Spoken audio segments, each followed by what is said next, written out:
What's up? Can you hear me? I forgot to turn this on. Okay. So tonight, right? I kind of just had this idea, right? I mean, I don't. I've been doing the atheist thing for a little while, and like going against Alex O'Connor and stuff like that. I have no problem with that, right? And I debated a few already, but I think I think today or tonight would be a good time because I think it was yesterday. Yesterday, I think it was yesterday. I went on Teach Yahweh, her channel, and Kenesha, and her channel is great. So go check it out. I know that some of the people that follow me also first followed her, so that goes without saying. All right. But I think that this stream would be a good time to kind of piggyback off of that, right? Because I went on there and I shared my view and gave a little argument, right? The cosmological argument, right? Which is, something had to be, uh, something had to come from something, right? And so, hey, what's going on? Hey, what's up? So I was just saying that I was on your channel, I think it was yesterday, and the whole atheist debate thing, and I thought it went pretty well. So I wish I could have had more time on there, but hopefully this will be a good time. So um, that'd be great. So anyway, yeah. So just kind of giving the cosmological argument, right? That something cannot come from nothing, right? And so let's see.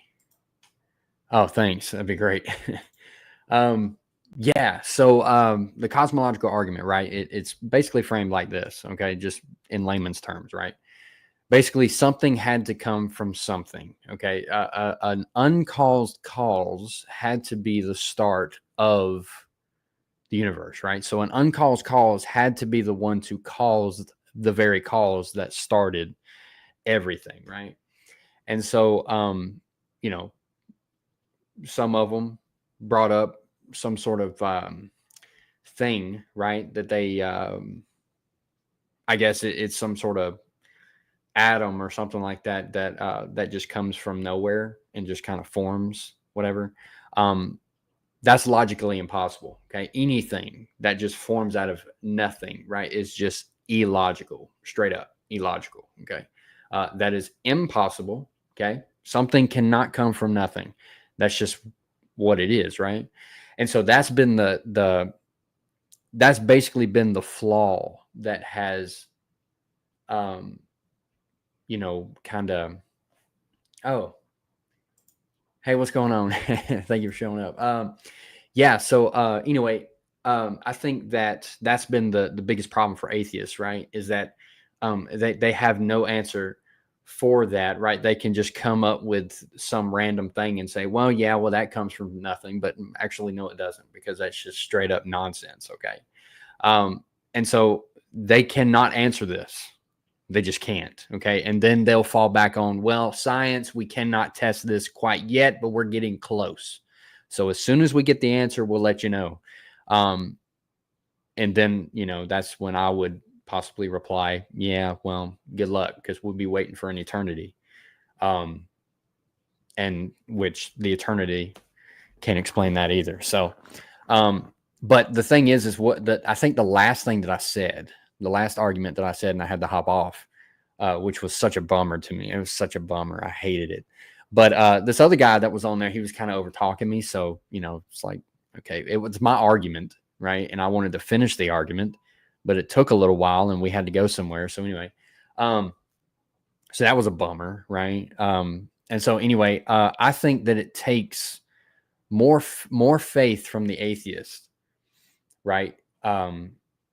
To believe, just because, like, okay, one of the arguments that I said about evolution, right? It was like, okay, how do you know, just looking at creation or whatever, how do you know that gravity is not going to, in the next few seconds that gravity is not just going to stop and then we're all going to float up, right? In the space. How do you know, right? And they're like, well, there's certain things that we can test consistency and everything like that. I'm like, okay, that's fine. I get that. However, right, that takes more faith, because who told you that, right? You didn't come up with that. You didn't do the test results, right? You didn't test that. You got that from, you got that from a science book. Okay. You got that from a science book. You got that from other people, right? Other infallible humans, right? And there was so many people. Look, I was watching the stream the entire day. Okay. The entire day, right? I had it in my earphones the entire day, right? And so, let's see here. Yes, people hop on. Yeah. Please do. Actually, thank you for telling me that, because I got to post that. All right. Let me post it in here real quick. Yeah. All right. So there's that, and then start. Yes. All right. So anyway, so I was watching it all day, and I really wanted to respond to this one guy. He said, he basically, like, I even put in the comment section, I said, he just proved God. He just proved God. Okay. And he's an atheist, and he just proved God. He said that our mortal minds cannot, like, as soon, like, everything's so incredibly complex. I mean, you would think he would be a Christian saying these things. He said everything is so complex that the mortal brain stops. That's my own wording, right? He said different words, but go back and check it out. Okay. But if you remember, Kenesha, if you remember, it was strange, because I was like, oh, come on. We got to hammer this in. And unfortunately, it kind of got away with other people and everything. And so I think that right there, man, it's just that they cannot get away from that. They have to borrow from our worldview each and every time, even with, objective morality, which is non-existent in the atheist view. Without God, you cannot have an objective morality. Okay. You just can't. And so with that, right, with the existence of anything, you have to have some sort of start, right? Let's see. No, I mean, I wouldn't say that's a failure. I would say that, I mean, there's different times for that. I think that's a great strategy when it comes to, basically like 2v2, right? Like, two Christians and two atheists, right? And they just kind of bounce off each other respectfully. But the problem is not you. The problem is those people that can't just shut up and let the other person speak. And so I think that's the biggest problem. But what I wanted to do tonight, right, is I wanted to get one at a time on here, and let's really just nail these things out, okay? Because if there even would be one, I think that that would be amazing, right? Because a lot of times when these kind of debates happen, right, a lot of stuff, just kind of gets lost in the fluff, right? And so, okay, for instance, right, when I had to hop off, okay, I said my piece, right, and I had to hop off, okay. Hey, what's up, brother? What's going on? Yes, dude, I haven't seen you in a little while. I've been watching a little bit of your shorts, and I've been checking you out a little bit. That's great, man. Thank you for showing up. Hey, if any of y'all, look, I honestly, let me see. Still not quite sure how to do that. Look, if either of y'all want to come on and let's just talk it out, that'd be great, until maybe somebody shows up or whatever. Just hit the link, man. I would love to just talk to you guys. That'd be fantastic. Yeah, but anyway, I think I'll just click your name. Okay, hang on. Click your name.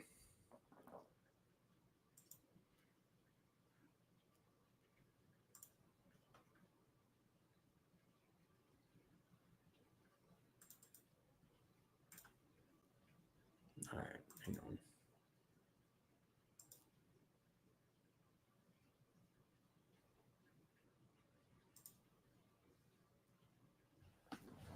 Move this.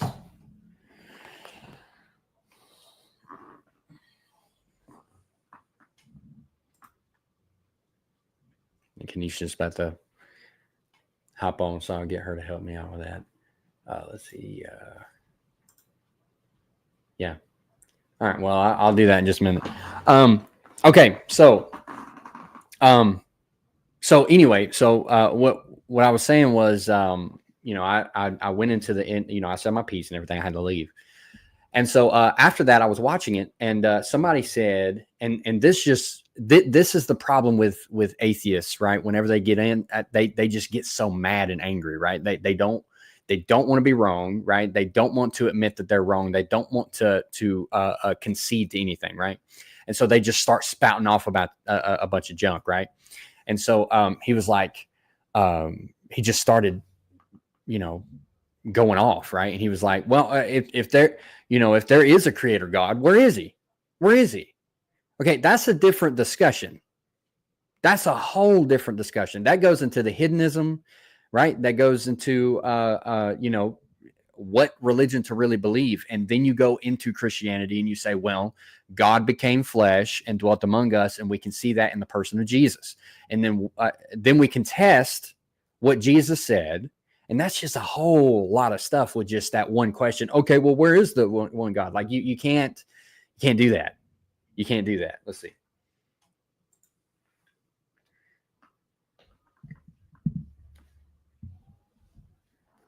Okay. Well, I got a link. Let's go. That's fine, man. I appreciate it. Appreciate you being here. Okay, yeah. So I've got a link up there. Just Kenisha's getting on. So anyway, so like that's a whole different discussion, right? You cannot just throw that out there and be like, if you want to be realistic, right? If you want to be honest, right? If you want to respectfully have a decent conversation with like decent human beings, right? Not just protoplasm or descendants from fish, right? We are human beings, right? We are made in the image of God, okay? And it's you can't. Let's see. I just hopped on. I don't see you in your back. I don't see you in the. You said you couldn't hop on tonight?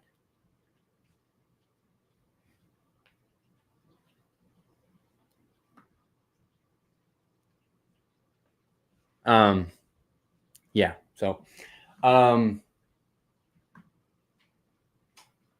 okay. Yeah. So again, I was on Kenisha's channel yesterday, right? An all day stream. And there was just she was doing a fantastic job, right? Doing a live stream with Christians versus atheists and kind of getting down to the nitty gritty of everything, right? And so we got into all kinds of stuff, right? All kinds of stuff. And okay, yeah, sorry.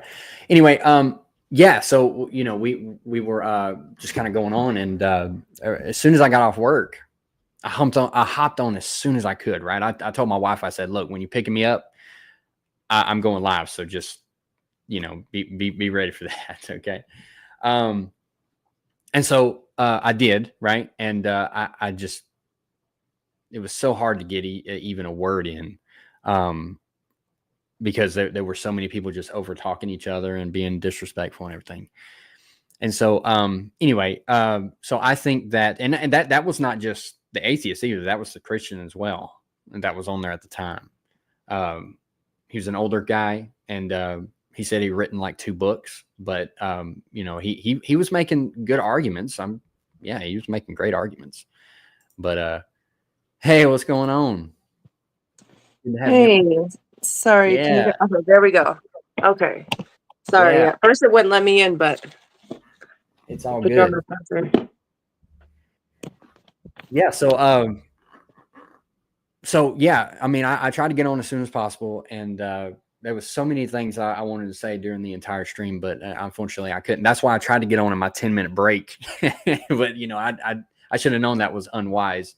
But yeah, so you know, and there was this you know, this so many things said, like I mentioned earlier, when you know the guy was like, you know, our mortal minds stop because everything's so complex, and I'm like, well, that's why you need a creator. So how can you trust other mortal minds that stop, right? and see that takes more faith, right? Would you agree with that? Absolutely, I agree with that. I think, and you know, for the most part, yesterday, most of the atheists that came on, they really represented themselves very professional. They weren't Sure. respectful or rude, so it was nice to have because this is the problem. Like I was watching a atheist live stream, not last night, but the night before, and the comment section and just the people in general that were talking were just filthy talking, and it was like, this is why you get a bad rep. Because you're not representing yourself like as an atheist with any type of modesty, professionalism, respect, etc. Like they were just very hateful in the comments, like in the atheist comments and stuff. Right. And so I love the fact that we did get to speak to so many atheists that presented themselves very well. But yeah, but that being said, I also believe that you have to have more faith that nothing created everything, right? So that guy who was on, Chris was his name, the atheist. Yes. He said, he said, just put it this way. He said, if you bumped your head and you woke up and you didn't remember anything, he said you could only believe in what you can see is real, right? And I said, exactly my point. Right. I would not wake up and think, I evolved. I would wake up and I would see, okay, dogs having sex with other dogs are still dogs. Humans with humans are still humans. That is what I'm trying to get across as a Christian, is that I have evidence of a creation, a repeatable, observable, scientific method, I guess you would say. Right. And that's what I'm believing on, is the things that I can see, not the fact that it takes a long billions of years ago time to get to that point. You know what I mean? So, and then what really got me was that all the atheists kind of got quiet and then they quickly changed the subject. I was like, dude, so Yeah. you know what I mean? Like it just, I don't know. And that's what I was saying earlier was, you know, after I hopped off, you know, I said that it takes more faith for an atheist. And the other guy was like, almost immediately jumped to a totally different subject that like could open up so many different, like 10 different debates, right? With just that one question: where is this one God? If there is one, where is he?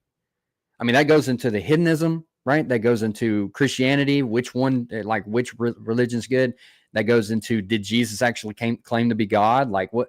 So many different things that come out of that one question. And it's like, that's very unfair. I agree. And this is how I think about it too, Mitch. They want to say that they can't believe anything they can't see. Well, you don't see billions literally of things a day that are actually going on, such as the famous thing, you know, gravity or wind, or I mean, there's just numerous different things that you don't see, but that you know are real based off of the evidence of them being real. And God is just the main one. You know what I mean? So let's see, what's that say? I'd love to see this evidence you have, because I've never ever seen anything other than a book. People say, look at the trees, creation is so beautiful. So sorry, this is not my channel. I was gonna say, would you want to come on, but no, I've already offered that. I think it would be great. I've got the link. I mean, you don't have to show your face or anything like that. Just come on and be an audio. Let's talk it out. Let's talk it out. Yeah. So that's right. And so I think for the most part, like, okay, whenever he said, Chris, whenever he said, like, for instance, like you said, like, if I push, like this was his argument, right? If I push something off a cliff and I see it fall, then I have to test that. Okay, well, yes. And you can thank Christians for that, because Christians came up with that kind of method. We came up with modern science. We came up with all the methods, all the major universities, Harvard, Yale, Princeton, Brown's, all that came from Christians. And so if you hear that, sorry, that's my washer. It's going crazy. But anyway, so I think that right there, right? So again, you're taken from our Christian worldview with every kind of argument that you could think of, because atheism falls apart on every one of their views, everything that they've got, any kind of, okay, well, we got to test it, right? Okay, well, yeah, that came from Christians. Good. Okay. All right. How do you get morality? Okay, well, it's objective. Okay, really? Okay, so where do you get that? Oh, we get that from other people. We get that from society. Okay, well, society, once thought that racism was great, right? I mean, exactly. That's what I'm saying. People are still being in racism now, today. There's still people sacrifice kids and children and all that stuff. Like it's a terrible world that we live in, but they want to literally come in to this country that was founded by Christians, that every foundation of this country came from Christianity, and they want to strip everything away and use that as a tool to go against Christianity. But without Christianity, you wouldn't have that at all. And that's the entire point to it. Like, you cannot take our tools, our methods, to then turn it upon us, because we're the ones who gave you that in the first place. So they're literally like, okay, they cannot go to any other country and try this stuff. They can't do it. So they come over here because they got free will. Where did that come from? Christianity. Exactly. And my thing is to the atheists, and this is just,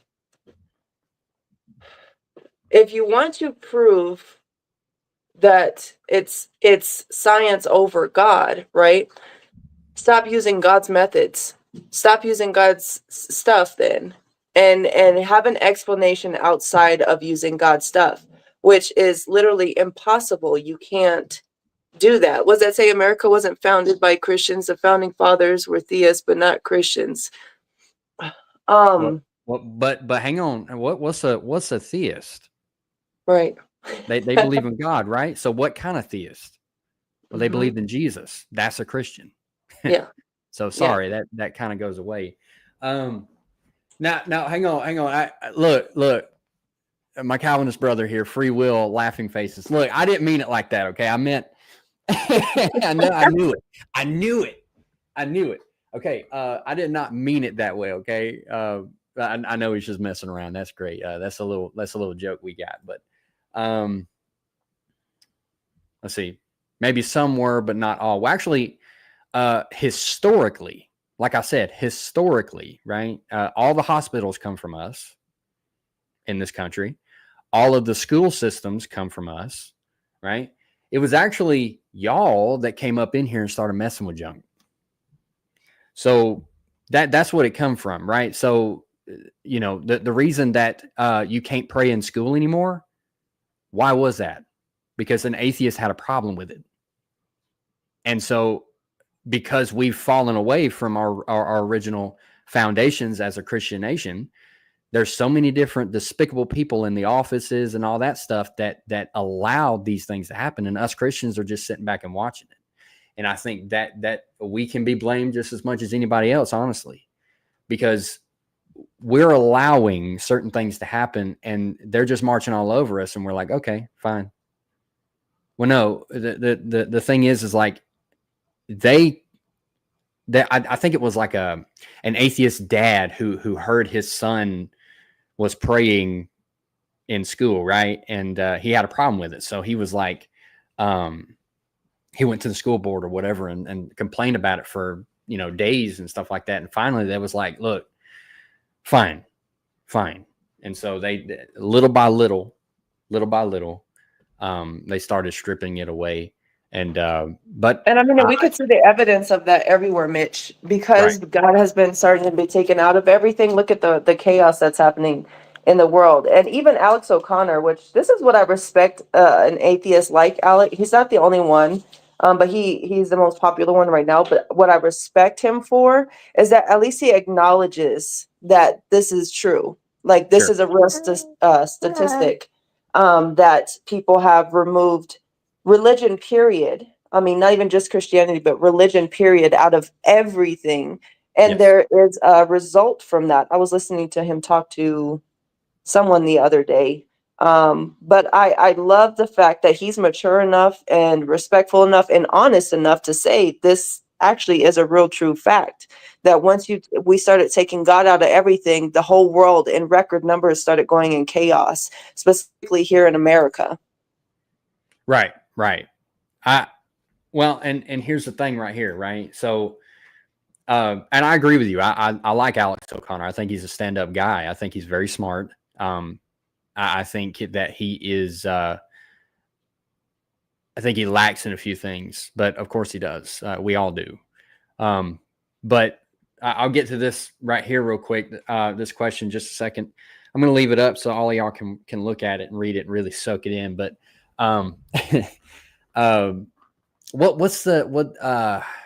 Richard Dawkins.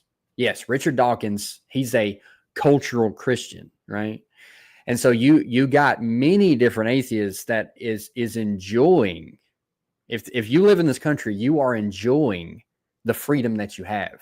Like I said, if you go over to any other place and you try all this stuff, trying to change a bunch of stuff, trying to, change laws and stuff like that, you can't. You're not going to, okay? And actually, you might get imprisoned for it. And you are, again, enjoying what Christians gave you and using the tools that Christians gave you to try to disprove Christianity, when without Christianity, again, Richard Dawkins is like, I'm a cultural Christian. Well, you can't be a cultural Christian without being a Christian. Like, without Jesus, you ain't got none of it. Without Jesus, you got God's law that we can look back to and rely on. So without God's law, how can you be a cultural Christian? That doesn't make sense. So you want to fight off Christianity. You want to disprove Christianity. But, man, you love Christmas. Man, you love those beautiful churches. Man, you love all these nice, friendly Christians that's walking around loving everybody and all that stuff. You love it, don't you? You love it. You absolutely cannot get enough of it, but you want to get rid of it. That's what I'm saying. It doesn't make sense that you can't rob from God and then try to say, God, you're not allowed here. Every single thing is taken from God. And I want to touch on what you had said. And I'm not trying to pick on you, God's Grim Reaper. I'm not, I promise you, like, I love having these conversations. I'd be curious to know your point of view as to what you think is allowed in school, because if you're for gender transformation in school, teaching about all that gender stuff, but you want to excuse people from not being able to pray, I don't think it should be forced on anyone, and neither does God. That's not the way he operates. So we should never say this is a requirement. So I'm not for that. But if you're for that type of stuff, I really question your true aim. And I'm not saying you are, but I'm just saying, if you're for that and you say, yeah, that's fine, if you want to teach my kid about switching genders and we'll pay for it, then I just really question the mindset behind that. But I don't think it should be forced in school. I believe that we should have the freedom and the opportunity to practice our free will and our free religion, and it shouldn't be capped off because we say the name Jesus. Right. And where did we get that? Where did we get that? Where did we get that right? God. We got it from We got it from Christianity. So the very thing, see, they want to complain, right? That certain things are the way they are, but they're the ones who's going against the free will by complaining about it to the point where they're taking it away. Okay. So here's the thing.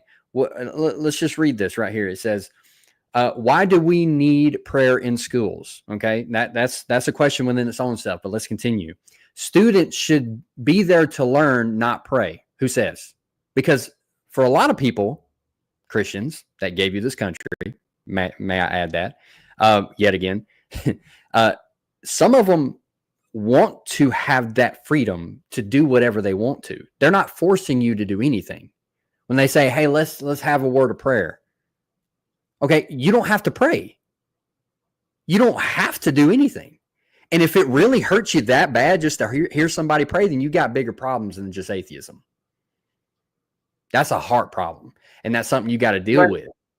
So that's what we're trying to say, right? We're being loving. We're not trying to force nothing down. I mean, really, we're the ones who's being forced a bunch of stuff right now. You know what? And that's what they're not understanding is they're a huge advocate of segregation, right? You guys over here, and you're not allowed to leave your corner. The rest of like what I think it was Chris, but it might not have been Chris, but I think it was the atheist Chris yesterday who said, we as a society, you guys stay here, and we as a society make the decisions, and we as a society do this. And I said, am I not part of society? See, that's the segregation mind. That's, for me, that's the spiritual deception and the spiritual leadership behind that. Because without even realizing, you're confessing something that we're not allowed because we're a certain kind of people. We're not allowed, right? And what we're saying, like for instance, I wouldn't be, I'm not judgmental if I have myself, I'm Black, right? My husband's Asian.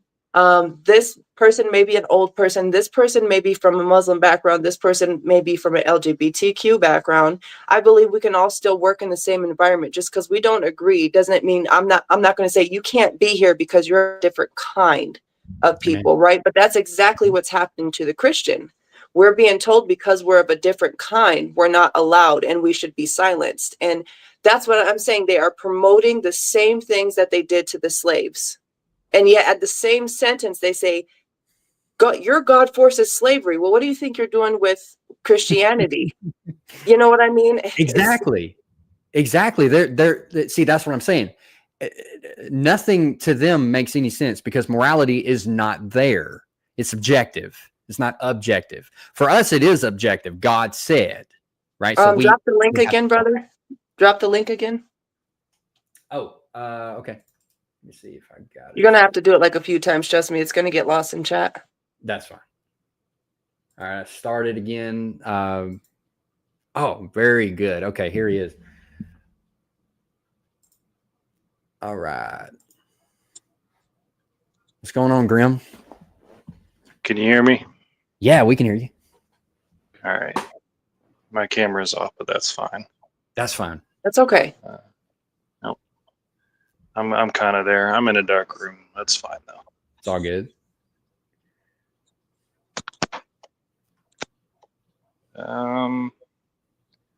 So feel free to continue on. I'll just chime in. Okay. So what I was saying was, I think that, okay. Yeah. Like, so to your point, Kenesha, I think, when it comes to like, okay, the segregation thing, that's beautiful. That's a beautiful thing that you're talking about right there. That,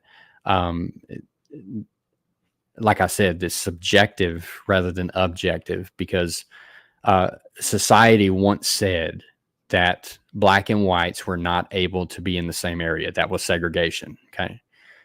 And now we're dealing with the same thing, just religiously.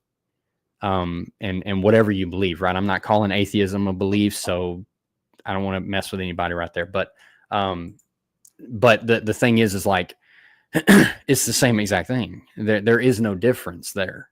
Okay. And so, again, nobody's harming anybody except for the ones who are literally forcing things down our throats, which is exactly what's happening, right? We see all kinds of stuff. And I'm not even saying atheist. I know many atheists, right, that hate the stuff that's going on in the schools and everything like that. Like, we can stand together on that. That's great.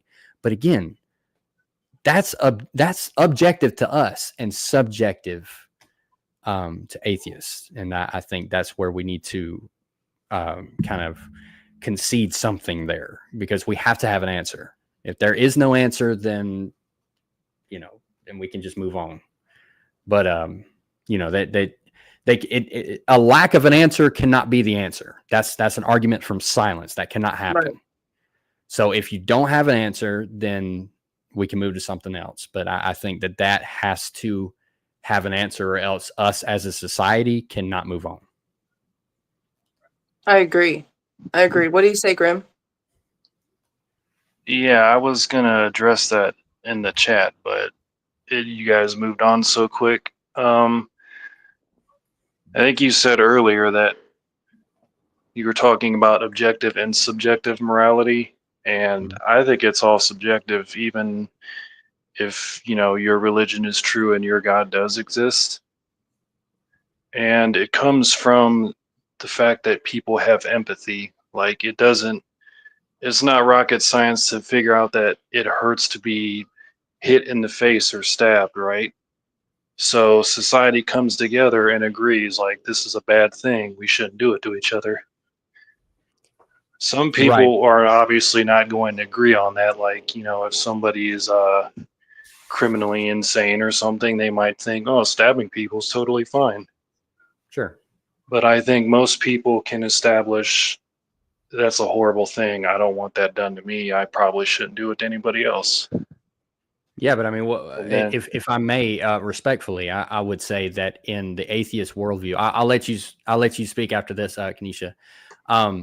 But I think in the atheist worldview, that doesn't work, because at the end of the day, we're just a bunch of stardust bumping into each other. Like, nobody cries when a rock falls and hits another rock. Like that doesn't matter. Like, it all does not matter. There is no purpose in anything.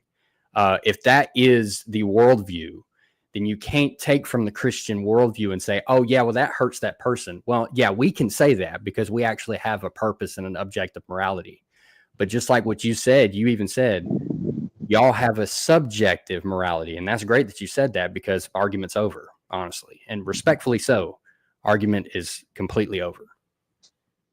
Well, no, see, I'm operating under the conclusion that there isn't a God. I mean, there could be. I don't know. I don't think anybody really knows. But so morality is subjective to me. I'm not following your God's morality, but I can figure out on my own, killing people, stabbing them, punching them, or whatever is a bad thing. I didn't need the Bible to tell me that. Yeah, but that murderer that just did that needs that. You might not, because you figured it out on your own. He might need medical help. Well, sure. I mean, if he thinks that that's okay, I don't think it's because he's a godless heathen. I think it's because, maybe he was abused growing up, or maybe there's something wrong with him mentally. Yeah, but where does that come from? Here's my thing, okay? Where does that come from for you to know that it's wrong? You say, so this is a common thing. So I'm a YouTuber and I have atheists come on the show all the time, right? And this is a common thing. And this is how I know it's a doctrine, because all of a sudden, out of the blue, what a lot of atheists are saying is, we know this because of empathy. Where are you guys getting all now of a sudden this empathy word from, right? And that tells me that it's a taught thing that you guys are accepting as truth by saying you can understand something by empathy. But where does empathy come from? And this is what nobody has been able to answer. Where are you getting comes? It comes from your awareness, your consciousness. I mean, and where does would you want to be hit? Come from? That's generated by your brain. How? Electrical signals, chemical reactions. I know you guys think it's God, but I don't. Yeah, I mean, we have evidence Sorry, go ahead. There's evidence that the brain produces consciousness by electrical and chemical signals happening. And there's evidence that when the body dies, the brain dies with it, and that stops being produced. The electrical signal stops, surging through your brain, and the chemical signals stop, and then that little spark that people think that God put there, it converts to heat energy, and then it disperses in the environment, and then it's gone. And as far as we're concerned, so are you. There's no carrying on after that. Right. And But we would agree with that because, again, the studies that have come to allow you to know these things, these facts, have come from Christian organizations and universities. And that's just a historical fact. But here's the I don't thing. know about that. How do you know that any of that, like, okay, the same stuff that's going on in your brain that's telling you one thing, the murderer has the exact same brain that you do. It might be a little messed up, but it has the same brain. So what's telling that? What's wrong with that? That doesn't answer the question. What's wrong with the murderer, and how do we actually have? Because again, if it's all subjective, then he's just living his own life. Like, what do you care? You shouldn't care. Exactly. Well, there's certain disorders like like schizophrenia. It might cause you to see or hear something that's not there. Right. There's some kind of imbalance or something else happening in that brain that's causing that. And the same thing could cause somebody to think that it's okay to kill somebody. But again, what makes that wrong? What makes killing somebody wrong? Yeah, what do you morally get to say that it's wrong? How can you say with people in certainty? society don't want to be killed, so I don't want to be killed, and I'm assuming that nobody else wants to either. I think that's pretty simple to me. Well, that's not true because some people actually like to be hurt. They get off by that. That is true. I know a girl like What does that. that matter? It doesn't matter in Hey, your can world. you guys hear me? You're borrowing from us. Yeah, Austin, go ahead. Okay. Thank you for coming on. Yeah, sorry, I guess my internet's down at my house, so I gotta use my phone. So if I'm going in and out, it's because I got bad reception at my house. But ultimately, what this comes down to is how do you know for certain that something is morally right and morally wrong from an atheistic worldview? Because the That's only why I way say that it's you can subjective. say, so then you're consistent. So then there truly is no right or wrong, which would mean That's technically correct, but you have to go off of what society wants, and some societies might not be best suited for that. Like if there is a old society that thinks cannibalism and tribalistic ways are okay, they're probably not going to thrive that well. Well, look, And a lot of them don't. A lot of them don't, and they figure out we have to stop cannibalizing people because our numbers are dropping, and they do that, and then their society improves. But again, that doesn't matter in your worldview. But listen, real quick, to that point, right?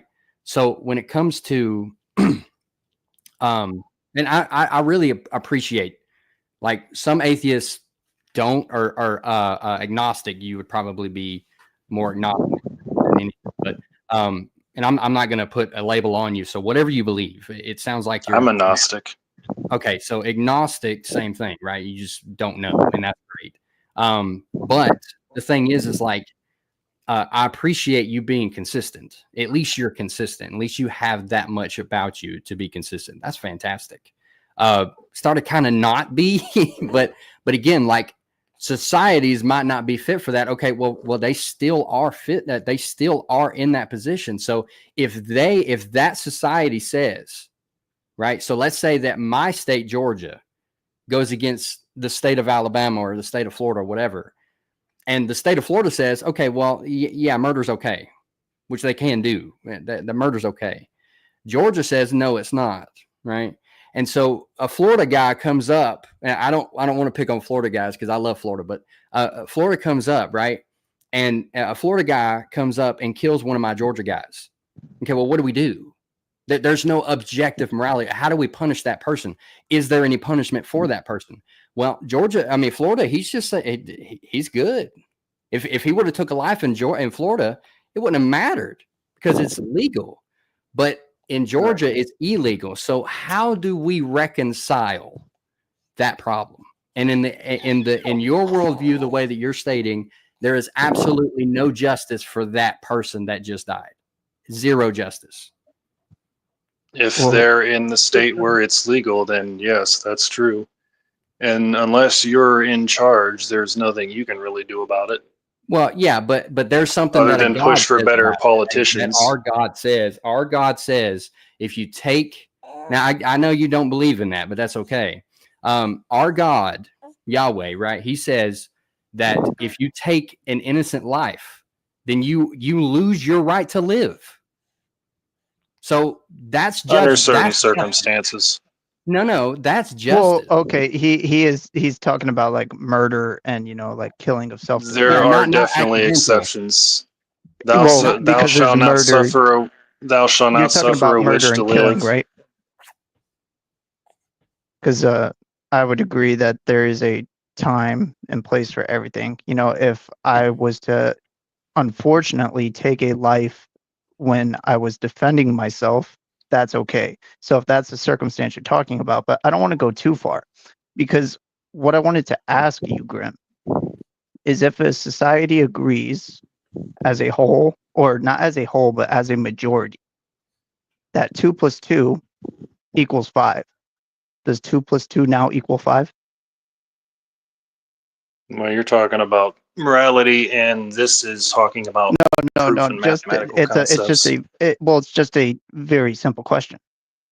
If you want to say like we decide murder is okay, then I can answer that. But 2 + 2 can't equal 5.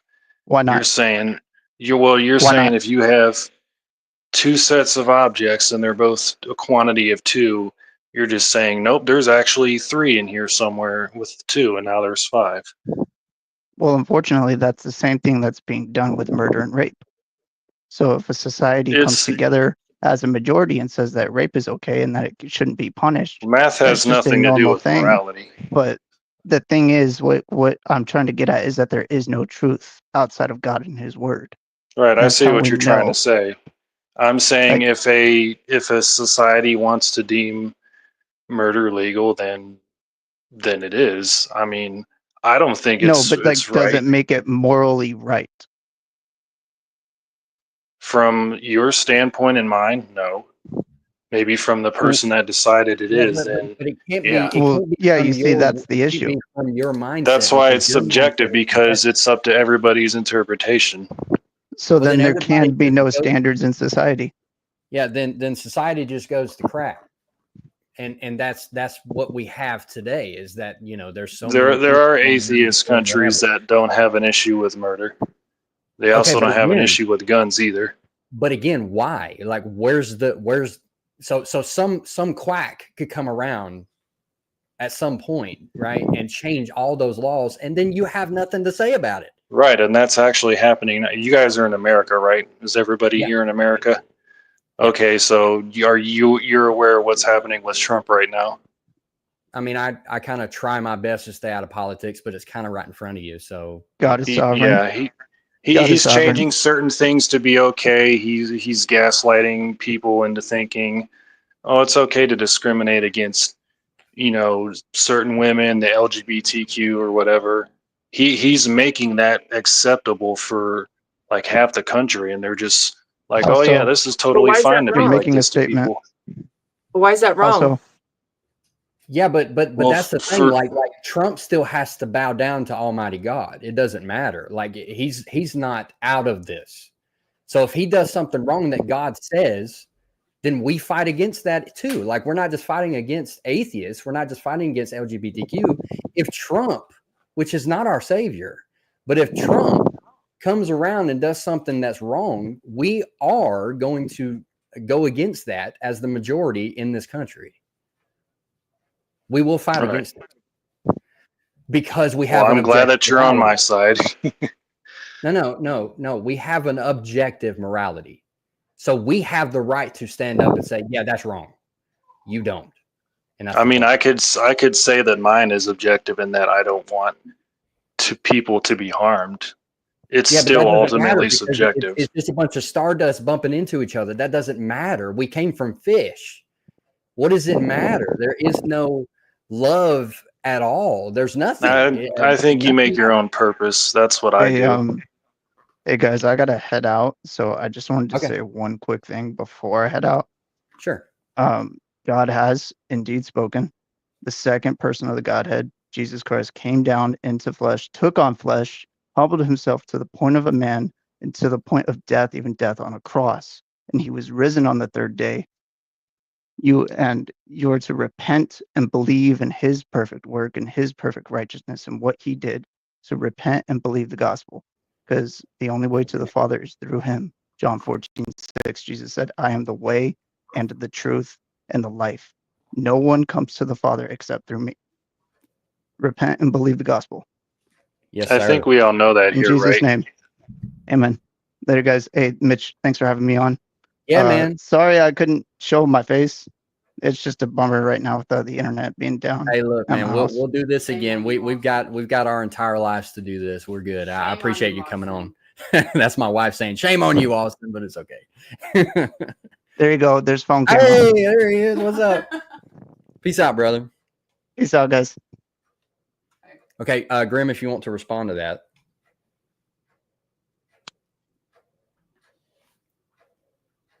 What am I responding to now? Oh, But before he was saying that he was leaving. Real quick, what's up, Lexi? Okay.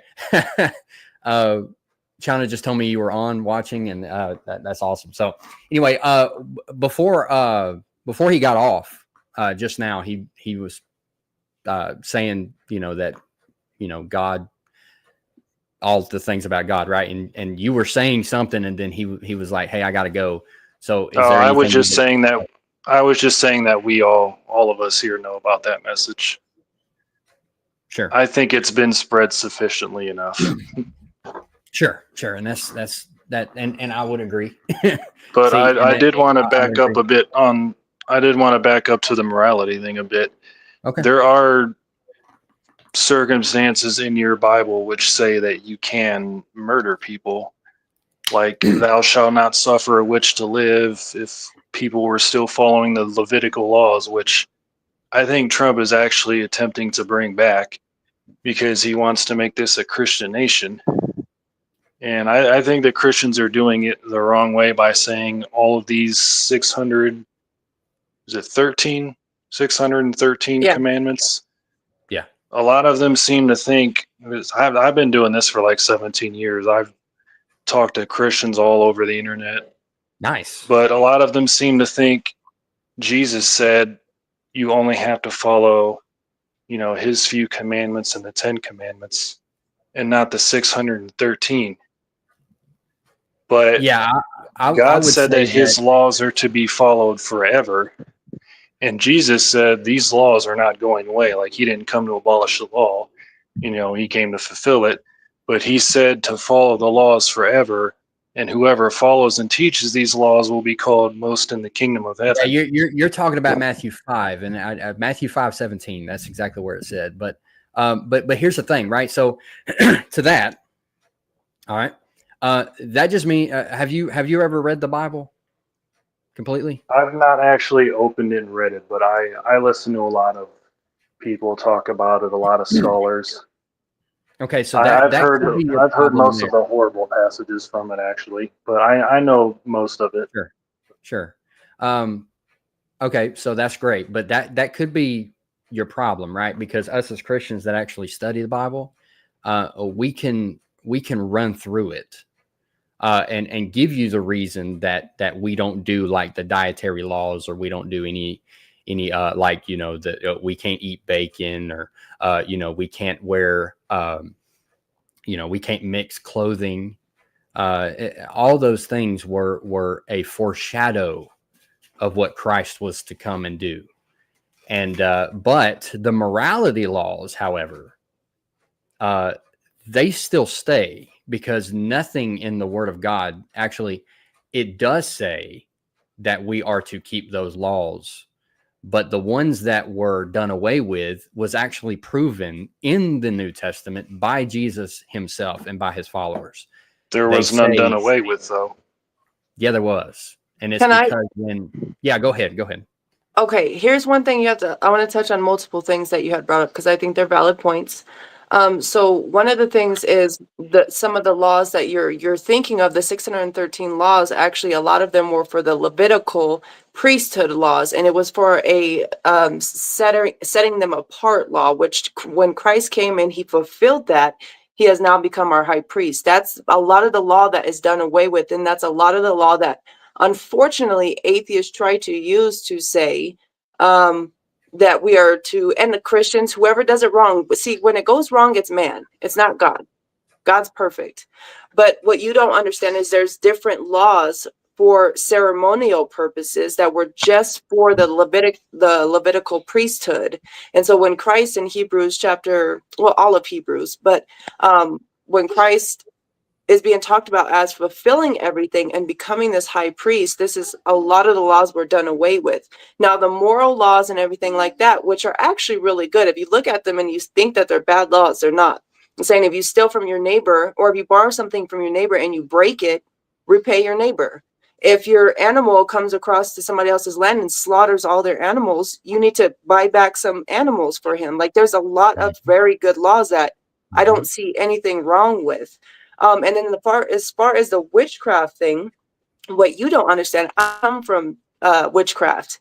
Okay, and something heavy, especially back in the day, the witches actually would child sacrifice for rituals. So all of their seances that they would actually be doing, and this is in the witch, like historical witch practices, child sacrifice, animal sacrifice, all of these actual blood human being sacrifices to perform these rituals, right? So there's something much deeper. You're just seeing it as, oh, a human being is being slaughtered. But what you're not seeing is everything else that human being was doing to everybody else around in order to perform these rituals.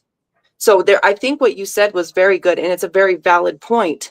But when God was saying that, you got to understand that it's not just, oh, you said this statement and therefore you should die. No, it's something much, much deeper, which I don't think we have time for, but that's a and quick there's summary. a lot of context to it. Yeah. Sure. And that was great. I would like to point you to something, Grim, if you wanted to understand where we're coming from as far as all the different laws and how they were done away with through Jesus and everything, and certain laws still stay. Go to the book of Hebrews. It's only 13 chapters. It's not very long. It doesn't take very long to read it, maybe 2 hours tops. And so I think that would help you out through this. Because it is a very hard thing, right? Even for some Christians to go through the Old Testament, because there's a lot there. But in order for you to understand these things and not just cherry pick and take out, which I don't think you're doing, I think fairly, you're bringing up very fair points, and I think that's great. But I don't think you really understand what's going on here. And so I think you need to study up a little bit more. Let me explain where I'm you can still hear me, right? Yeah, sure. Okay, so are you familiar with a YouTube channel by the name of Deconstruction Zone? You are, Kanisha. I think I might have heard of that before, but go on. The host's name is Justin. He's an ex-pastor and a biblical scholar. And I found him about 6 months ago, and this guy is a straight up genius. I'm not going to lie. I mean, if you say anything about the book, like just recite any random verse to him, he'll tell you what the whole verse is, like the book that it's from and the context surrounding it. Like, I'm convinced that he has almost the entire book memorized. But I brought up the Jesus not doing away with any of the laws because that's coming from him. So that's my source. Maybe there's something he missed. I don't know, but he's been doing this for well over a year, and it seems like he knows what he's talking about. But obviously, the rest of society doesn't agree that we should follow any of those laws anyway, because there's a lot of them that are messed up. Like, I forget which book it's in, but there's a law that says if a woman does not bleed her first time on your marriage night, the bloody sheet test. Are you familiar with that? Yeah. Go on. Yeah, so if the woman was found to not be a virgin, then she would be stoned to death. Nobody in society is doing that today. And even the Jews, none. even the Jews that believe only in the Old Testament, I don't think they're doing that either. Like So they why did recognize that God it's a say that? bad thing. Why did God say that? I want you to see, and I respect you for bringing these hard questions up. I don't know if you've ever seen my channel, probably not, but this is what I No. do. Like, I also go over these questions that nobody wants to talk about, right? So one thing that I encourage you to do is find out why. Why in society? So before you just believe anybody, not me, not deconstructing channel, nobody. Find out the full reason and context. Do not be so quick to just believe something because it sounds like it could be the right thing. Because when you look at everything in context, you have to understand that back then, there was family rights. Family rights had a lot to do with a lot of the laws. And what I mean by family rights, there's also a law in there where if the woman is married and her husband dies, and her brother-in-law basically is supposed to take her Right, in, he right, marries her. yes, and if he doesn't, he's supposed to be taken out of the gates and spit in the face and slapped on the face with a sandal or something. I can't remember exactly the words for it. But when you understand why this is being said, women back then, we actually depended fully on our husbands. I mean, it wasn't like we all work together and we share and split half the rent type of thing. Everything about the women and children were fully dependent on the man. So what happened, which is actually very generous when you really look into it, is God would say, okay, well then because a lot of the land and the house, everything was tied to name. It was not tied. You couldn't just go purchase something. Everything was tied to name. And people would like to prefer to keep everything inside of the family, right? So in order for that to happen, they would have to be married into it. So the brother, if he refused to marry the wife, or to take in the wife, to take in the wife, he's automatically refusing for her to have a home. Now his brother's land, and his brother's wife, all of their stuff can be now given away to whoever else because it's not kept within the family. But what would save them is if someone in the family took them in, automatically that land and everything in that land became theirs. It became the woman's, right? These were just the laws back then. So actually a lot of this was generous. And when they would say to take the man outside and spit in his face and slap him with the sandal, it was so everybody can publicly know I lost all of my home because my family member wouldn't help me, basically. That's, again, I'm trying to sum up a whole bunch of stuff and very quickly because I'm not trying to take the whole floor, but there's a lot of reasons behind all of this. It wasn't just God saying, hey, you know what? I really feel like making your day crappy. How about I put this law into place? There was reasons and purposes behind that. Same thing with the whole virgin thing.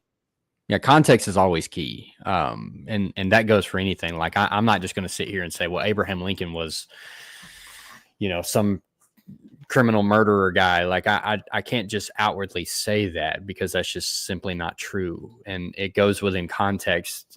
Like I can't just outwardly say stuff. So I would like to hear what you wanted to say about that. But context is key. So that makes sense in that time, I think. But obviously, if you look at that today, it just looks pretty bad. Like the woman doesn't have a right in certain situations, like she's forced to marry the man even if she doesn't want to, or that guy is being spit in the face or whatever if he didn't want to do something. And we don't follow any of that today. But you can see how, like, from our perspective and from our time today, that a lot of this stuff looks horrible, right? Sure. Of course. Yeah, of course. But that's the thing. Like we as Christians have something to say about that. But nobody else does because God has spoken, and we have, like, again, for instance, if something happens, then we have an answer for that because God already gave us that answer. We don't have to ponder. We don't have to worry about somebody else having a different opinion. Opinions don't matter when God spoke. Okay, he has already spoken, and we have it.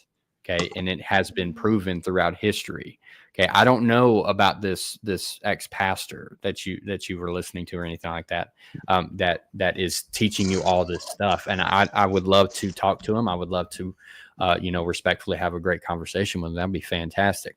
But again, you're like, well, he seems to know what he's talking about. Well, I can give you numerous different great theologians, right? Off the top of my head, right? Dr. James White, look at him, right? Jeff Durbin, Apologia. Just go look at Apologia Studios, Apologia Church, whatever. Doug Wilson, right? Christ Church. All these, right? John MacArthur. Like, you go to these theologians who actually know what they're talking about, who actually study the Word of God and can come to a conclusion to where, yes, this is what God spoke. I think that could outweigh the one. And there is a majority that is on our side, me and Kenesha's side of the Bible. And I think that just listening to one guy out of a midst of, actual theologians who actually know what they're talking about, and go into context, right? Because a lot of times, if you look into these things, right, they contradict the ones that are going against the Bible. They normally contradict it in a lot of different ways. Maybe not even what they're trying to do, but maybe their own mind has led them to believe these things. And I think that's something that we all need to watch out for. And that goes for anybody. That goes for atheists. That goes for Muslims, right? I mean, we like us as Christians, right? Let's just say this real quick, okay? And I'll let you speak. I think that, let's say if we're talking to a Muslim, right? We don't want to go in the Quran and be like, okay, well, it says this right here, and just strip it straight out of its context and be like, well, see, this is what your God says. Well, that's not right. We need to represent them clearly. We need to study their sources correctly within context and then refute. But a lot of times when you see these ex-pastors or ex-theologians or whatever, or ex-Christians rather, I think that they, if you listen to what they say versus the ones that actually know what they're talking about, actual Christians, they contradict. Like, I'll give you one, for example, Dan McClellan. He's, I think, a Mormon. He tries his darndest, right, to refute God's word and fails, face plants completely each and every time. I've done videos on him. I've never seen that once, but yeah, okay. Well, I'm just saying, like, even with his, there was this one where he said that Mark 3. I responded to this in my channel. He said that Mark 3 was not Jesus claiming to be God when he's talking to the paralytic and he says, "Get up and walk," and he says, "Your sins are forgiven." And the Pharisees is like, "Only God can do that." Well, he says that Jesus was correcting them. Well, actually, in context, that's not true. Actually, in context, if you go back into the Hebrew Bible, see that there's so much to it, right? You got to go into the sources. You got to go into all these things. And when he says something that is totally off the wall, saying that, okay, well, there was an angel, the angel of the Lord was not the pre-incarnated Christ, which is what the historical and orthodox belief of Christianity, that the angel of the Lord in the Old Testament is the pre-incarnated Christ, the pre-incarnated Christ. When he says stuff like that is just a regular angel that has the position of God, that can do things of God, well, then you got to go into the Isaiah passages. I know this is a lot. I'm not trying to refute you now. I'm just showing you the falsities of these people that you're trying to listen to. And so what he would say is like, okay, well, the angel of the Lord is, he has the authority of God because God's name is in him. Okay, well, back up, hold up, pump the brakes. Because now we got to go into the passages where God says about himself, "Who is like unto me? There is no other like me. There will not be another one after me." So you got to go into these things, right? And so God's not going to share his glory with anybody else. He says that in his word. He says, "I will not share glory with anybody." But yet in Dan McClellan's head, the angel of the Lord shared in the glory of God. And that's not true. It's just simply not true. That's taken out of context. So that's what I'm saying. Just within that short little thing, it's instantly debunked, and it doesn't matter anymore. You can just toss it out immediately because it goes against everything else that the Word of God says. So if you can continue on with that. I just wanted to give you a little example there. I'm sorry I overtalked. Let me ask you something, because I think I see what exactly you're doing. This is kind of off subject, but it's still on the subject of the Bible. Sure. In the story of Adam and Eve in the garden, is the serpent Satan to you, or is it just a snake? Well, if we look at the entirety of the Bible and the Book of Revelation, it clearly says that ancient serpent, Satan, which is I called figured that's what you were doing. Yeah. See, the problem with that is if you only have the Old Testament, New Testament doesn't exist yet. The story doesn't say that it's Satan, and I understand you have to take the whole book and put it all together, and you see later on Satan is mentioned, and then the New Testament comes along and says, that old serpent in passages such as that one, and then you link it back and say, oh, well actually, the serpent in the garden was Satan. Well, actually, if I may, in Genesis 3, which is where this is cited, I was about to read it. Yeah, there is a prophecy about the woman's seed will crush the head of the serpent. Okay, Yeah, and then you have many different passages in the Old Testament that cite this very passage, and we understand not by the New Testament. I just gave that as I didn't know where you were going with that, so I just cited Revelation. But I can prove that was Satan in the garden in the Old Testament. That's not hard to do. Well, since you think it's Satan, let me ask you this. If the serpent was Satan, then why did God punish all snakes to crawl on their belly and not just punish Satan? Well, because doesn't Satan basically take control of the earth, and he becomes the god of this world? And God asked him where he's been, and he says, "I've been roaming the earth." Yeah, that's in Job. Yeah, it doesn't seem like Satan was actually punished for anything. Sure. Okay. All right. So there's a lot of different speculations, right? And we're kind of and this doesn't ruin faith at all. This doesn't ruin the Bible or anything like that. It's just there's some speculation on who the serpent was. Not that it was not Satan, but was it an angelic being, like in a different language, right? That like in the Hebrew, right? A serpent could resemble the name of a specific kind of angel. And so we don't all agree on this subject, and I don't think it really matters, honestly. But either way, like he was punished, Satan was punished, and so I wouldn't say it was necessarily like the snake that we see today. But I am undecided on that. So you might have me there. I am undecided, but that does not that. I mean, maybe Kenesha has something on that. When did Satan get punished? Genesis 3.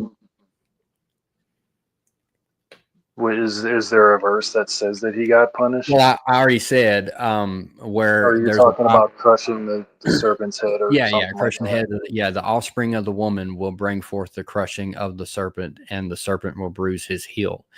And we know through the rest of the accounts of the like the suffering servant passage in Isaiah 53 that Christians believe that is Jesus. Now we can look into what Jews think, but again, they don't believe that Jesus was the Messiah, so we don't really take that into account either. So it is what it is. They don't have they don't look at the New Testament, so that we can't really.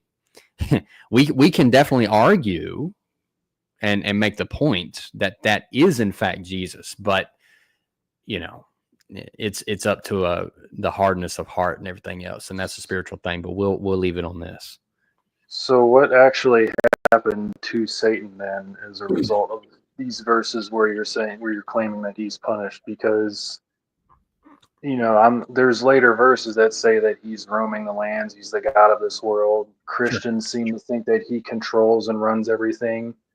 It Well, seems like scripture he says that has he free was will. cast out of heaven. That was the punishment for him being with residing. Oh, sorry, residing with Christ.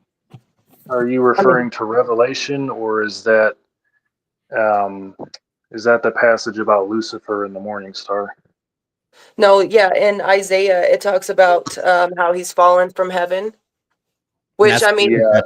here's the thing, what you have to understand. If you know about Christianity, you have to understand that this is the point. The separation from God is far greater than what I think most people even realize. And so the fact that Satan was separated from God and he's here on earth, right, to deceive the nations, as we know he's doing a very well job at doing that. Now he no longer can reside in the presence of the Almighty, have permanent residence with the Almighty God, right? So, like, and my question is too, well, I'll ask that in just a second, but that actually did happen in the beginning, because we can see the deception, which the deception came from Christ, because as we know in script, came from Christ, came from Satan, because as we know in scripture that the devil is the father of lies, the father of deception. And so since we can see the evidence of the deception happening right there in the garden, then we know who that connects to, because he's the one who's the father of it. And in Hebrew mindset, in Hebrew language, the father doesn't just mean bloodline. It means like everything about this lands on the father. The origin, the characteristic, everything lands on the father. So when scripture says he is the father of deception, that's exactly what he's saying. He's the origin of this. So we can link it back right to Genesis. And when Isaiah is talking about how he fell from heaven, this was the first punishment. The ultimate punishment is coming, right? We read that later in the New Testament, which I don't really understand the point of what you're trying to say. And forgive me, you'll probably have to elaborate on what the point of, whether it speaks further about a punishment for Satan. Then I don't know if this is like a video you watch, so maybe you're kind of like hyper on it. I don't know, but I don't understand the point of it when we can actually see exactly as scripture is saying that where Satan I came actually from. wanted to. I wanted.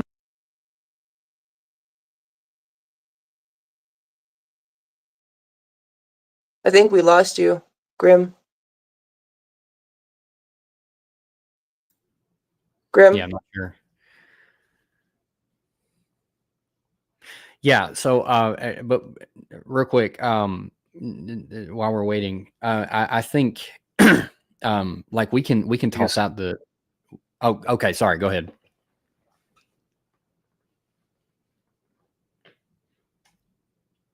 Okay. He muted. Okay. So anyway, we can pretty much toss out the New Testament when it comes to stuff like that, and we can understand what's going on in the New Testament before it even happens in the Old Testament. And I think that's the point. So go ahead, Grim. I think my mic cut out. What did you hear me say a second ago? We didn't hear none of it. Okay, I was saying that the passage in Isaiah that you said is about Satan falling from heaven. Mhm. The actual word that they use is Lucifer, and that's known as one of the many names of Satan. But from what I understand, if you ask Hebrew scholar or something, they say that it's not about Satan, it's about the king of Babylon falling. Yeah, that's another thing. Like, I would like to know the sources and where you get that information, because no There scholars. was a very good explanation from it. I would give you a link if I knew exactly which video it was in. Sure. But Justin from Deconstruction Zone, and there is a rabbi named Tovia Singer. Okay. He knows mostly the Old Testament, obviously, but he seems to know Right. a lot of the New Testament as well. And both of them said a very similar thing about it. Well, And it it's depends on the basically background and aimed. what they're. Sorry, It go was ahead. aimed at the king of Babylon, and it wasn't. They were basically saying this is not about Satan, because Lucifer, or the morning star, it was a reference to Venus, and there's like some kind of poetry thing happening here. Yeah, that can. I'm not laughing at you, obviously. I would love to hear that, because that doesn't make any sense. And I'm not even saying just because of a Christian. I'm just saying even a non-Christian would look at that and say, I don't know about that, because I mean, I can look it up for you, but again, I would like to know the point of this. Are you just trying to understand, or what's going on? I'm just trying to see what you guys think, because Okay. Kanisha, I don't remember where exactly that is in Isaiah. Do you remember? Isaiah 16, I can look it up real quick. All right, sorry, I got a phone call, so the screen. You're fine. Isaiah, are you talking about Satan? Yeah. Okay, Isaiah 14.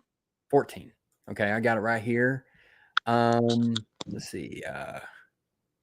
Starting in verse 12 is the exact where it says, how you have fallen from heaven, O Lucifer, this son of the morning, how you are cut down to the ground, you who weaken the nations. Right. So you said in your heart, I will ascend to heaven above the stars of God. I will set my throne on high.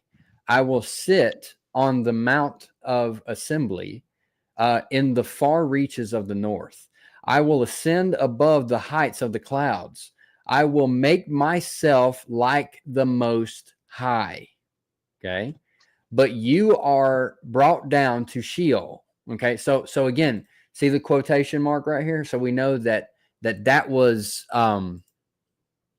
that's the being talking, whoever it might be, in your head, Grim, or whoever says that this could not be, this is not Satan. This is where the quotation stops right here, and then this is where Jesus, God, right, says this. But you are brought down to Sheol, and to the far reaches of the pit, right? Those who see you will stare at you and ponder over you. Okay. So again, I will sit my throne, right, on high, and I will sit my mountain of assembly as far as the reaches of the north. So I will make myself like the Most High. So, Grim, if you would, let me know what those people say again, because I would like to make a connection if I could. all right, all I really remember is about, I've only heard it explained a couple times compared Sure. to everything else I've heard, but they were saying that this is about and directed at the king of Babylon. You know, Okay. like him sitting on his throne in the north. What they were saying made sense to me, but I've originally heard it as about Satan, and I'm like, yeah, that definitely sounds like it's talking about a being that was thrown out of heaven. Like it says it there and everything. It does make sense, but Okay, it cool. also made sense that it was about the king of Babylon as well. Okay. Fair enough. I guess it depends on what perspective you're reading it from, and if you're a Jew or a Christian. I mean, Sure. I've And heard a few Jews speak about it, and they say, yeah, it's not about Satan. You can read it that way, but there's like a poetry that's happening here, and it's sure. And about there's the a king of lot of that Babylon. in these things. In the Bible, there's a whole lot of symbolism and everything like that. And also to your point earlier, where you said that Christians believe that Satan is the ruler and God of this world. I am not among that group. Okay. I don't think that he is currently. I think he was, but I think Jesus cast him out, like he says in John 12. And so in John 12, he says, it is time now. Jesus says, it is time now. And in the context, talking about him being raised on the cross. And he says, it is time now for the ruler of this world to be cast out.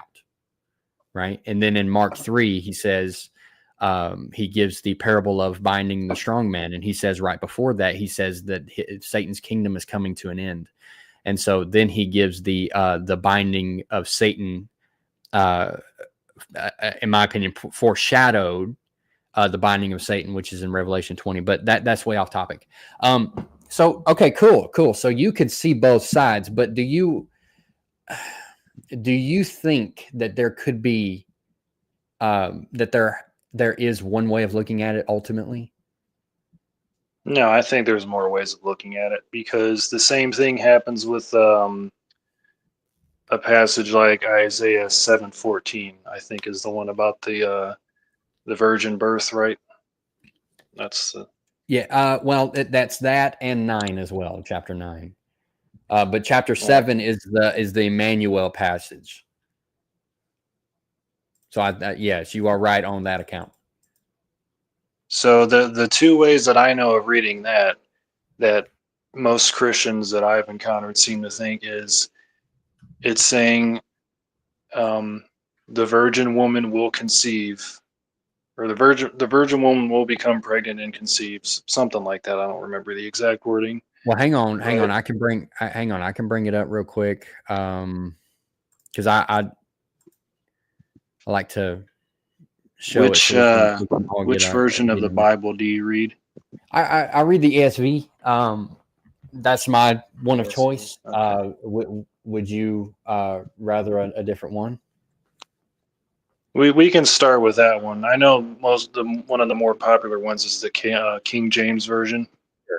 Sure. I don't know how you guys feel about that one. I'm not too fond of the King James myself. Yeah. Really? Okay. New King James. That's a surprise.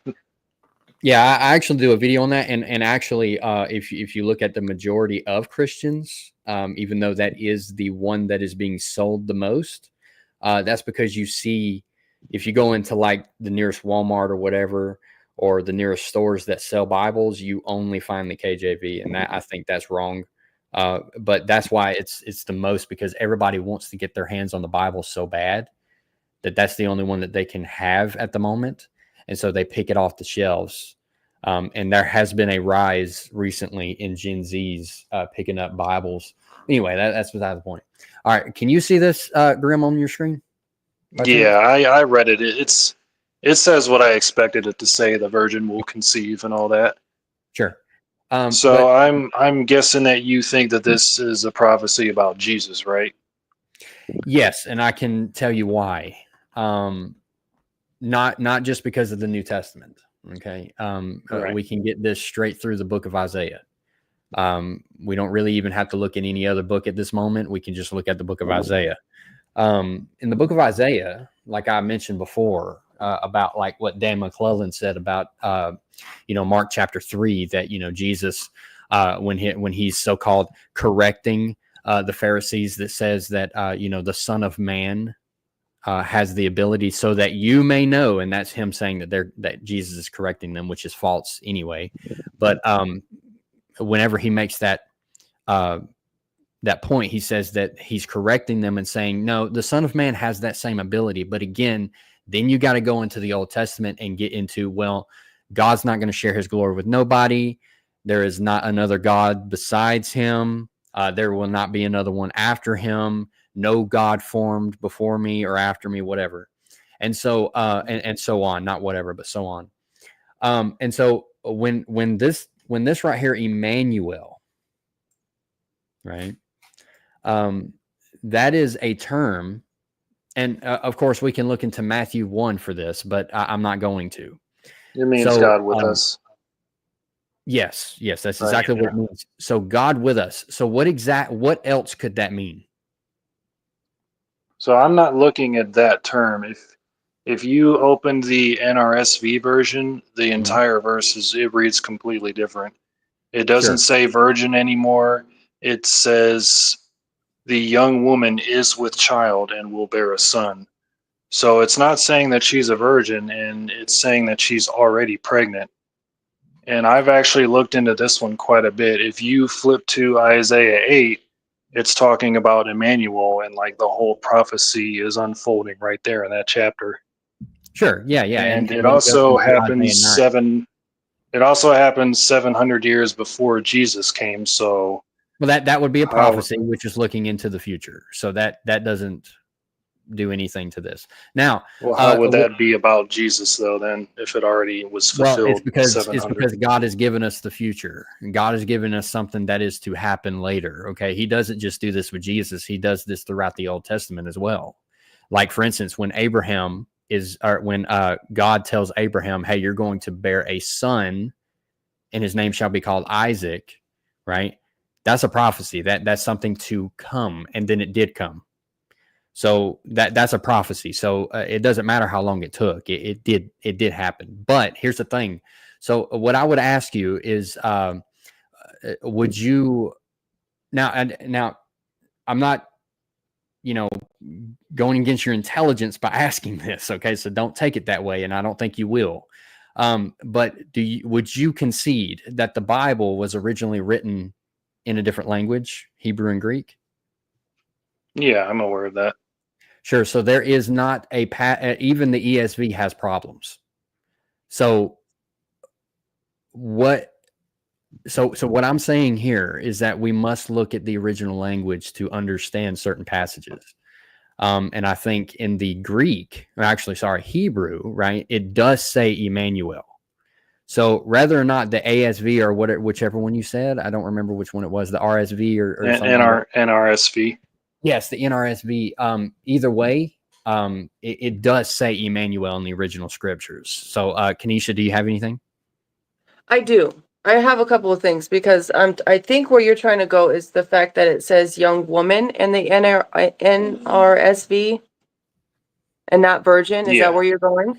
Okay, so Yeah, and I the Hebrew does actually say Alma, and I know Alma. that the word Right. for young woman is Alma, and the word for virgin is Bethula, I think, right? No, So so wouldn't go ahead. so so the word that was specifically used here. Here's the thing: we can't take something that you can find this word for virgin in this sentence, and then this one says Alma in this sentence. We have to take at the exact word that it was using, right? Which can mean virgin or young woman. But when it's saying virgin or young woman, it's the same thing when it's talking about woman or wife. It's interchangeable in the Hebrew. It depends on the context of what is being said. So it's the same word, but all in context is how we get something. Same way as we do when we say the word right. Do I mean write the direction? Do I mean write something down? Do I mean write as in the last name right? You will know by the context that it's used in exactly which right is being used. And so one thing you also have to think about here too is young woman. This automatically in the Hebrew culture would automatically mean virgin. Right. Because the word switches to, and I can't remember off the top of my head, but I'd be happy to look it up. But the word switches the moment a young woman becomes married and then is now, had sex with her husband. Now that word for her is no longer young woman; it switches to a different word. So the fact that we're talking about the word Alma, it has no barrier here, whether it's transferred virgin or if it's transferred young woman. Does that make sense? Is that what the point you were getting? Because I feel like maybe you were going a different direction with that, but I'm not clear on No, what was specific. that's right, but I want to know how that makes sense that it's about Jesus and that it's still saying that the woman is a virgin because Yeah. So I've heard I that would. the NRSV version is it's not 100% accurate. Like none of the translations are, I None don't of them think. are. But Right. it's Right. So I I would think that say, the NRSV is more accurate to the Hebrew at least than like the King James version or something. I don't know much about the ESV or the other ones or the NIV, but right. Right. if the original wording is that a young woman is with child, then she's not a virgin if she's, pregnant already. But that's Well, and incorrect because again, if we're taking it as it actually is written, this word that is being used here, it means the same thing. To say young woman would automatically mean virgin. It's not just in a general sense. this word alma that is being used. And what you're bringing up is very valid. So I just want you to know, like, your questions and your points, very valid. So I like the fact that you're asking them or bringing them up.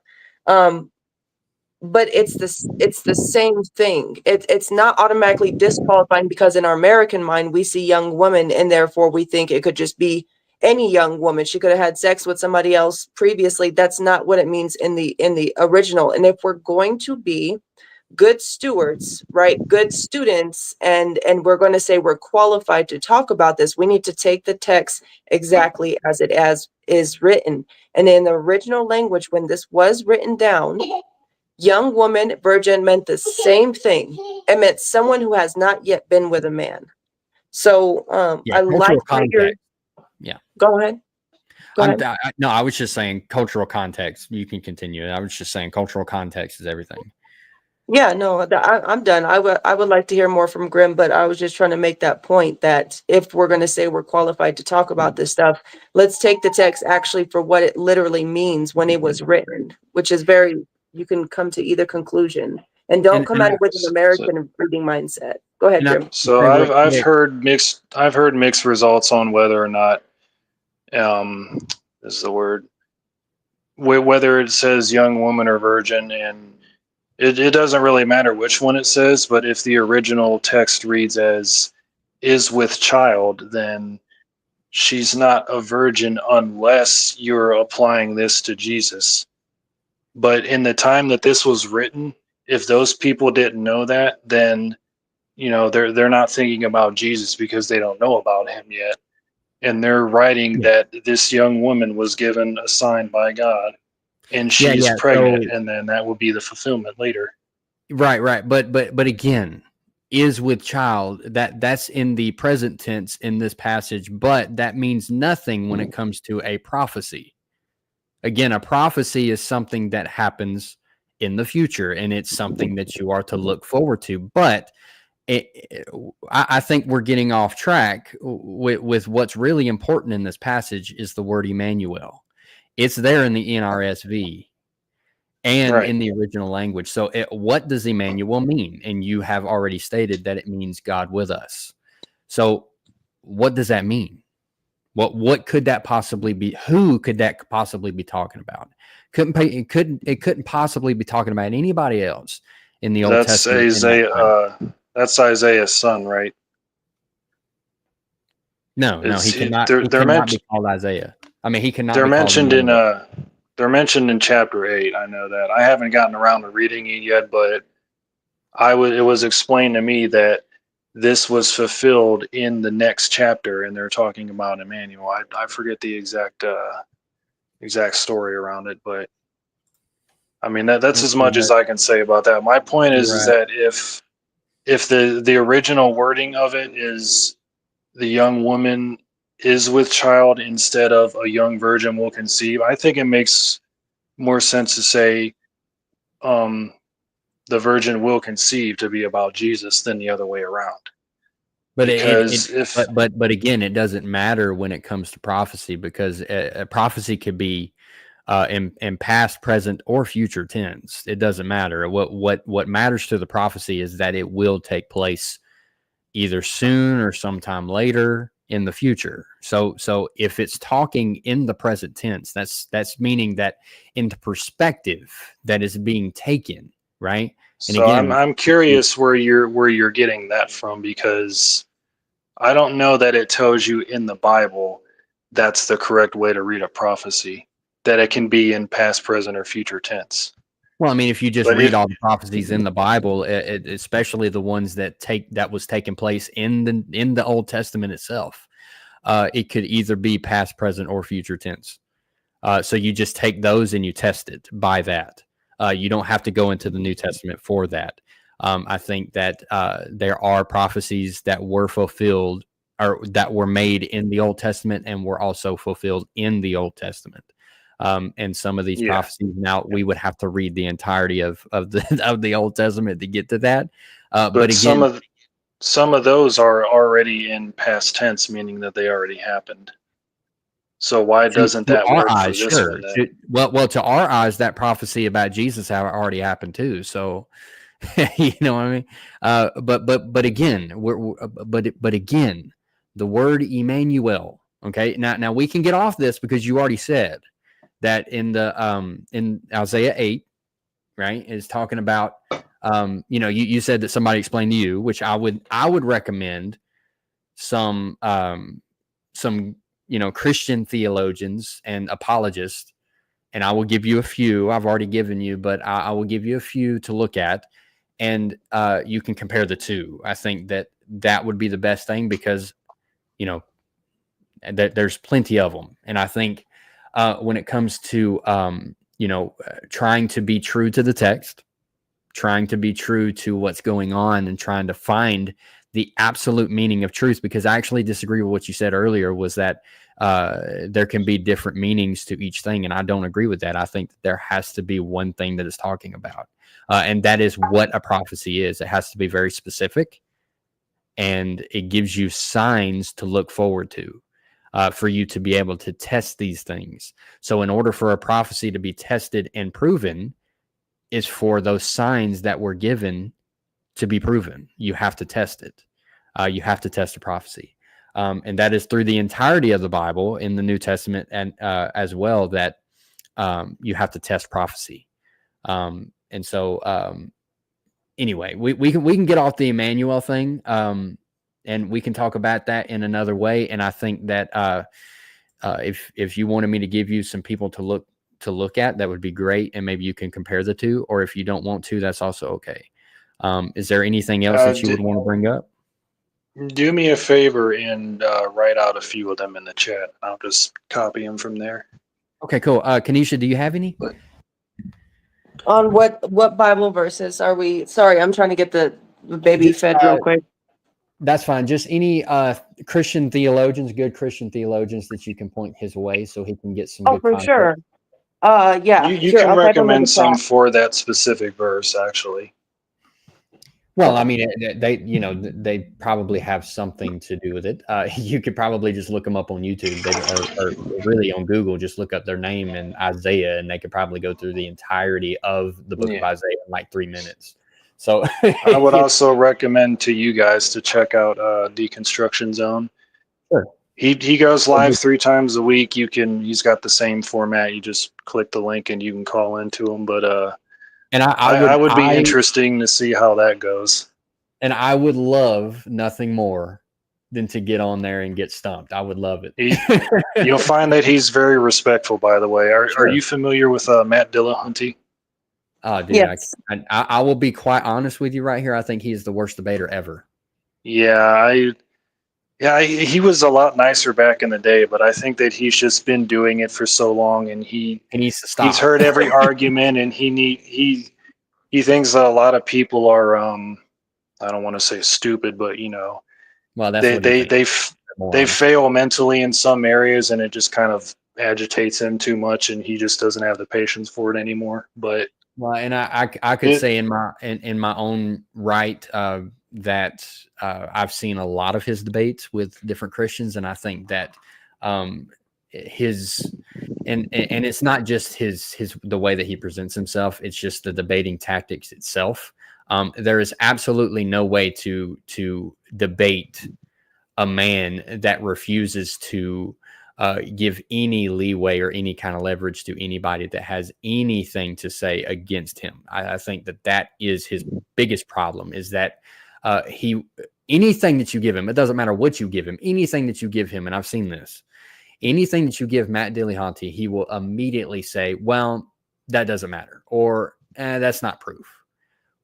Well, whenever he's debating more from a logical standpoint. Yes, but when you're dealing with the Bible, you have to do a little bit more than that. And right. I think that when you're dealing with the Bible, you can't just be like, yeah, no, just brushing everything off. And I think when it comes to the resurrection, right? What like the Bible, I think that we could all agree, maybe, that the Bible is pretty much a historical book. Like, and I'm not saying like, I'm saying within its own right, if it is 100% proven, right? Which I don't know if you would concede to that, and I'm pretty sure you would. Yeah. No. So, but I'm not saying that it is a historical proven book. I'm not saying I would argue for that, but I'm saying like within the context of it in a whole, it is history, right? And maybe I could have just said that, but I kind of just rambled on it. But I think like a lot of it has already passed. Like a lot of it has, it's just a history book, right? You can look at it in that kind of way. And so when you're dealing with like the resurrection, let's just say, for instance, the resurrection, right? Someone like Matt Dillahunty, he wants you to show him. He wants you to call. He's even said this before. He wants you to call God down and make he him wants evidence. come to you, and that's not the evidence that you're going to have. What you're going to have when it comes to miracles is not for a miracle to happen again. Okay. The same miracle, Jesus is not just going to come back down and resurrect again. That's just a fallacy. All right. He's already done it once. He's not going to do it again. And so the thing is, and again, one day we will see him, and you don't agree with this, but one day Christians believe that one day he will come again. And, if y'all want to wait until then, that's great. Well, it wouldn't be too great because anyway, but when you get to the resurrection, you have historical documents and historical evidences, which is evidence, right? History is evidence. That's just what it is. But Matt Dillahunty will say, no, it's not.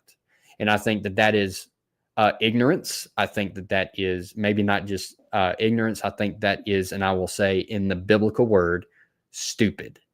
I think whenever you literally cannot get your point across to the point where you're literally saying evidence, historical evidence is not evidence.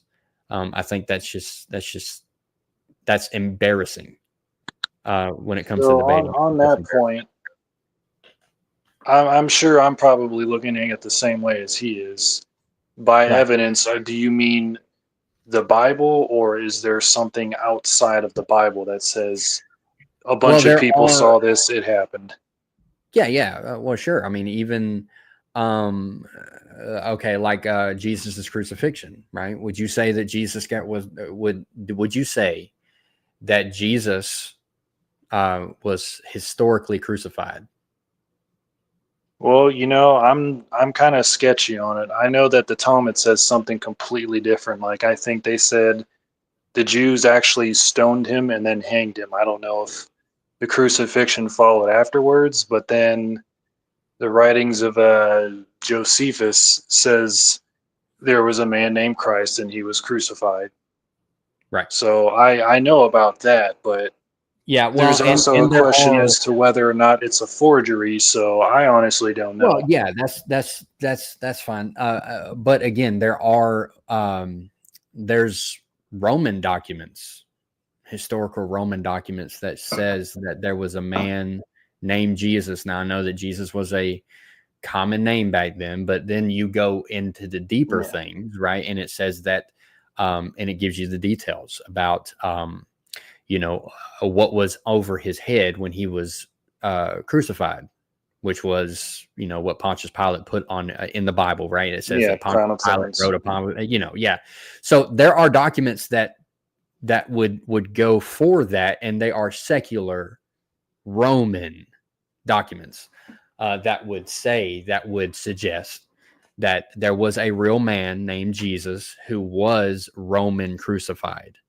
And so just to give you a little bit of thought there, I would not be able to give you those sources myself because I don't know. I mean, I could possibly search for it, but I don't know the exact ones to give you at this moment. So I do have a guy that it was actually Justin from Deconstruction Zone. He has like a Discord server with all this stuff on it. I haven't gotten around to looking at it yet, but he will say, yeah, they do confirm that this guy existed and he believes he did. And he was noted to be crucified, but I'm not aware that anybody outside of the Bible says anything about he resurrected. And I know that there's another part of the story that goes along with that. A bunch of people that were dead rose up out of their graves and were roaming around the town, and Yeah, somehow I get nobody that a wrote lot. about that either. Yeah, I get that a lot. That's in Matthew's gospel.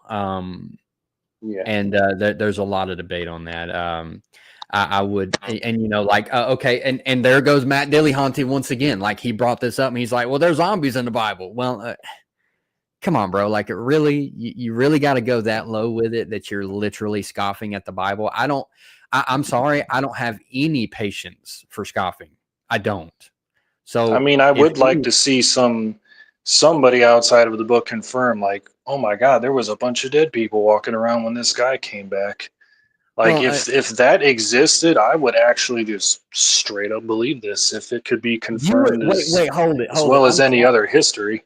I'm sorry, but that's absolutely crazy. So you're telling me that you would absolutely believe, you would throw away your entire worldview, right, to become a Christian, to surrender your life to Jesus Christ and believe that he was resurrected and everything else, simply because it was a fact that people rose from the dead, or that there were somewhat zombies that roamed cities back in those days. Well, Is that what you're saying? there's more to. I would believe the zombie part if it could absolutely be confirmed. Like, you can't really 100% confirm it, I don't think, unless you were to go back there. But on Jesus' resurrection, that's different because that sort of happens today. People are brought into the hospital dead, they get revived. Sure. It's the same thing to But me. But the crucifixion is difference with him is he was dead for 3 days, right. and Right. your brain starts to decompose as well as your body after, Sure. I think it's like 12 minutes or something like that. Sure. So And if there's he was actually confirmed to be walking around, yeah, there's something there, but I don't. right. Well, It I depends would. on how much I would have read about it and how early I would have believed it. I mean, I know some people read about this maybe in their teenage years or their young adult years, and they just absolutely believe it straight out. Like, they don't Sure. actually think about it or look into it. They just read the Bible and they're like, wow, this all really happened. I don't Sure. work that way. Well, and neither do we as Christians. As true Christians, we do not believe that way either. Like a lot of atheists, always. I heard it yesterday on the live stream on Kinesis channel. I heard it so many times that they accuse us as the ones that have the blind faith. And in fact, like I said before, and you can deny this all you want, but it is a historical fact. You look it up on Google. I mean, that's the thing, dude. We have the world at our fingertips right now. All the knowledge you could absolutely withstand in your mortal body, you have at your fingertips. Like, you can find these documents if you just do a thorough Right. study. And I stand here as I would still an say, unbeliever somehow. do what? I haven't seen, I said I still stand here as an unbeliever, even with the entire internet in front Well, of me. There's yeah, and something that that's I'm my missing problem. that you guys have seen that I'm not seeing, is what Well, I'm but saying. that's my problem, because you even said that you haven't even read the entirety of the Bible. So how can you believe something you haven't read? We don't You need might to have read heard the entire quotations, thing to but know about Jesus. well, I it's a mean, good there's the thing you do that. Gospels, Yeah. there's the Gospels, there's a few other books. I think you could still know about him if you left out the Old Testament Well, and you sure. just read So, most of the New so Testament. real quick, sorry, I don't want to cut you off, Grim. I'm really enjoying talking to Yeah. you. Yeah, So you do great. is it safe to say I know you, Grim? Sure. Is it safe to say that we have a relationship? I mean, we've been No. on here for like what, maybe an hour. I Yeah, wouldn't the say answer that is no. much. The answer is no. We have an acquaintance here of some sort. So I want you to kind of think about it like that when you are examining, and do as you will. I'm not your mom. I'm just saying, because I used to be a non-believer as well. Okay. So I understand what you're saying. I understand your mindset and where you're coming from, because I have the same mindset, dude. So I can't judge you. But what I want you to do is, before you throw the whole baby out with the bathwater, I think it's wiser to, for yourself, not YouTube videos, okay? I know they're great and all, but for yourself, it would be wiser for you to find out who exactly Jesus says he is about himself. Not what the mommy and daddy and the pastor says and the guy on TV and the atheist says, but who does he say about himself? And then come to the conclusion, are you worthy enough for me to even entertain anymore? Because I think something is very dangerous when we dismiss everything someone can say based off of what somebody else said about them. I mean, in general, not even just about God, but I mean in general. And again, please don't take what I'm saying as if you have to do this or I'm trying to be bossy. I'm not. I get it from both perspectives because I was saying the same thing that you were saying not that long ago. I didn't care. And in fact, Christians really got under my skin. And it wasn't until I actually said, let me see, right? And sorry guys, my baby's playing with the toy. But it wasn't until then that I understood more about what God says about himself. And that's when I finally started to say, okay, I think I should give God a little bit more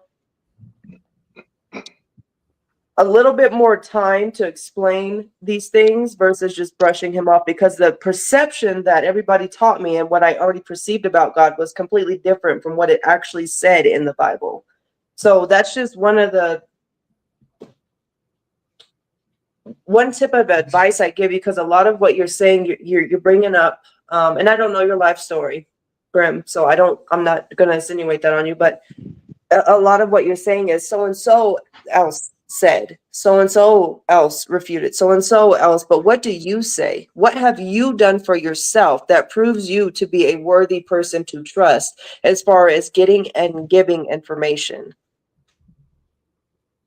Yeah, that makes a lot of sense, and I would agree we should read it for ourselves.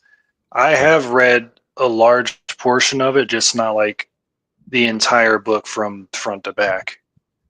I know there's some very strange things in there, like I won't mention the entire passage, but there is a passage that says something about a woman lusting after men whose, whatever are like that of horses, and like, why does that need to be in there?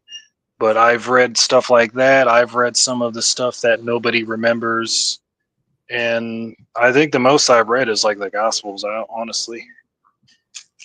But I've read a lot of it, and I stopped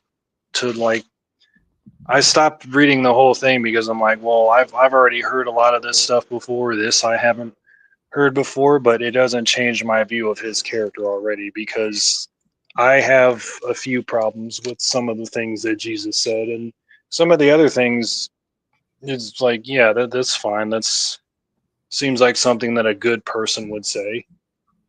Well, and that would be good to go into. I would just say to my last point, and Kenesha, that was great. I think to my last point, whenever I said, and I would love to go through those passages, those troubling passages, if you would like to go through that. But I think to my last point, I said, we have the world knowledge at our fingertips, and I would, and you said, yet now you still stand here as a non-believer. I think that's exactly the point, is that, we have it, so go find it. You have said, I would love to see that for myself. Well, good. Go look it up. I mean, we have Google at our disposal. Like, we can just go. I have done that. Right. I don't know what I'm looking for other than like, I think my problem is I'm too skeptical, and so is every other atheist. I know there's some of them that are non-believers, and they do find something in there, and now they're a Christian somehow. And I always ask, how the hell does that happen? Like, were you actually an atheist, or are you just not skeptical or whatever, or something happened to you? But here's the thing, man. There's like, I'm a skeptic on some things. Like, it's okay to be skeptical about the Bible. That's what allows us to grow and learn, right? I'm not gonna sit here and say I've never doubted the Bible once. Like, that's untrue. I've doubted it a few times with me looking into stuff, but again, with me looking it up and studying the context of the scriptures. I cannot stress that enough, man. I cannot stress that enough. Certain things, certain culture stances, right? It's so, I mean, we were even talking about morality earlier. Like, the culture decides certain things, and I would agree with that. And I think that's why we need to have what God says, and He has said it. So the culture stuff that happened in the Old Testament, right, where you were like, why does that have to be in there? Well, the reason that has to be in there is to show the depravity of man, which then you go into the New Testament, and Paul shows you that in Romans, right? Romans, that we are all depraved, including me, including Kanisha, including all Christians. We are all in the same boat when it comes to God. So It's through Christ that. let me ask you something. Okay. Let me ask you something real quick about that. I didn't want to jump all the way back to morality, but there is stuff in the book that God does that sounds like something humans would do. Like, He's directly commanding it to the people to do it. And it doesn't sound any different than just some very immoral person doing it. Do you have an example? Like, go if you bring kill up slavery, these then people. No, that's everybody's most hated topic. Yeah, and genocide and genocide, right? Yeah, I mean, he does tell people, go raid this village, take the women and do with them as you please, kill all the animals, and yeah, but then you look into kill God's everybody, law, right? and we know what they would have pleased to do. So for example, like, it says to treat the foreigner, right, better than, like, it says to treat them extremely well, and it tells you exactly what to do with them. And so when God says do as you will with the women, that means, like, do as I have commanded you to do, and do as you would will, which their will would have been God's will. Not completely, because they fell, right? Just like what we all do. But the Jews back in those days tried their very darndest to follow God's law to the full extent that they could. And we later know that they couldn't. And that's why we need Jesus. But anyway, so, like, and just give me, like, do you have any kind of specific passage or anything like that you want to look at?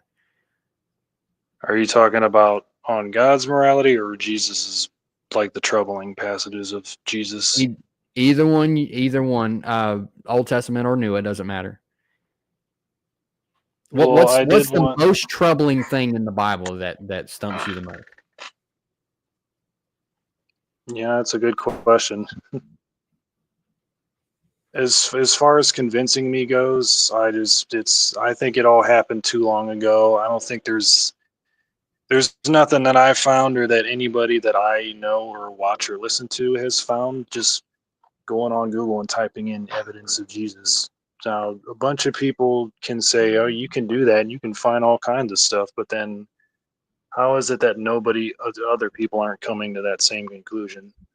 So is your problem with how long ago it was? Sorry. No, go ahead. Oh no, I was just getting clarity from Grimm. Is your problem about how long ago it was? That kind of makes you skeptic?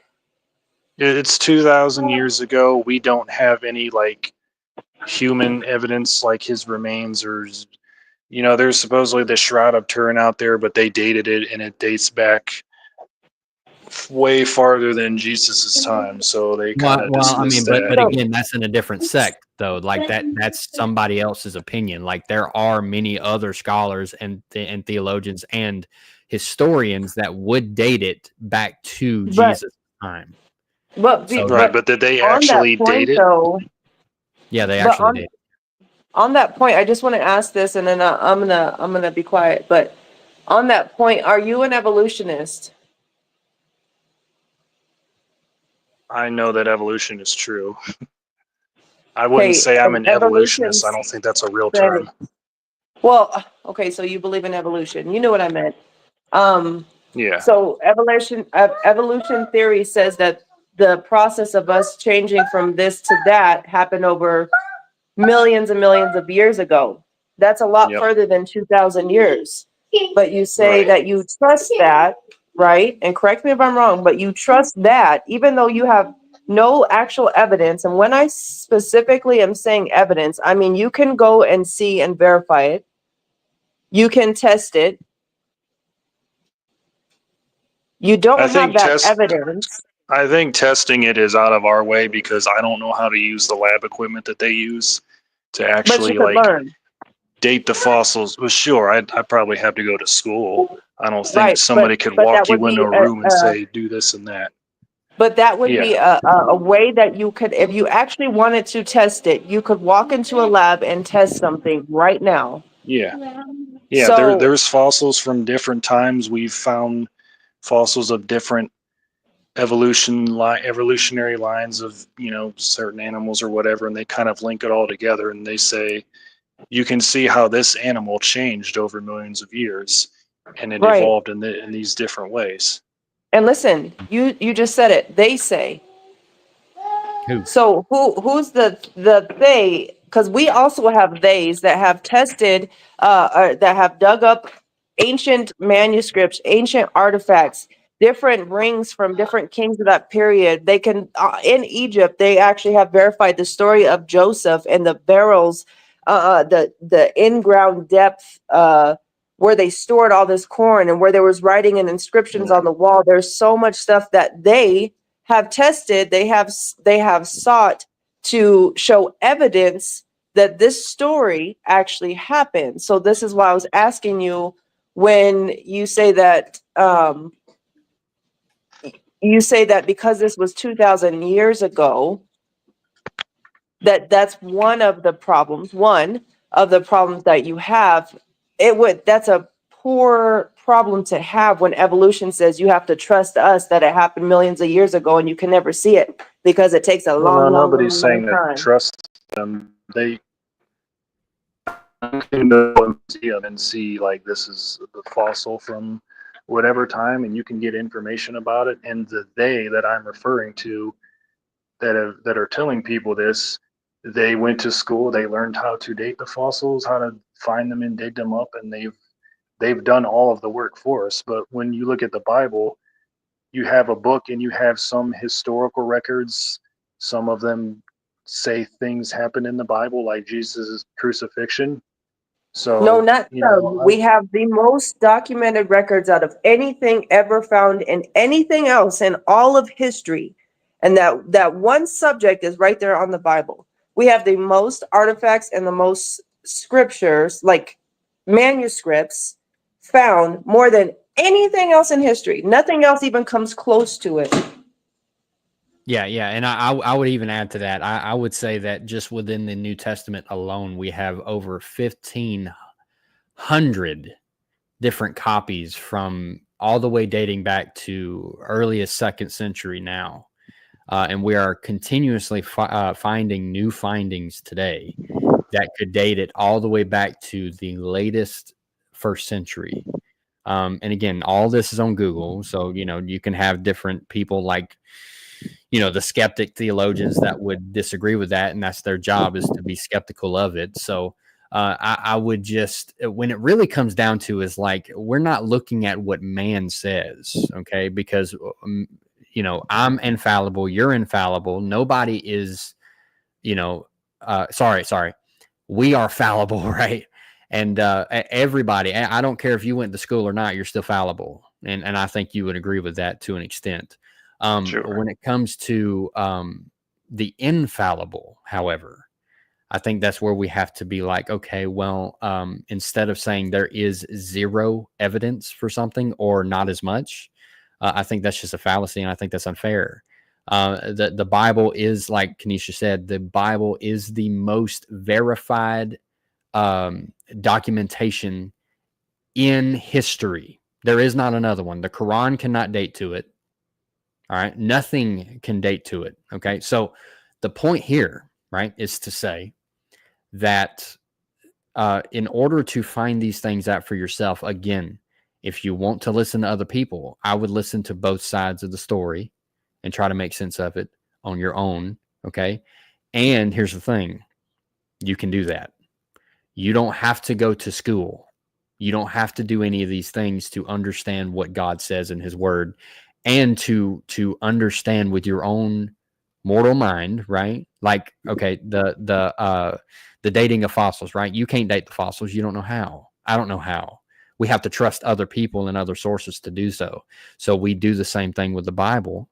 But when we verify that it is, in fact, the word of God, and it is, in fact, and it does what it says it does, and Jesus says that he is who he is, which is God, we would then be on a totally different plane, a totally different discussion. Now, right now, if the Bible is, in fact, reliable, is it what it says it is?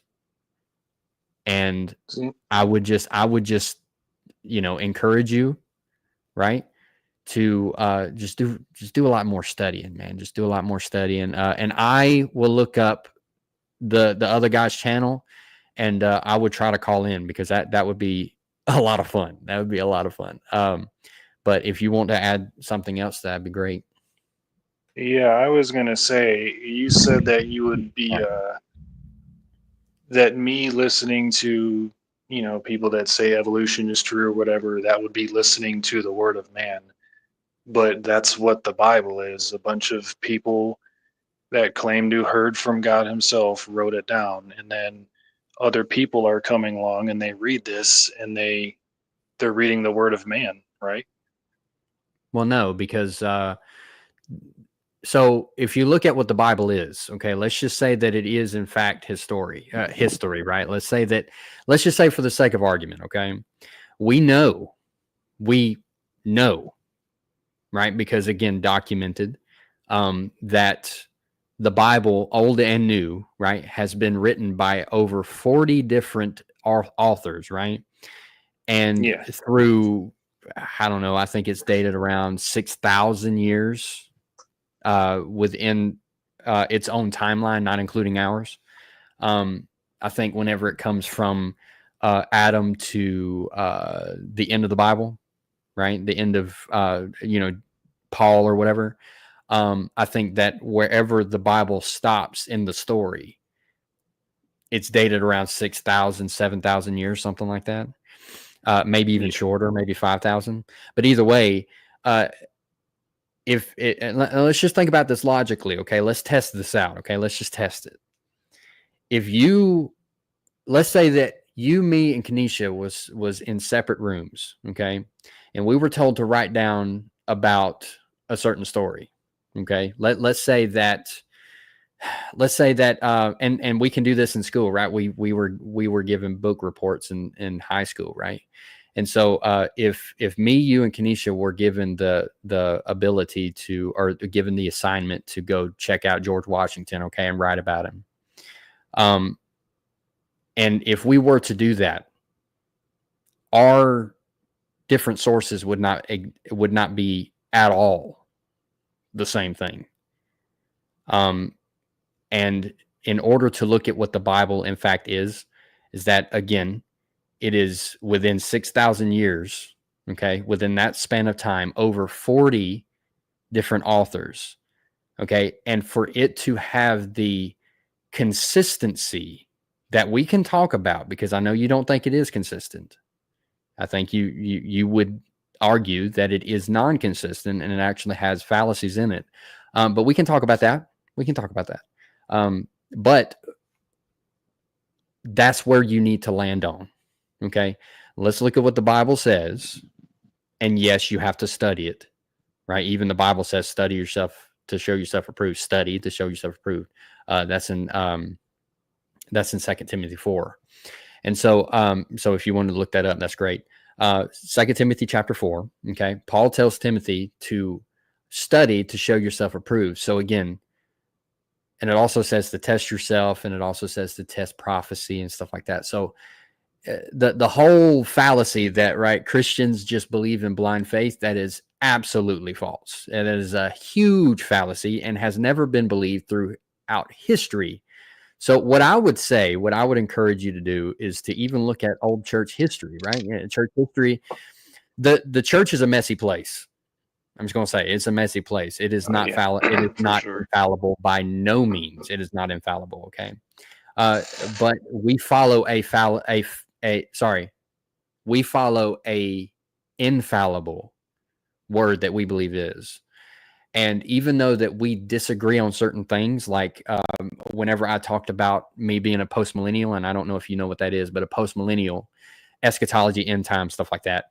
When I said that, I think most of the chat, if not all, was like, "Where you get that at, man? Why don't you, blah blah blah?" And I'm like, "Sorry, bro," But even though we disagree on that, we can still agree on the essentials and who God is and who God we serve. Okay, and that's why we would say that if somebody does not believe that Jesus is God, then they're out of the faith.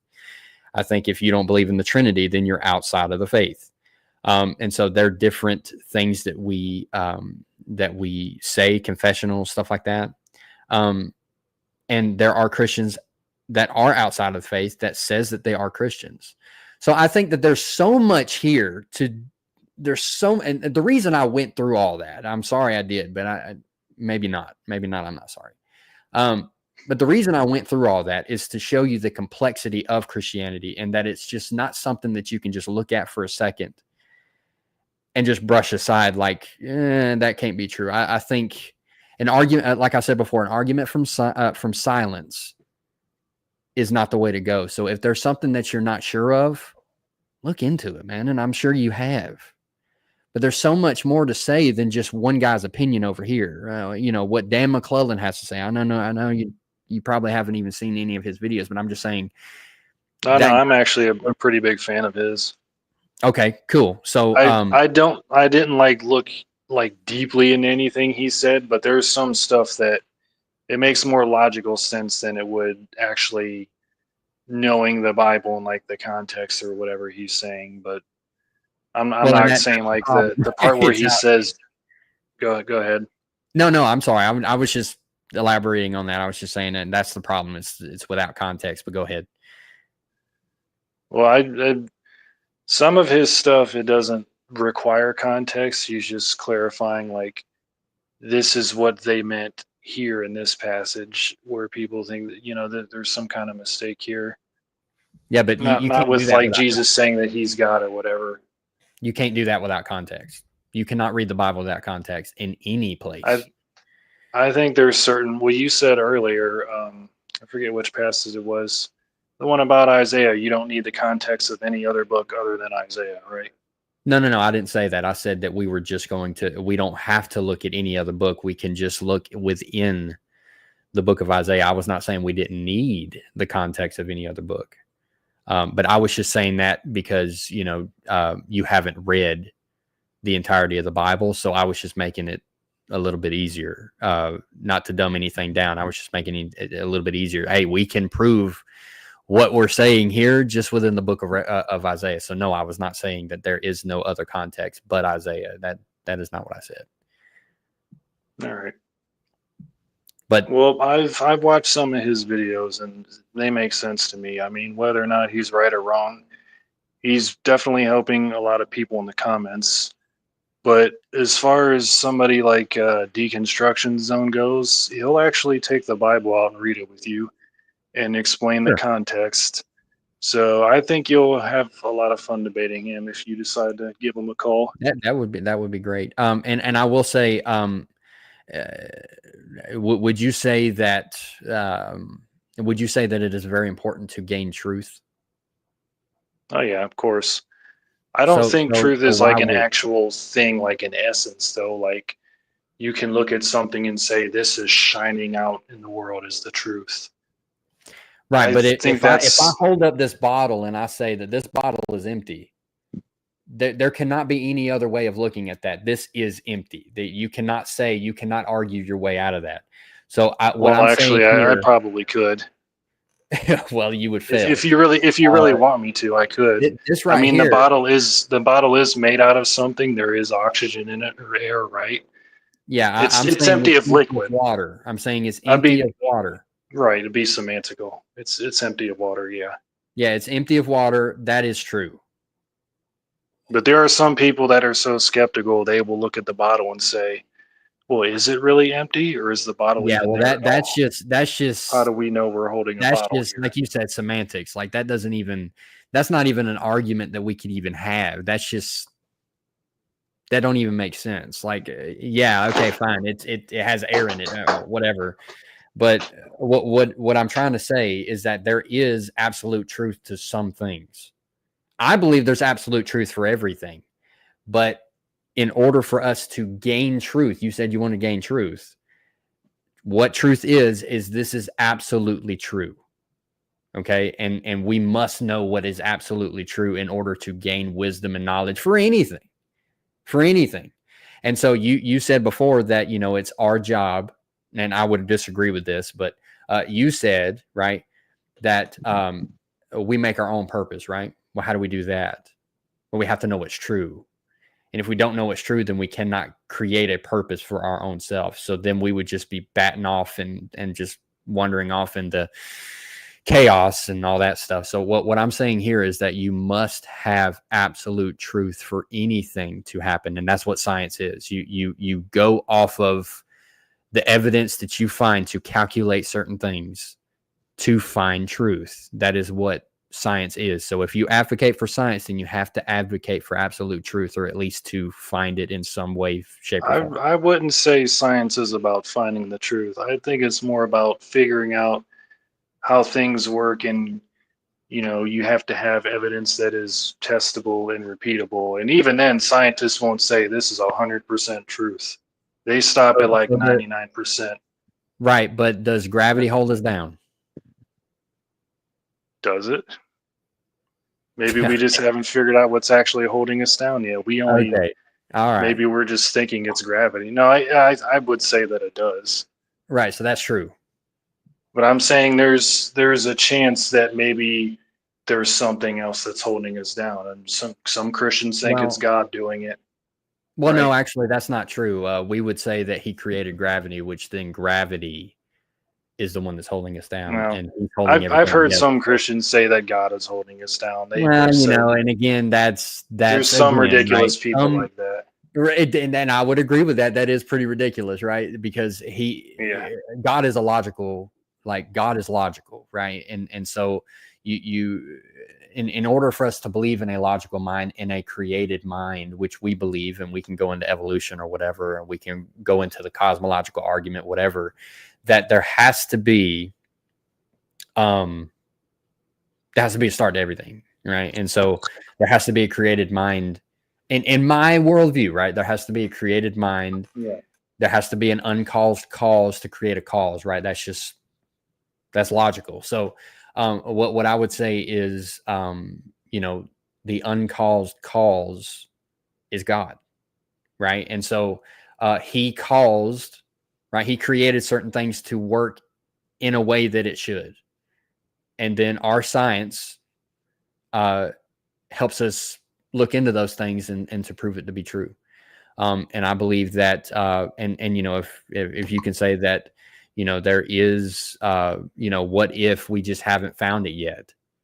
Well, I think that's the main problem within the worldview of the worldview that you're presenting, and people like you that present that there is no way that we can know about anything. And I think that's just a fallacy. I wouldn't say that I have a worldview. I'm just looking at the world for what it is. Everybody has a worldview, brother. You're looking at it through a Christian perspective, that God is responsible for all this. And I'm looking at it as, I'm just here. I don't know what happens outside of space in the universe. Maybe a God did it, maybe not. I don't know. That's a worldview. I don't think that I have any way to verify that. But, well, if you're saying the atheist worldview, then you're saying something a little bit different.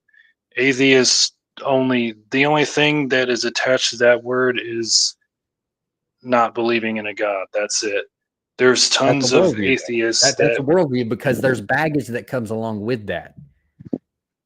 There's I always wouldn't say there is. along with it. Okay, well, but here's the thing. within an atheist point of view, a worldview, whatever you want to call it, in their unbelief or whatever you want to call that, I think that whenever it comes down to if you're an atheist, right, and if you say that there is no God, which that's the difference between agnostic and atheist, right? You're not an atheist if you're an agnostic. That Well, there's agnostic atheists, and then there's Gnostic atheists. I think there's actually some other third word that I think when it first started out, it used to just be atheist. But the original term does not say somebody who claims there is no God. It was just somebody that didn't believe. And then there was like a new wave that came along, and they were saying, the new atheist, there's no God. It doesn't make any sense. Right. But again. So here's the interesting thing about that is atheist actually means without God. A means without, and theist means God. So the atheist lives without God. Right. And an agnostic, that's why it doesn't make sense. I know this is a newer thing that people like to say, and agnostic atheist makes no sense. To say, I'm not sure, but I'm going to live without God. I'm not sure, so I'm choosing. Like, you've already made up your mind to live without God. So you're either atheist or a believer. The definition of the word is different from actually describing what you are as an atheist. Like, if you say you're an atheist, you wouldn't say, oh, you're without God. I mean, you can say that, but if you actually ask a person, what is an atheist? They would say, I'm just somebody who doesn't believe in God. I wouldn't say I am without God. That just sounds a little weird, right? But that's the original language is actually what it means in the Latin. A means without. That's right, what but we do with every other word. It has an actual definition, and there's what the word means, and then there's the definition of the word, like an actual description. Right, but that's literally what happens, though, right? I mean, this is besides the point. I mean, there's no point to what I'm saying right now. It doesn't make or break anything, but that's literally what's happening. You're living without God. So whether we say it has a new definition or not, that's exactly what's happening. Well, I mean, unless God is here, then I'm not really living without him. I just don't believe in him. He is not living within you, okay? And the Christian theology is saying that God lives within us who believe, okay? So yes, isn't he everywhere though? He is not within you, and that's the point. So then that part of the Bible is wrong. No. I'm pretty sure there's a part that says that he's. But what I'm saying, his children do. Yes, but what I'm saying here, yes, Kanisha, that's true. But what I'm saying here, okay, is that yes, he is everywhere. He is everywhere. That's true.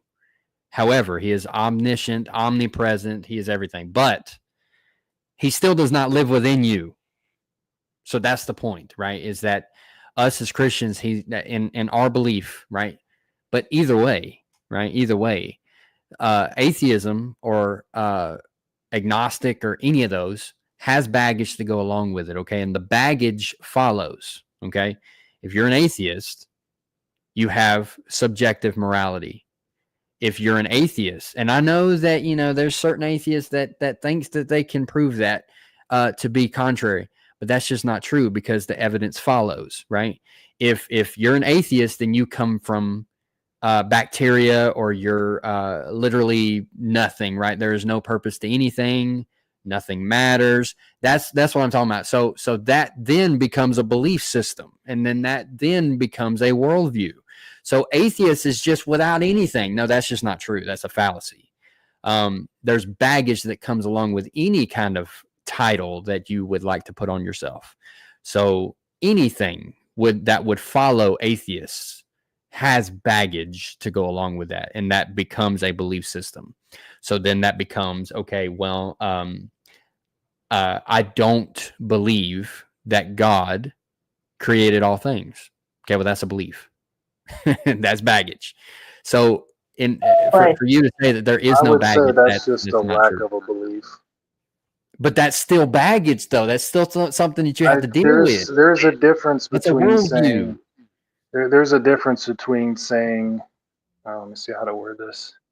If I say I don't believe in a God, that's just saying I have a lack of belief in something. But if I say I know there's no God, then that's a belief. That's a claim.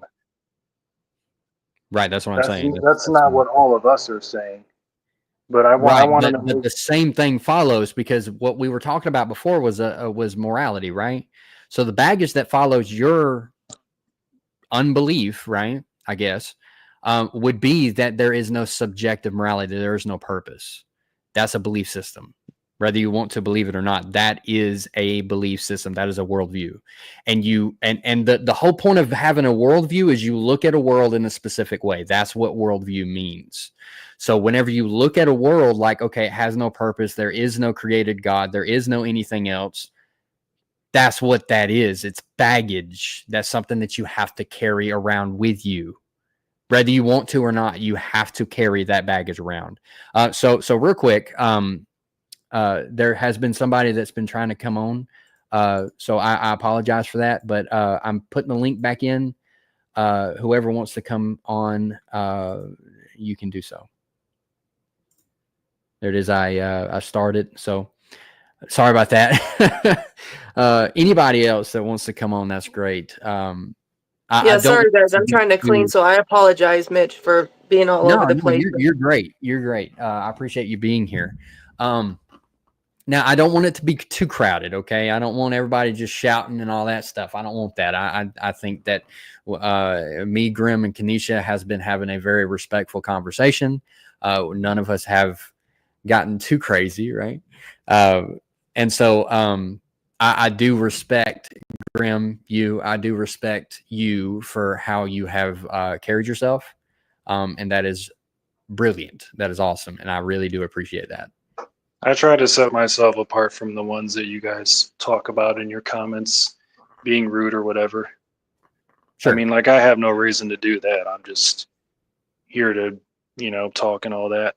I did want to say something real quick to make something make sense for Kenesha, though, because she said that an agnostic atheist doesn't make sense. So if I'm saying that, if I may, just I'm so sorry. I've been going for a little while. Let me jump off real quick, but I'm still listening. So just give me 1 second. All right. Go ahead, Grim. So you said that an agnostic is somebody who's not sure, right? Would that be your wording of it? Yeah, that's what everybody's telling me who's hopping on my channel. That means that they're unsure. Yeah. So if I'm an agnostic atheist, that means I'm not sure whether or not a God exists, but I don't believe in one, or I don't believe in one. Either phrasing works. But I actually identify as a Gnostic atheist, which I know is very, you might say, arrogant or daring, but I would actually claim that there isn't one, and that I would have knowledge of this. Not 100%, obviously. That's, it's meant in a joking way towards other people. Well, I think a lot of atheists just identify as atheists, though. I don't actually hear the term agnostic or agnostic atheist that often. But you'd be interesting to come over on my channel sometime and listen to all my people that hop on there. I get a whole wide range of different atheist belief and agnostic belief, whole different range. This one says this one says that, this one says this. So that's why we're very varied. Yeah. I'm gonna leave that be. Same with us Christians. Yeah, I know that there's like 40,000 denominations. I've actually heard quite a few Christians that say they follow the book, they believe in the God, but they don't believe Jesus. Yeah, there's some that say he doesn't exist. There's some that say they think that he's a fraud or whatever. It's very interesting. I said earlier, that's not they're out of the faith. That's what I said earlier. So no, that would not be classified as a Christian. Classified as a Christian is the exact same thing that you would classify really anything else. And that's the line that you're trying to blur between atheist and agnostic, which there is a line there. So let's stop trying to blur it. Let me ask you something real quick. Well, hang on, real quick. real quick. Just keep that in the toolbox. Hang on. So the whole fallacy, again, fallacy's been thrown around all night. I think the fallacy is that there is 40,000 different denominations. That's just untrue, right? Mormons are not Christian.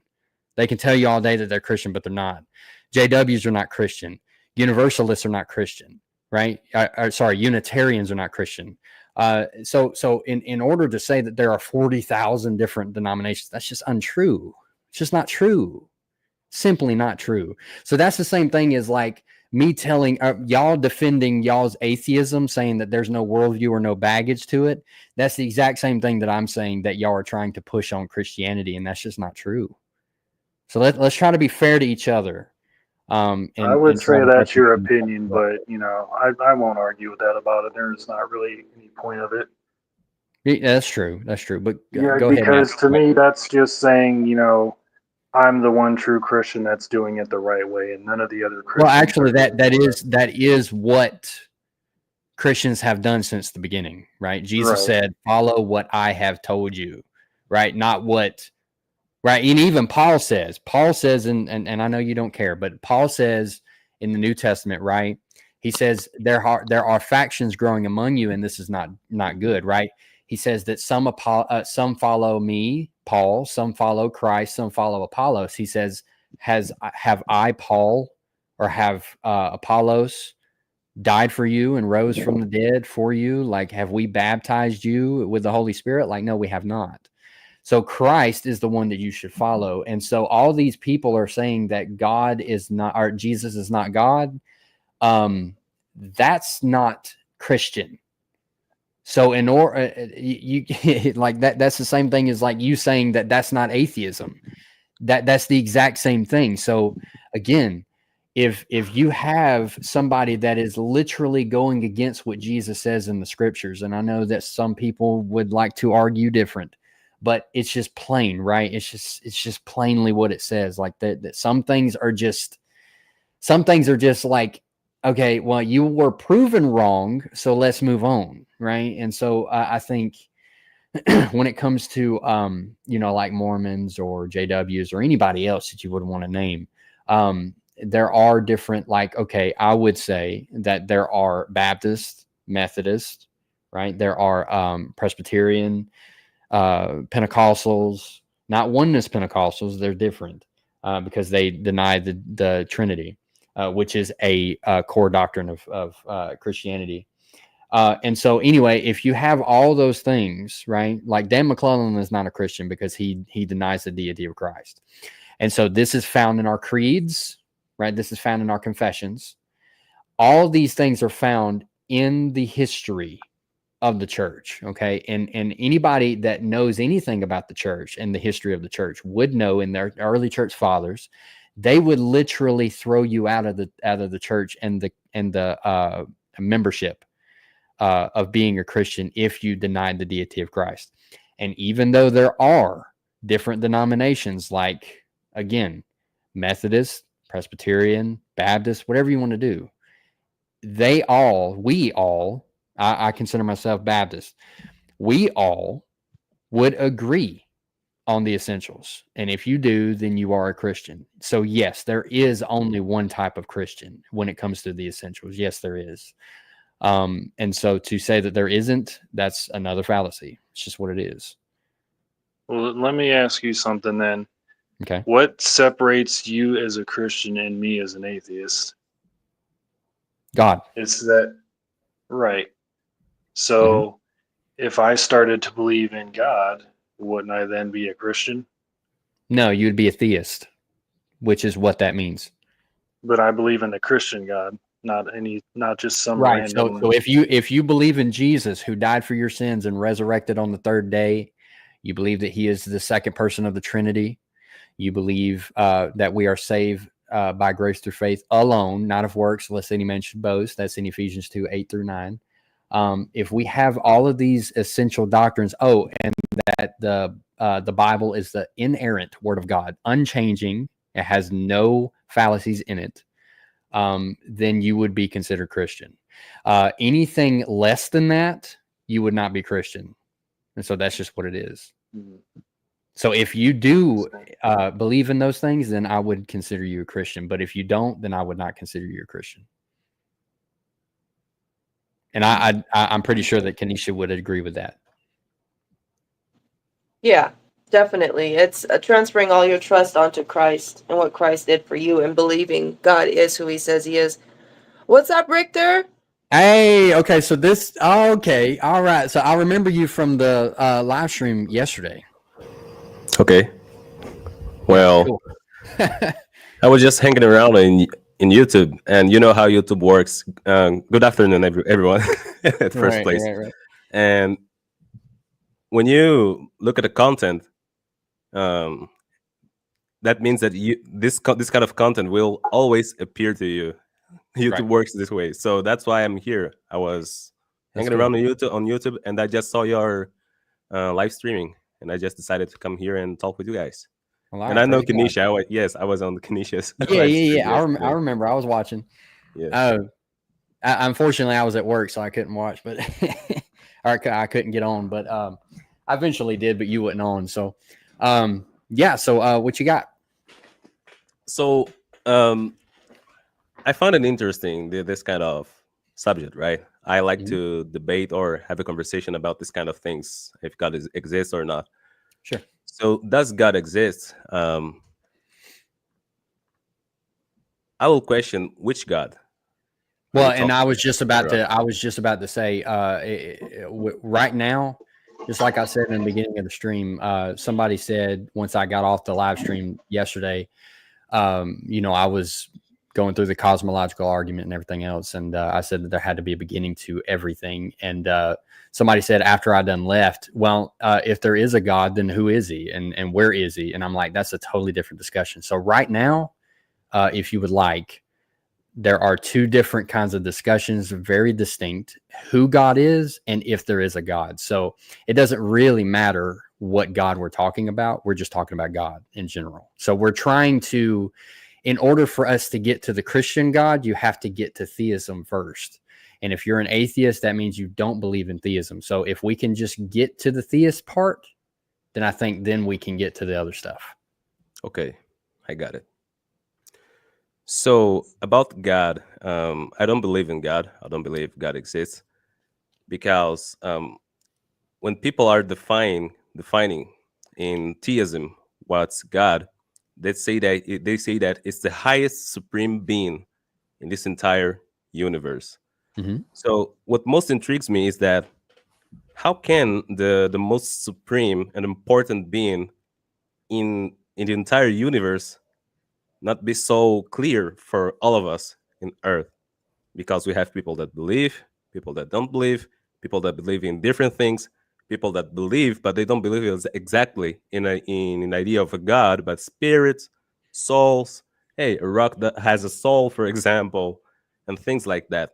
Right. So in Earth, we have so many ideas when it comes to something that is not natural, something that goes beyond the natural. Right. It would be so easy to this God, if it really exists, to come and say, hey guys, I'm here. I'm the creator because I'm the most important living being in this entire universe. I created you. But this is not something clear for us, for all of us. Okay. Well, I would argue it is. But I would say that nature itself and just the way that everything came into being, just by looking at certain things and how they work, could not have been, in my opinion, just in the way that I see it, it could not have came into being and came into existence without an intelligent mind. What if it didn't come into existence? Well, but that's just that doesn't matter. It did. So well, there's a theory that it was just always here, just like people claim God is. Like the universe is eternal and it was not created. Right, but like I said earlier, like the cosmological argument, I don't know if I'm sure that y'all have heard it. That's one of the, familiar. That's one of the greatest theist arguments there is. But I would say that there had to be an uncaused cause to create a cause. In order for a cause to come into being, you have to have a cause. And so how can that cause be a cause to cause another cause? without a cause. So you have to have something to come into the universe to have anything happen. And Except I just for don't see God. how that could be. Yeah, because that has to be an uncaused cause. Right, but if there is no need for an uncaused cause and the universe is just here and there doesn't need to be a cause, then Well, but that whole argument is thrown out.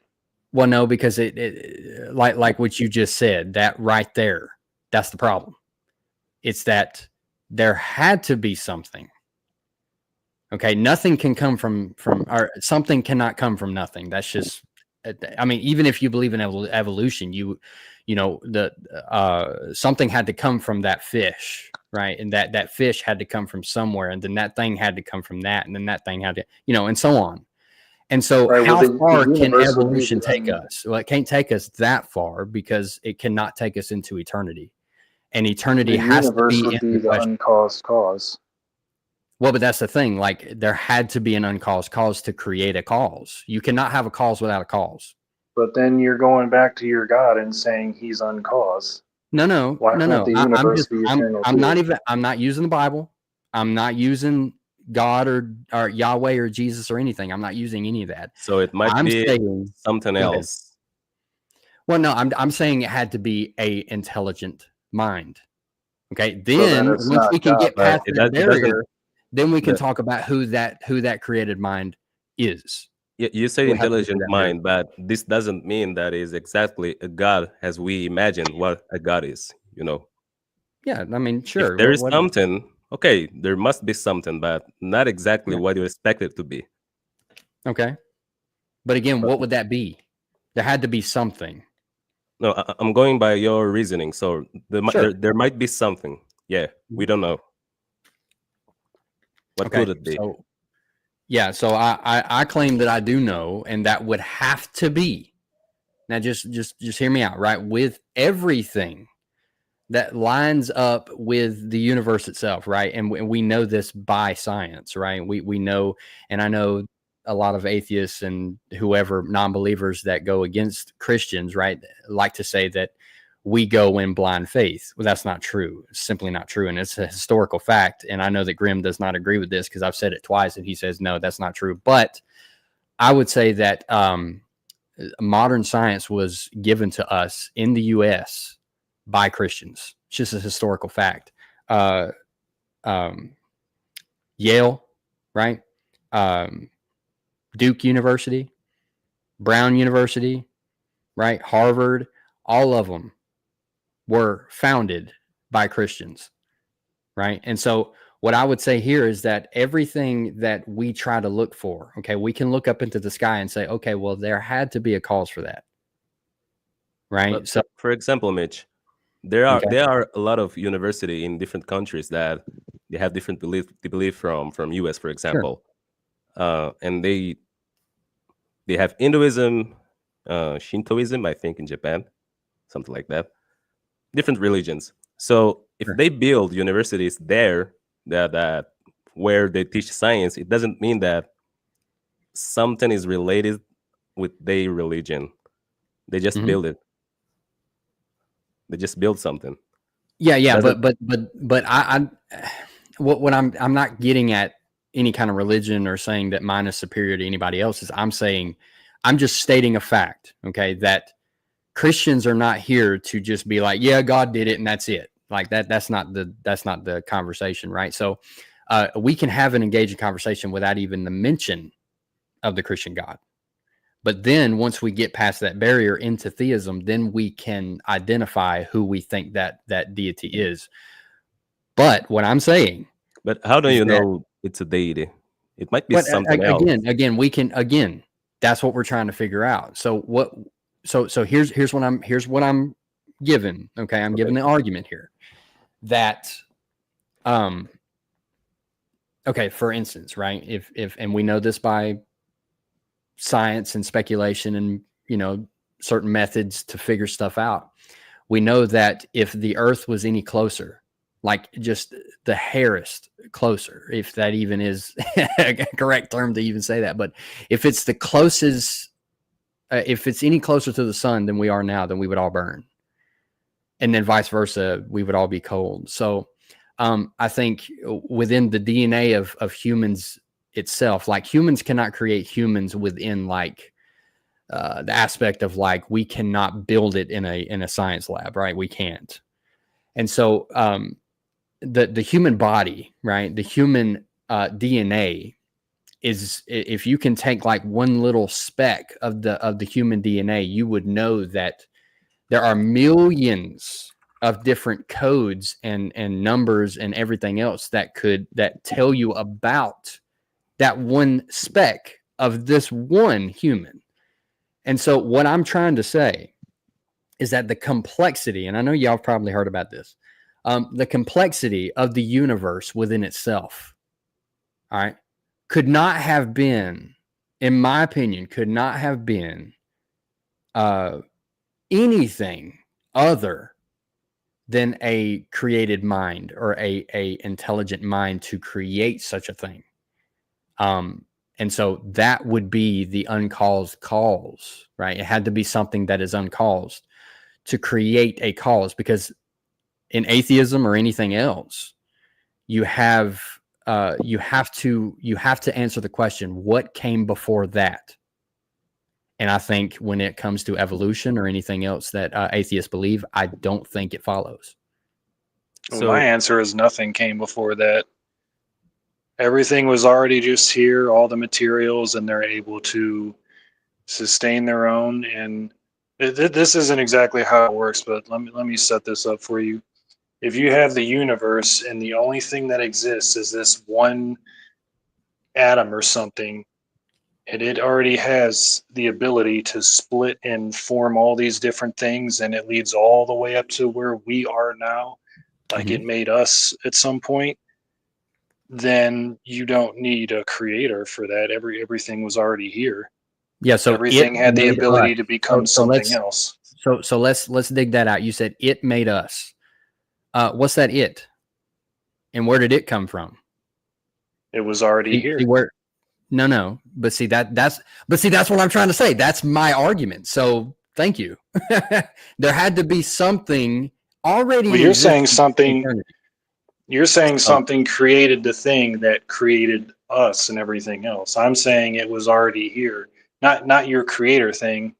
I'm saying that there was no creator, and the very first thing that led to everything else was already here, and it already had the ability. Yeah, but I thought you didn't know, it needed to. I just respectfully, I thought you didn't know. I thought you wasn't decisive. I thought you didn't know. That's what made you an agnostic. No, I said I was a Gnostic. Do what? I was saying I was Gnostic, not agnostic. Okay. Gnostic is somebody that has knowledge. They know something. Okay, that's fair enough. My fault. So I didn't mean to misrepresent you like that, but you're good. I thought I heard agnostic, so that's my fault. So so anyway, back on track, right? So if that it, and this is within your own words that you just said, right? And it created this thing, us, whatever else, right? And it did. Okay. So again, how can a thing, come from nothing? That's what I'm saying. So it had to be here, and you've already said that that's a possibility, that there had to be something already in existence. And you're saying that it was all of existence and not the intelligent mind that I'm saying. Now, what then would hold everything together to the point where it's so incredibly complex that we could not, our own mortal minds cannot wrap around it, and will never be able to? So it doesn't start off as, do what? It doesn't start off as complex. Like if there's just one atom in the space that it's occupying, and the space is, I don't know how you would describe it, being made of nothing, not literally nothing, like the box itself doesn't exist. Like the box exists and there's something in it, and that slowly changes into something else, and then those different things that it's become other things, and then it's multiplying and changing, and then here we are today. But there was no intelligent mind. So you're okay with saying that something, right, that has no intelligent mind, that has no love at all, that doesn't care about you, created all things and are just formed it by its own essence or whatever. So you're okay with that, but you're not okay with a loving God that could, or sorry, not God, that a loving created mind, okay, could create you in the way where you're so unique within your own self. You are so incredibly unique from me. All right, that you have your own distinct personality. You have your own distinct DNA. Okay, everything about you is distinct from me. Okay, we could not put our stuff together and it even makes sense together, right? It could not be the same. So what I'm saying here is that such a complexity, even though you argue that it was not always complex, but then it evolved into something complex, is what you're saying.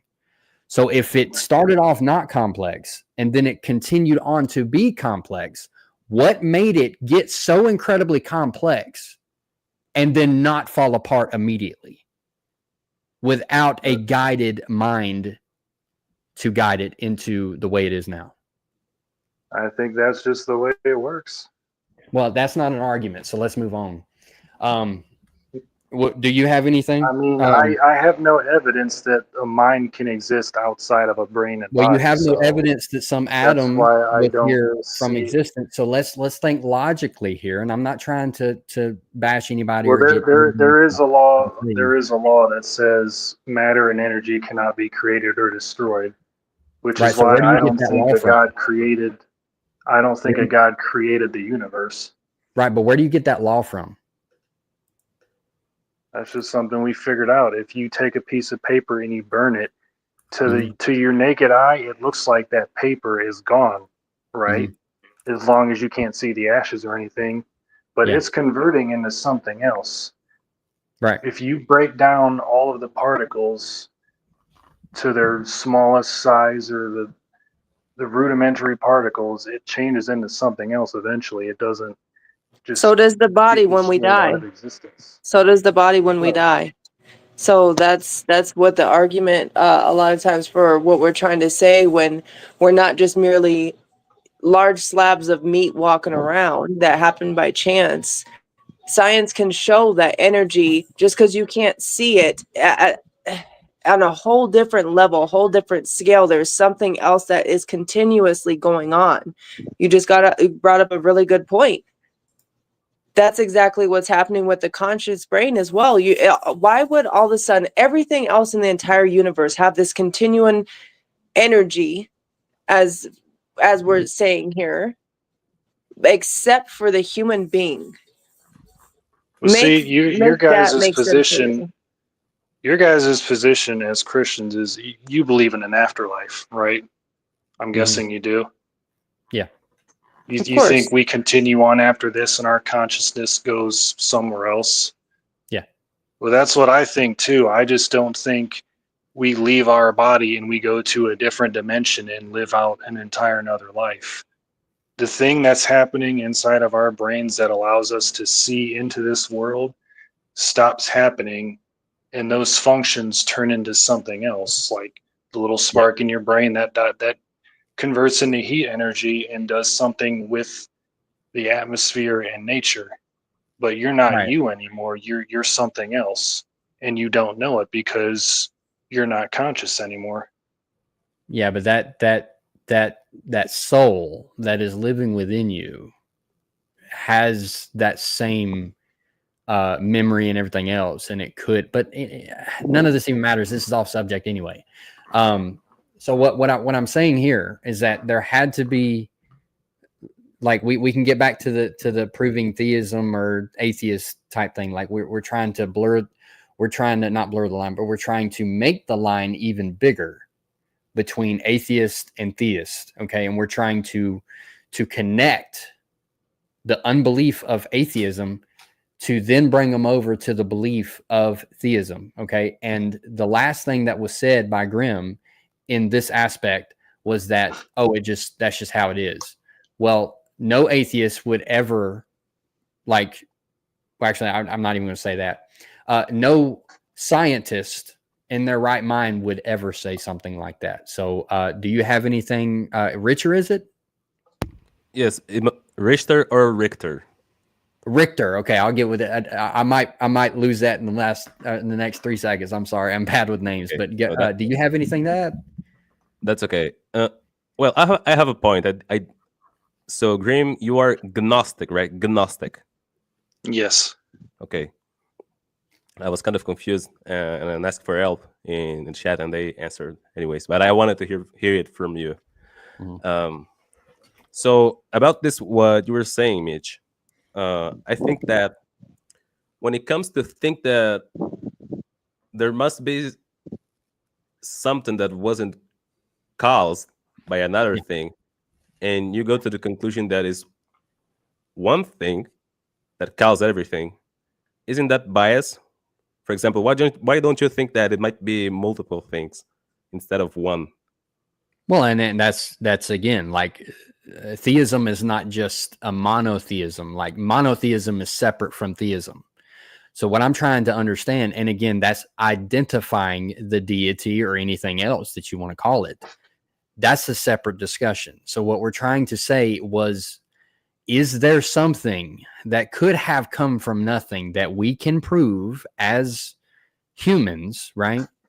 That either always have been, or is there something that we have to assume? Because if we have to assume it, then you can just toss anything scientific out the window, or any kind of historical proof or anything like that. You have to toss that out, because you it's just logical, straight up logical. If you have something come from nothing, that's illogical, straight up. But and many atheists have said that. Okay, yeah, but I'm not going to quote any of them, but I'm just saying. But the thing that is that they say that, not me. The Sure, thing is, sure. I'm not saying something comes from nothing either. Yes, that's the point. For example, science it's not a special thing, or it's not exclusive for atheists. Science is for everyone. It doesn't matter if you're a believer or not. Well, that's what I would argue. Yes. Yeah, science works with evidence, with what's empirical. I think that's the word. Something that you might observe. That's how science works. So and we trust in science because, for example, so many technologies that we have today, they are based in science. For example. Yeah. So when it comes to the beginning of everything, scientists don't say that they know exactly what kind of happened before the Big Bang. They say that Big Bang is the beginning of space and time. That's why I put before Big Bang. Right. And this way. They don't know exactly. Some of them try to come with hypotheses, what could be the state before this Big Bang. But humanity, we don't know exactly. So that's my point. I don't say that everything came from nothing. I just don't know. By the Big Bang, that is the best theory to explain how the universe came to this kind of expansion. Right. It's okay, but I just don't know. That's the thing. So, but coming to a conclusion that there must be something that was uncaused, that is responsible for everything else, by pointing in just one thing instead of thinking maybe more than one thing might create us or the universe. I say it's biased because theism, it's a kind of definition that leads you to think about a supreme being, for example, but it's not really related just to monotheism, because you have polytheism, pantheism, all this kind of understanding of gods. They're linked to theism itself. Yeah. So respectfully, that's all, I've already covered that. That's what I've already said. I said that theism is not just one thing. Okay, it covers all of the spectrum of any kind of deity or any kind of creative mind or anything like that. It covers it all. Yeah, but that's why I'm asking you, why do you think just one That's thing not might be biased. responsible for. So again, I'm not battling right now as a Christian. I'm battling as a theist. That could but cover whatever it wants. That's why I'm asking whatever you. you want it to. In theism, Yes. we have polytheism, monotheism, pantheism, more things. But why do you go straight to the idea that this uncaused cause is just one thing? It could be multiple things, bro. That's not the point. The point is, but it is important. One is different from a lot. I know, but like I said before, okay, if it is something that I am battling for right now, okay, it's theism. If I am battling for theism, that is not one thing. That is many things. Okay, so what I'm trying to say is that, okay, for instance, I have a question for you. Okay. Okay.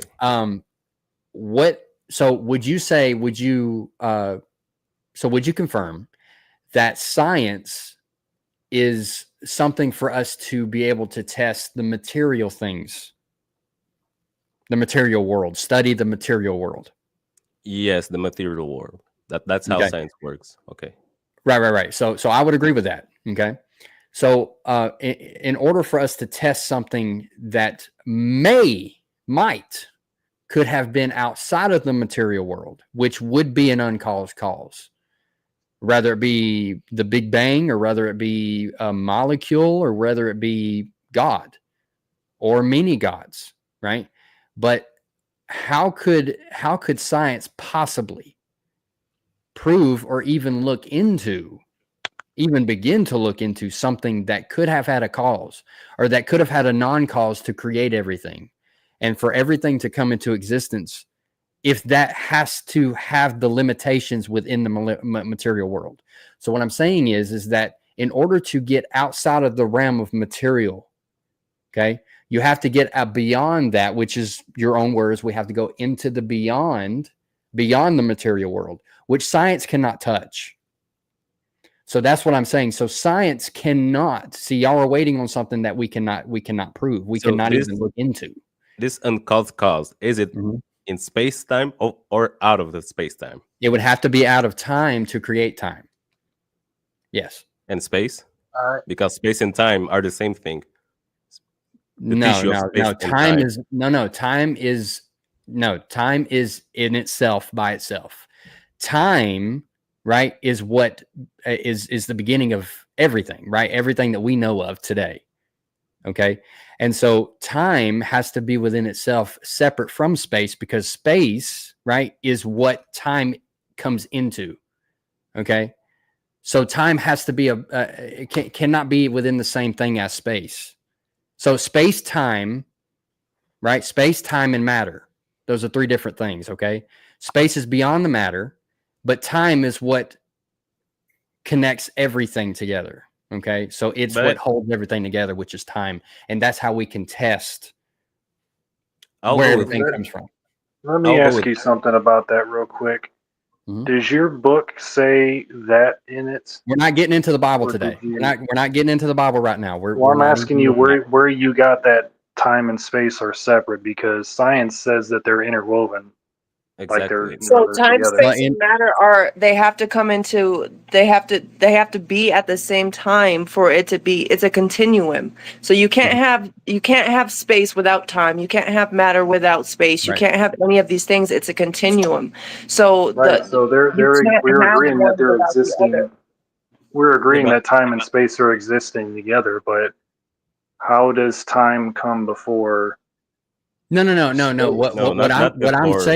What I'm saying is that time is the beginning of all things. Okay? Yeah, but Mitch, you say there that had to be something outside of that time to create space and time. It had to create these things. To be outside of it, it had to create it. But that's the point. We used to think that we only had three dimensions. For example, height, length, and performance. That's right. I don't know how to say it in English. Height, age. I don't know the name. I just forgot. Yeah, it's good. X, Z, and Y. It's easier. X, Z, and Y. Okay. But now we already know by the new science in physics, everything else that goes around there in that world, that we have a fourth dimension that is time, that is linked or mixed with space. That's why the explanation for gravity today is different from the Newton explanation of gravity, for example. Yeah. That's why I asked you if this uncalled cause was out of time and space. You say no, he was before time, but we cannot separate time from space. That's the point. Well, but that's the thing. So even if we can't, okay, and I'll concede, all right. So even if time and space is the same thing, that's irrelevant to it. Had to come. Even time itself had to be created. See, that's where I disagree, because if you're saying that something was created, that's an act, right? And it would be a change of states, like something is changing, that requires time. If there's no time, how can you act upon anything? There's no time, there's no space, but there's this God or intelligent mind or whatever you want to call it outside of that. So it's sitting in nothing. There's nothing yet except this mind, but it's not occupying a space because there is no space. How is it acting upon nothing without time to create time and then space? So actually, that would be my question for you, is that if something, right? You said that you're not arguing that something came from nothing. Yeah. So something had to exist before that. So is that thing time and space? Well, it couldn't be, because that time and space could not have created anything within itself, because it's just a thing. It's just I think that time and space already existed, and everything else that was necessary to bring us to where we are now with everything that we have in existence, it already existed in some form, and it slowly changed and became more complex as time passed. But where's the proof for that? That's my question. And I'm sorry, Mitch, but where's the proof for that? Or where's the evidence of that? Because this is what we mean by, we say atheists have a belief system. This is something that you're choosing to believe, but there's not evidence for what you're stating, but you say you believe that this is what happened. You've used that word several times, but you say, I don't have a belief system. I haven't gone out and tested if matter and energy cannot be created or destroyed, but I mean, I can observe that if you burn the piece of paper, it's just changing forms. There's no way to get rid of it completely. That doesn't show me anything outside of that, where that came from. So here's the thing, right? It's showing you that matter cannot be destroyed, and we can't like create something new. We're just using material and matter that already exists to create the new thing. Yeah, exactly. Right, but you're saying matter. So we're using something that exists, right? Something.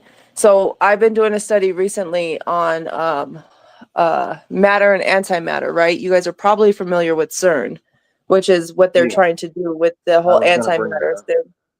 Okay.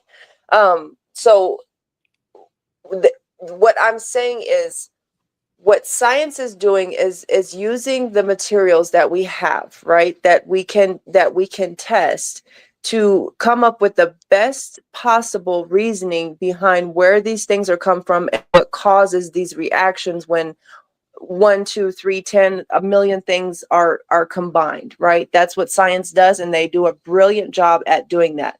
But what they're doing is they're using something that is there to come up with a conclusion. The question is, where did the things that are there that are being tested come from?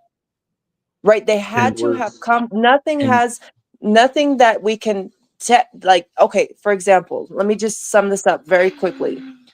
Can you make me a human right now? Not right now, maybe in the future. I mean, I don't know. Actually, maybe we've made parts of a human, just not the entire thing from scratch. No, but we've never made a working human anything. Exactly. I think at some point it could be possible. So you would always have to borrow from the thing that is created in order to create something else. Yeah. Yep. Right. So what we are arguing, what I am arguing, right, is how did we come into existence We didn't. It was before everything was already here. before all of this other stuff that is needed came together? Where did the stuff that was needed come to, like, where did that come from? Think of it this way: if you took your house and you blew it up, you have all the little pieces, everything is there. That is the universe expanding, and then everything is slowly changing into what we have now. It's becoming ordered, but before that, it was disorder. It was chaos. Everything Right, don't but you before see? that is there was a already house. everything don't was already there. It's just it wasn't it wasn't ordered yet. It slowly but changed over time and became yeah, ordered. but respectfully, like, don't you see that something that we can materially test in the natural world, we cannot relate to the unnatural world?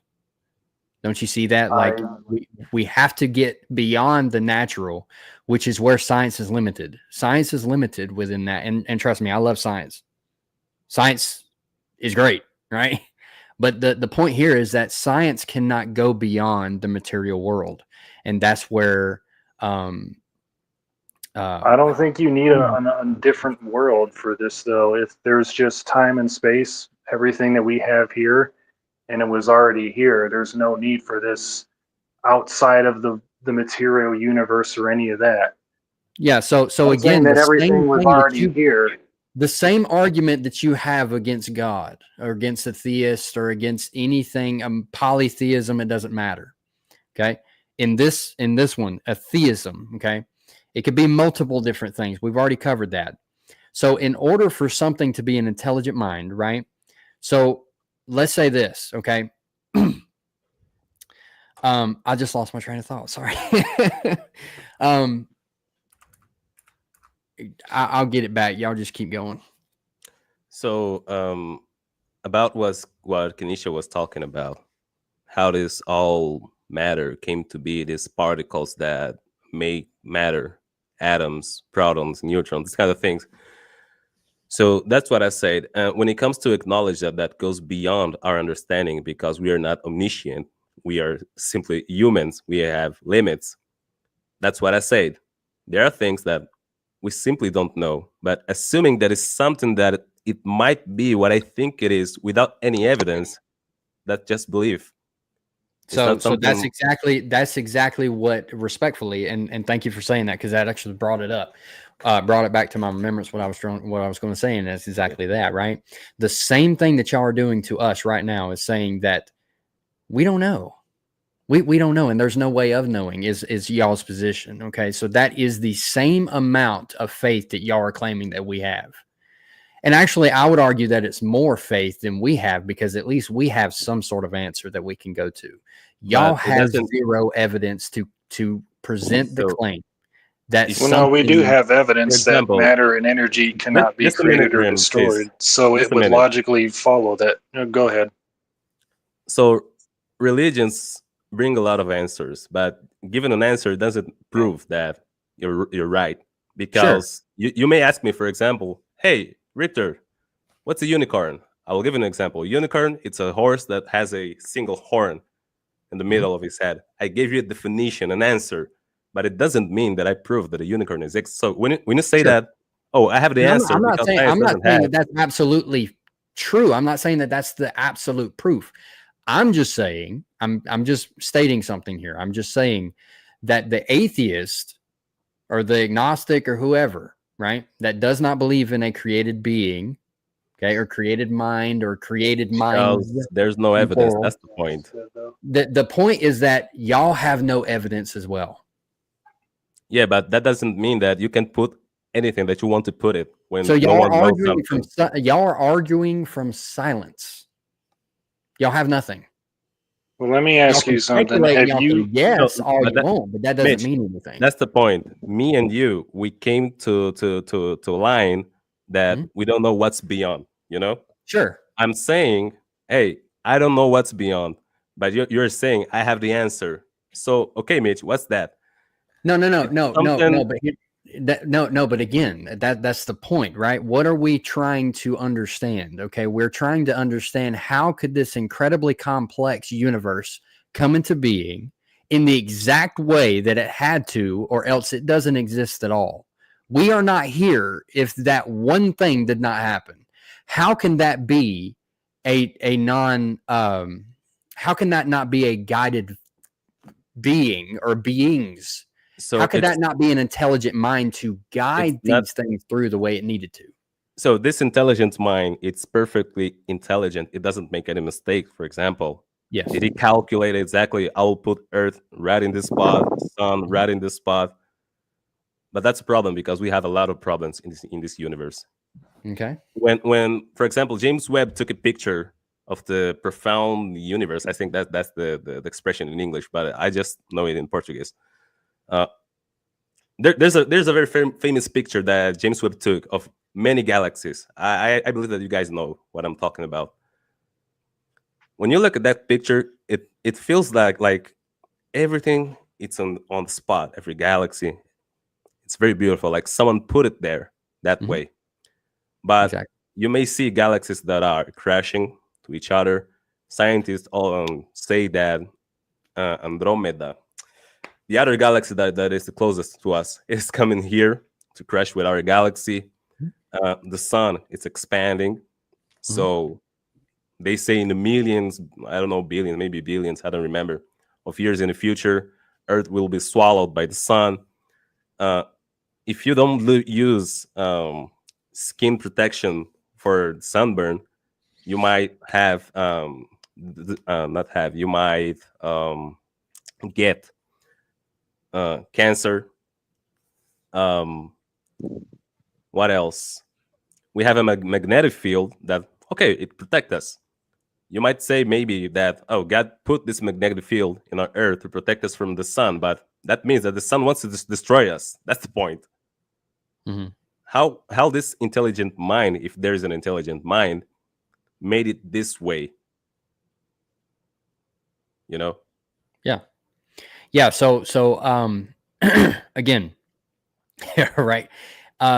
In order for us to say, why did it come about this way by an intelligent being? If there is in fact an intelligent being that created all these things in the specific way that it has to, okay?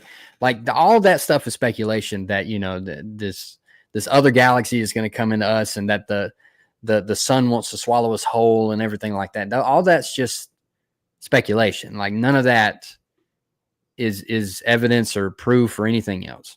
So what I'm saying is, and maybe we can look into other galaxies, but I mean, come on, like how can you take a picture of multiple galaxies if we can't even take a picture of Pluto, much less, you know, an entire different galaxy next to us? Like we just can't do that right now.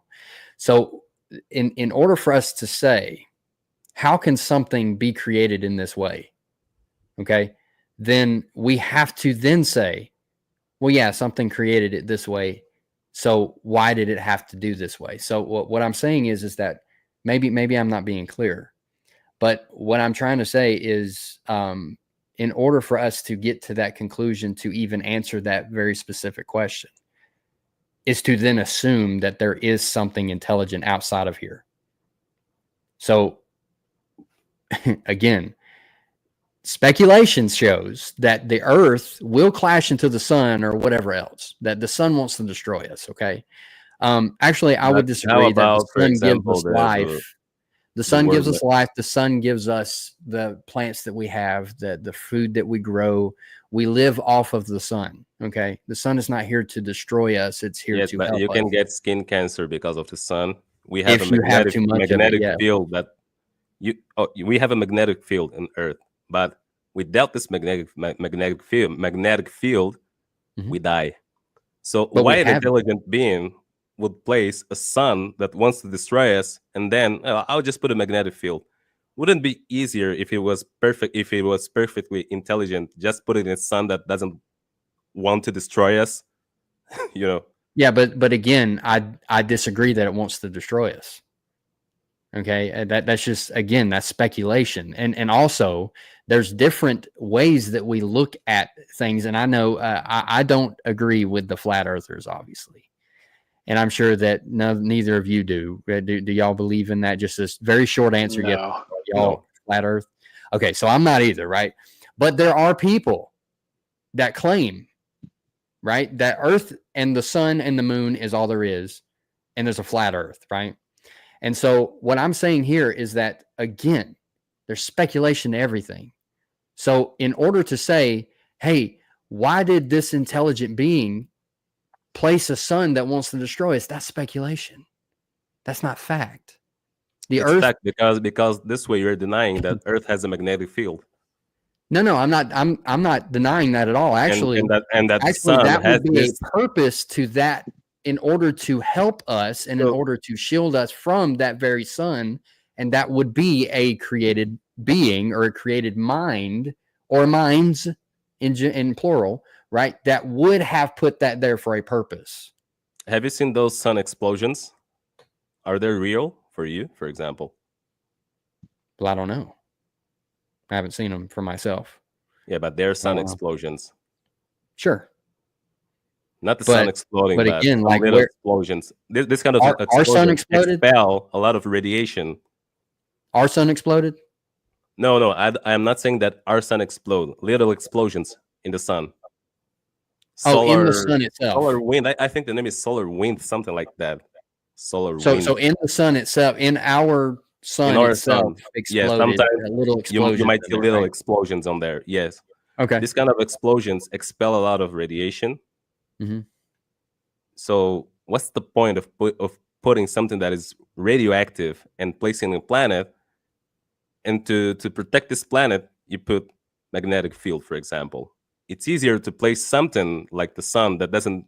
I agree with you that sun is very important for us, for food, for energy and light. And we have to have it, or else we die. Yes, we will die. But the thing is, so actually, without it, we would die. So it's not that it's trying to destroy us. The point is, if there die. was a perfectly intelligent mind, there wouldn't be this necessity to put this kind of thing like radiation, solar wind in the sun. It's an example. The same reasoning comes to for us, for example, in our body. We have acid in our stomach. Because of this acid, some people might get sick. Why placing an acid inside of a body that is sensitive to acid? No, but I will put a protection. Yeah, but some people get sick anyway because of this acid in the stomach. That's the point. Okay. So this is not something that is perfectly intelligent. That makes me doubt this idea of a perfectly intelligent mind that is this uncaused cause, you know. That's just one of the points. Nothing is perfect as it seems. We have a lot of problems in Earth and in the universe. Yeah, sure. And I I don't disagree with that. I think that there are sicknesses and everything else, and I think that that could be a possible answer with the different kinds of religions and everything like that. So I think that could be a different kind of subject in itself. So, but what I'm saying here, okay, is again back to the eternity thing. Okay, this is just something that we cannot get past. Okay, we in order for us to understand or even begin to grasp that there is something here for us to examine, and it's very beautiful. Everything about, like, the whole pessimist thing where everything's destroying us and everything wants to kill us. No, everything's very beautiful, and you would probably agree with that as well, right? When you look into the sunset sky, that's beautiful, man. That's beautiful. Yeah, but animals are killing each other. Sure. We have earthquakes, we have tsunami, we have tornadoes, we have floods, we have virus, so many things happening here. Right. But see, that's the life cycle itself, right? So animals, right? But so but birds eat bugs, right? Something else eats the birds, right? And then something else eats that, something else eats that to enable to sustain everything. And so it all comes back to us, right? And so I would say that and this goes off subject, so I'm not, never mind, I'm not even going to say it, but it goes off subject. But again, like, yes, there are so many different things that are, you know, out of our reach, okay, out of our understanding. But that's the very point, is that science is limited. And so something that we have to rely on so heavily cannot within itself give us any type of proof anytime. No matter how long it takes, it will never be able to go past the material world because it's limited. So if this was something so obvious, why doesn't anyone come to the same conclusion as you in this entire world? Well, I would say that, you know, again, I mean, the uncast cause, if the uncast cause is logical, it's obvious, why everyone doesn't come to the same conclusion as you? I would say it's due to hardened hearts, but again, that would have to go into my worldview. So that, again, that's something else. So I would say that the reason that you or Grimm do not come to this very conclusion is because there are certain things that hold you back from that, even though that, even if, let's say, let's go into the Christian thing for just a minute. I used to be a Christian, just to point it. Okay, that's great. Yeah. All right. So let's just say that I'm just saying an atheist, for example, right? So they're like, okay, Grimm brought up Matt Dillahunty, right? Do you know who Matt Dillahunty? You know, you're familiar? Yeah, I know him. I know him. Okay. So he said, and I think he makes it a point. Maybe he makes it a note of every time that he ever gets on a stage or anything else, that if an all-knowing God would, you know, just come and show himself to me, then whatever.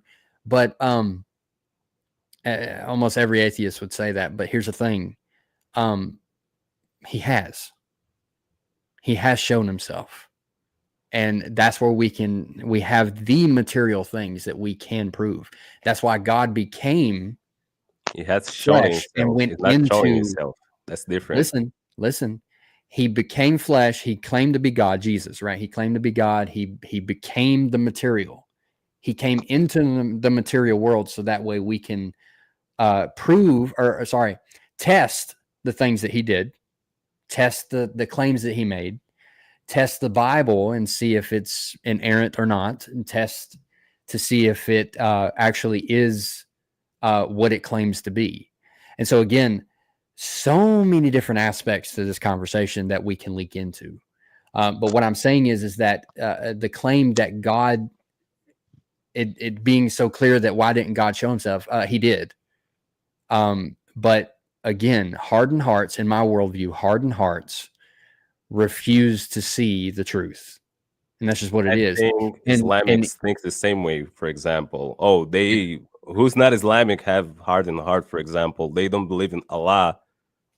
So you're saying the same thing, but both of you are not proving nothing. Are not proving nothing specifical. When you say that he came, like that, a book says that he came. When Matt Dillahunty says, "I want to see this God," it's now. If he really exists, you want to see him now. Why not show himself? Because it's the most important and obvious thing in the world. That's the point, right? If it's the most important, why not showing himself? Well, actually, in no other religion did God actually become flesh other than Christianity, right? You're not going to find. No, there's a few others. No.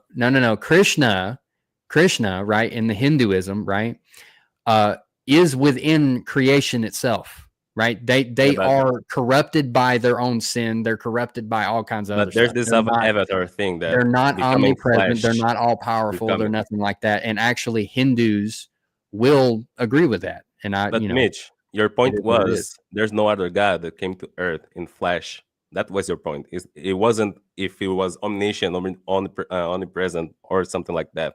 Mm-hmm. Your point was there wasn't there's no other God that came in flesh on Earth. I'm saying that there's no other religion that claims that. Okay. I pointed Krishna. I think in Hindu they have this avatar thing that they have a human body to walk around here. And Japan, Shintoism, I think that's how it's pronounced. You have, for example, Susanoo, who likes anime, for example, Naruto.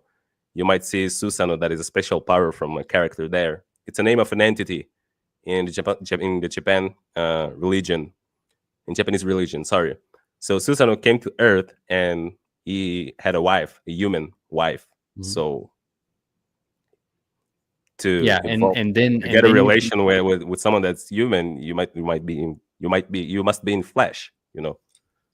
Yeah. So again, like we can explore all that stuff, but what I'm saying here is that there are millions of different claims to religion. Okay. And what I'm saying here is that the point here is that God in the Christian faith, right? That God became flesh and died for our sins, bled for us, actually died as a man, and died for our sins and rose on the third day. Okay. That's what I'm saying. So no other, maybe I was not clear. All the other religions, right? No other God would come down in human flesh. Even if they did, they would not die for you. Menahem from Qumran. Menahem. I think that's the name in English. Menahem. I don't know. I forgot. But there's a very similar story from Jesus' story, but that came before, that talks about Menahem that came here to die, and he resuscitated. I think that's the word, from the death, and came back. Yeah, resuscitated is not resurrecting. That's different. So it's a different word, right? Resuscitated. No. It's a different word, but it's also a totally different thing. Like resurrection means that you are in fact dead from crucifixion. You are in fact dead. There is no other way of fabricating it. And then you raise from the dead. But anyway, that's we're getting resurrection. I just misunderstood the word. Resuscitation and resurrection are totally different things. Yeah, but the same thing happened to Menahem. He resurrected. Now it's correct, from the dead. What else I can remember? We have Inanna from the Sumerian mythology, but you might say it's a mythology, but it used to be a religion when Sumerians were alive. Yeah. She went in the world of dead and came back. And she was there for 3 days. I have a book that talks about it from Mircea Eliade. So what I'm trying to say is that, yes, in Christianity, you have this kind of story, but not only in Christianity. You have it in other religions too. That's the point. Yeah. It's not something original from Christianity. Okay, that's fine. And we can go past that, because you know I'm willing to concede that, whatever. Hey, I don't mean to cut you guys off, but my earbuds are about to die, and it's also getting late, so I'm gonna drop out. Okay. But I appreciate you having me on. It's been fun. Yeah, man. Thank you for coming on. Yeah. Do me a favor, if you happen to go chat with Justin from Deconstruction Zone, just tell him Grim sent you. He'll probably recognize me from his donations or whatever. But I'm interested to see how that goes, if you feel like doing that. Okay, cool. Yeah, I'll check him out, and I'll see what I can do if I'm lucky enough to be on his stage. Oh, he'll take anybody that gets into his box. Cool. He does this for like at least 5, 6, 7 hours. So. Well, we're close to that. Yeah. I just noticed how long I've been on here. Well, look, I appreciate the conversation, and I appreciate you coming on and doing what you did. So thank you. Yeah, it's nice to meet you, and Richter, you too. Nice to meet you too, man. Ganesha, she disappeared out of here at some point. Yeah. All right, I'll see you guys later. You might see me again at some point. All right. God bless, man. All right. See you. See ya. Okay. So, so again, like what I said was like, even if there are religions that come about, right? We don't know if, like you said before, like one of them, you said that it came before Christianity. Well, how do you know? How do you know that? We have books, studies about it, documents that talk about it. For example, Inanna. Just a minute, please. Okay.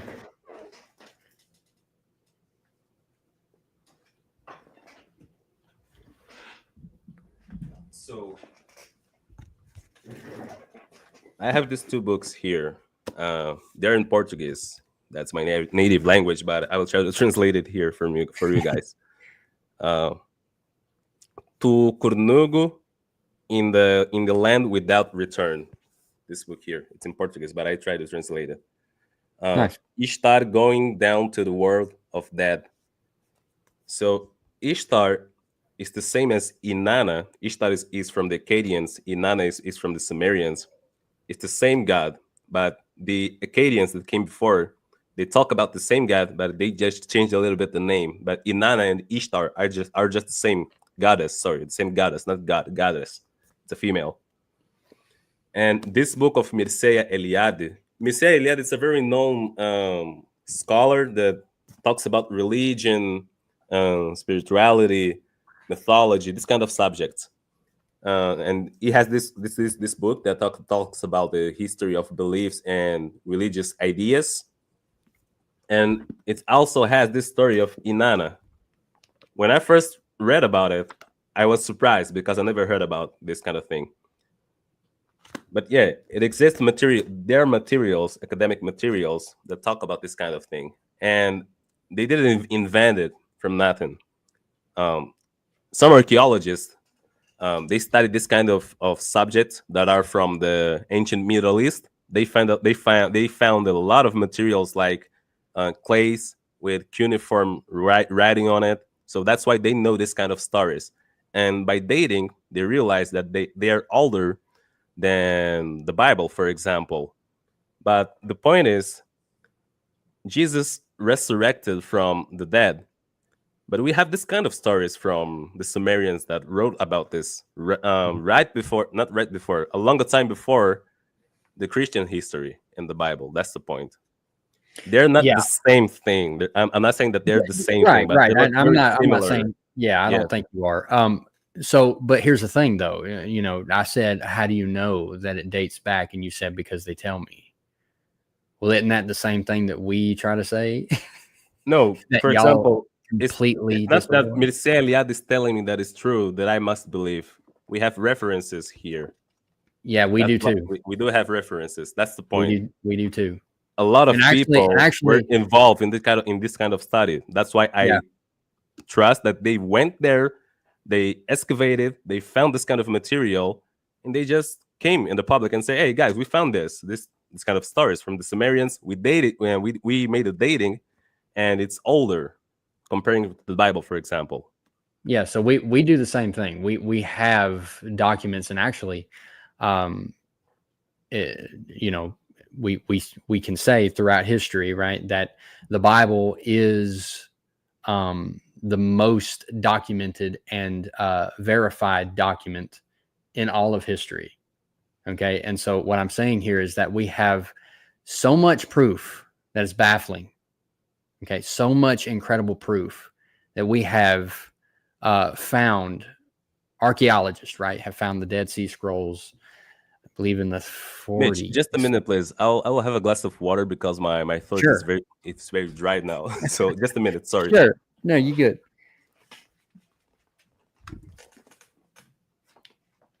Yeah.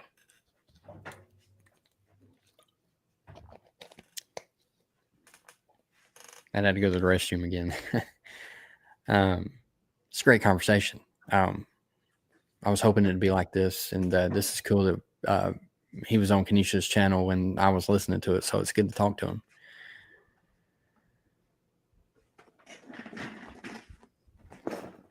Okay, all right.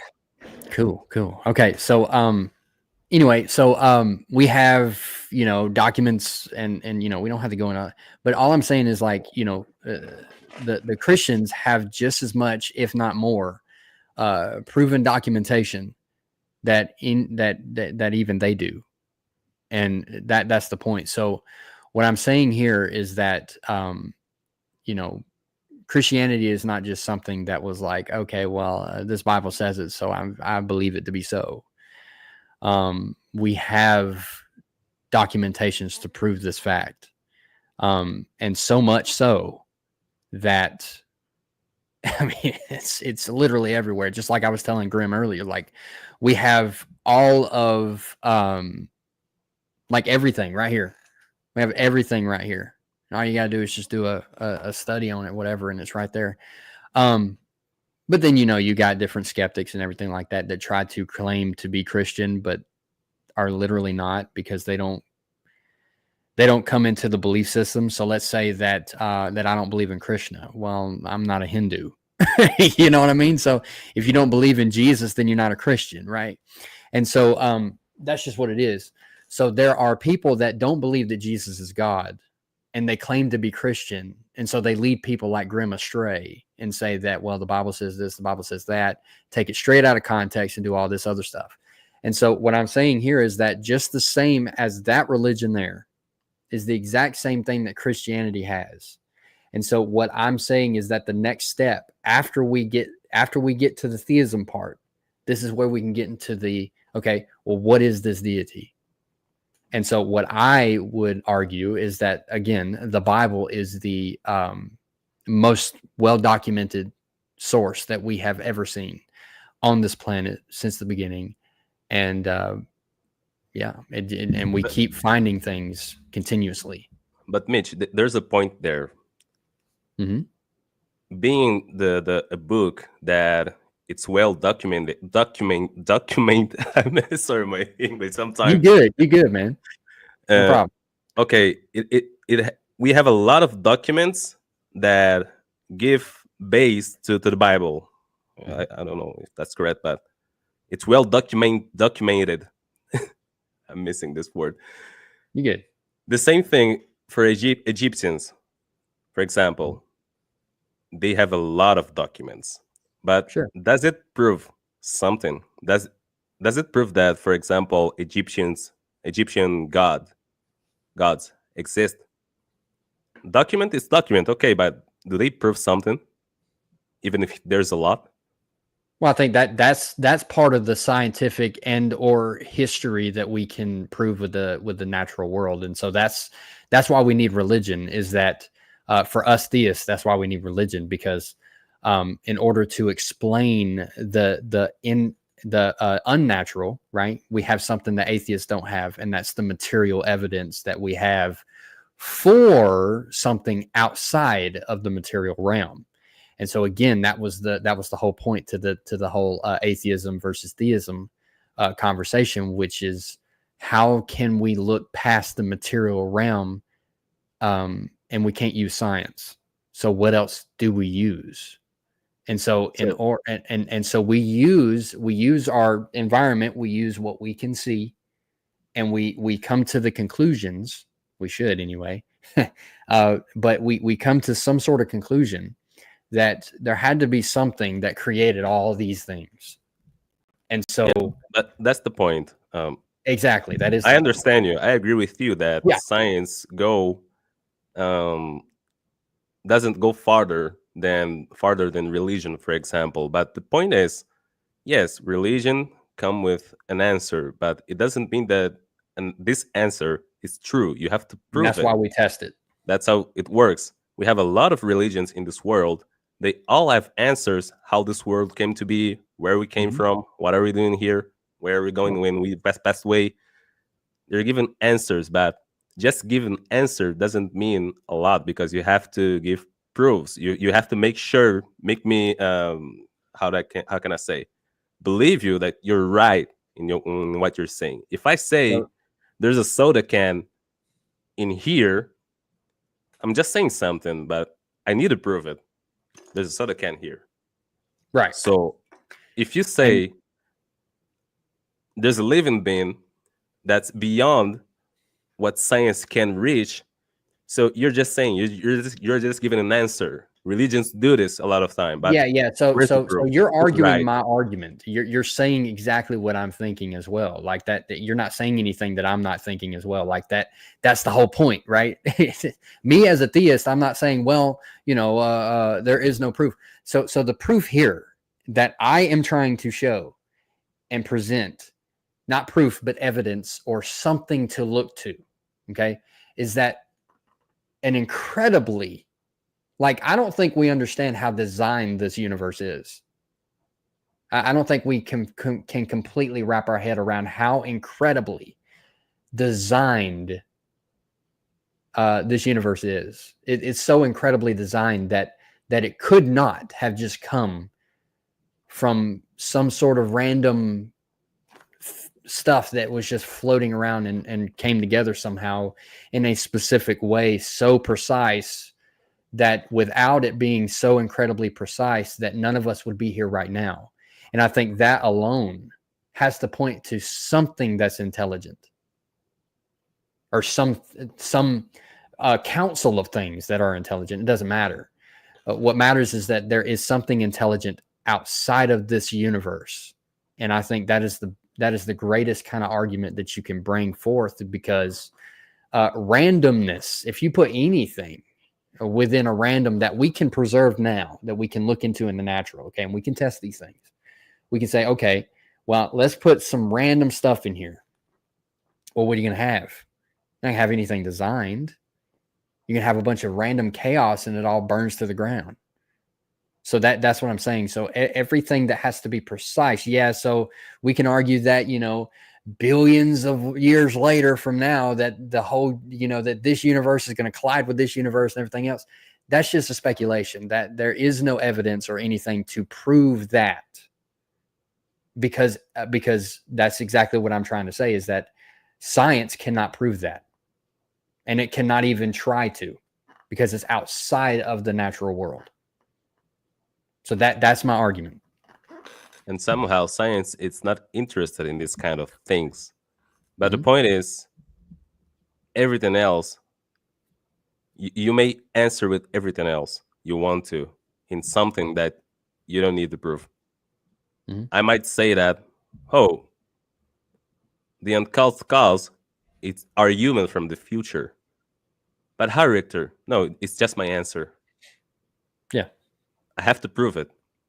Right. Even if it's something that you might think it's logic for you and in a specific group. You have to remember that there are a lot of people in this world that think different than you are.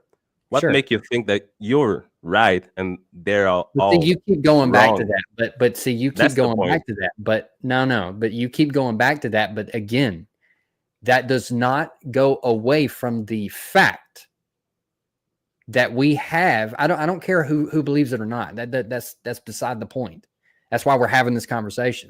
That's the point, because the whole hang on. So the entire point to this, okay, is I don't care who believes it or not. That's irrelevant to this very discussion that we're having. But there are people who might believe different from you. I know that, and that's you and me. We believe totally different. What proof you have that your belief or your speculation? I don't know.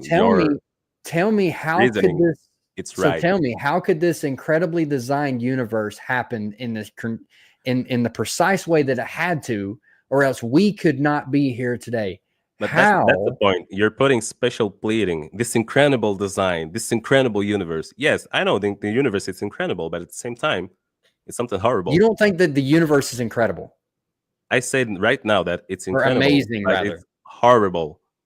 You might find a sunset, something very beautiful. You might find, for example, I like this plant, this fruit, but it might be something venomous. Venomous, that's right. Venomous, that's something that might kill you if you eat. Poisonous, something like that. Yeah, it might have a poison or something like that. You might find a fruit beautiful. Wow, this fruit is beautiful, but it has poison on it. That's the point that what I'm saying.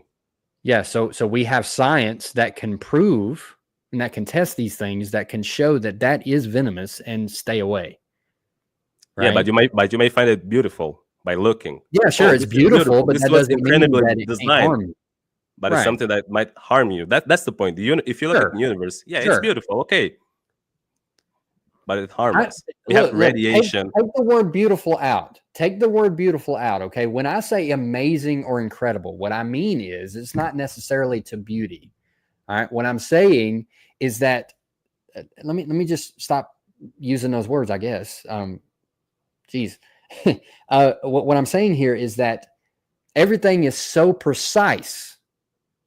And it had to be precise to the point where, again, nothing exist unless it came about like this specific way that it was created.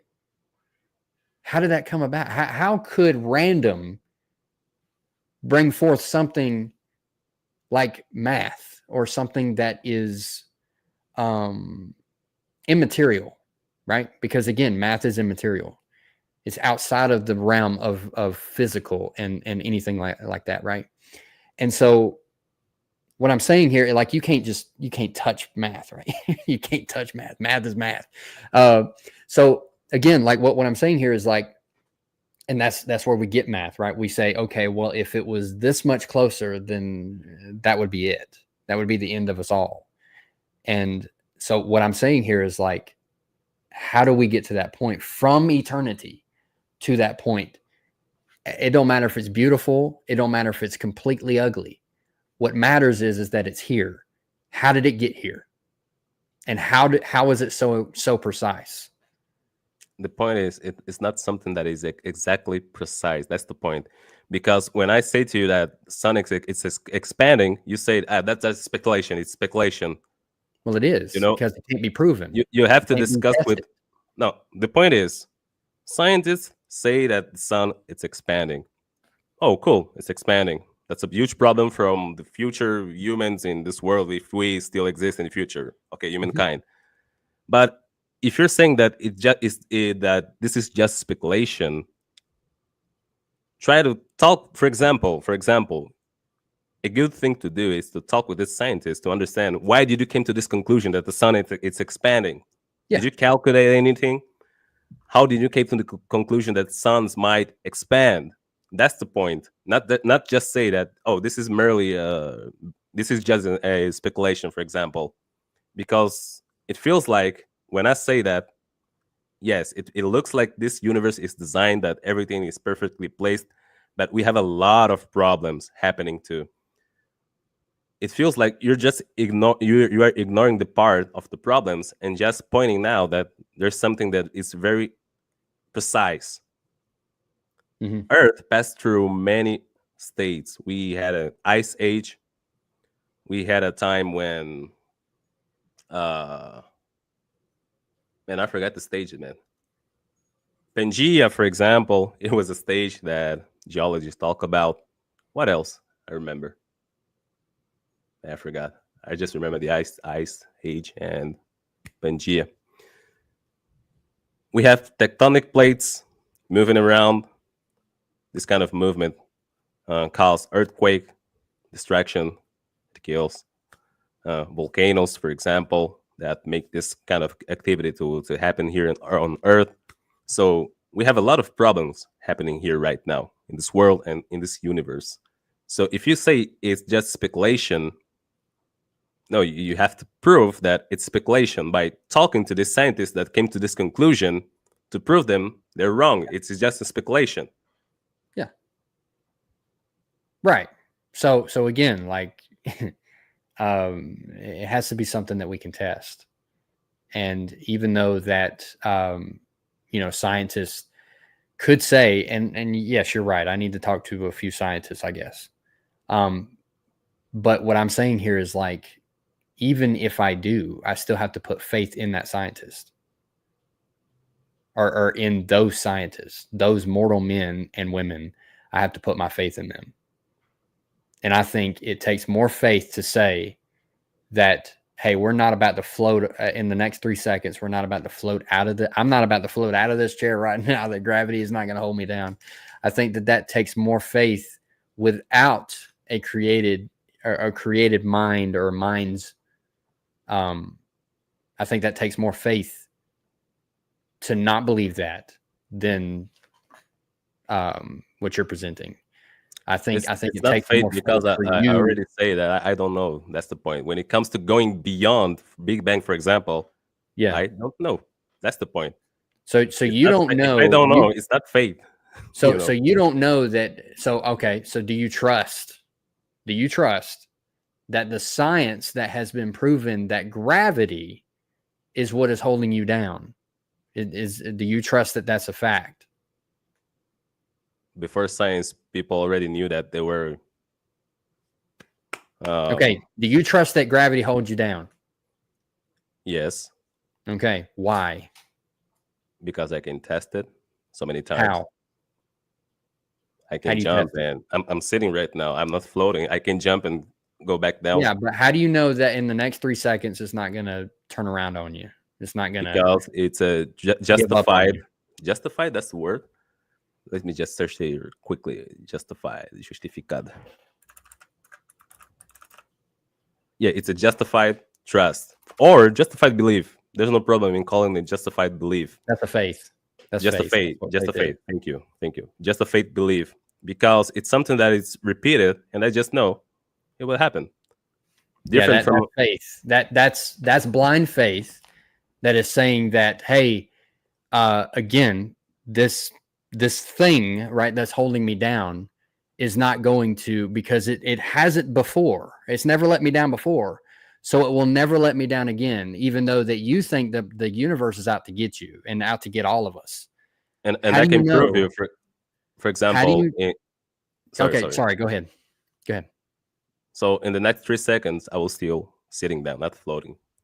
3 seconds, counting from 1, 2. Okay, 3. but how do you know the next 3 seconds? That's not my point, dude. No, the point is before this 3 seconds, I had this justified faith that I wouldn't. Hour. Hour. It doesn't matter. We will spend a lot of hours to prove that. I know. I'm just saying, dude. You know what I'm talking about? Like, okay, how do you know that gravity will never let you down? How do you know that? Just because that did not happen before, that does not mean that it will never happen. But I'm trusting. I give an example, a simple example. I'm trusting 3 seconds from now, I will still sitting right here. I will not be floating around. So it passed 3 seconds. I'm still here. So if I know that this always happened and it's something very common, very normal, I don't have this need to be worried about the future. What if in the future, maybe tomorrow or in a few hours forward, I'll be floating. Everything will be floating because it was something that was already repeated, that you have no worries about it. That's the point. It's like a sunrise, for example. So hang on. I sense a little contradiction here, because earlier, and I'm not trying to be rude or anything. I'm just no. It's okay. It's okay.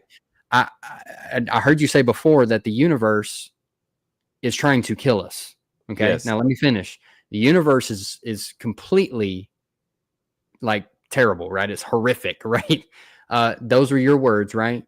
But yet you have the faith that it's going to be gracious enough to you the next 3 seconds to not give up on you. So it's gracious 1 minute, but horrific the next minute trying to kill you. When I say the universe, it's horrific. It's, for example, you cannot go out of space without a protection, without a suit. You know? You said that the universe right now, the sun is trying to kill you. On this earth is trying to kill you. So gravity is being gracious to you right now, but not the sun. Yeah, so you're going to have hatred towards the sun, but not gravity.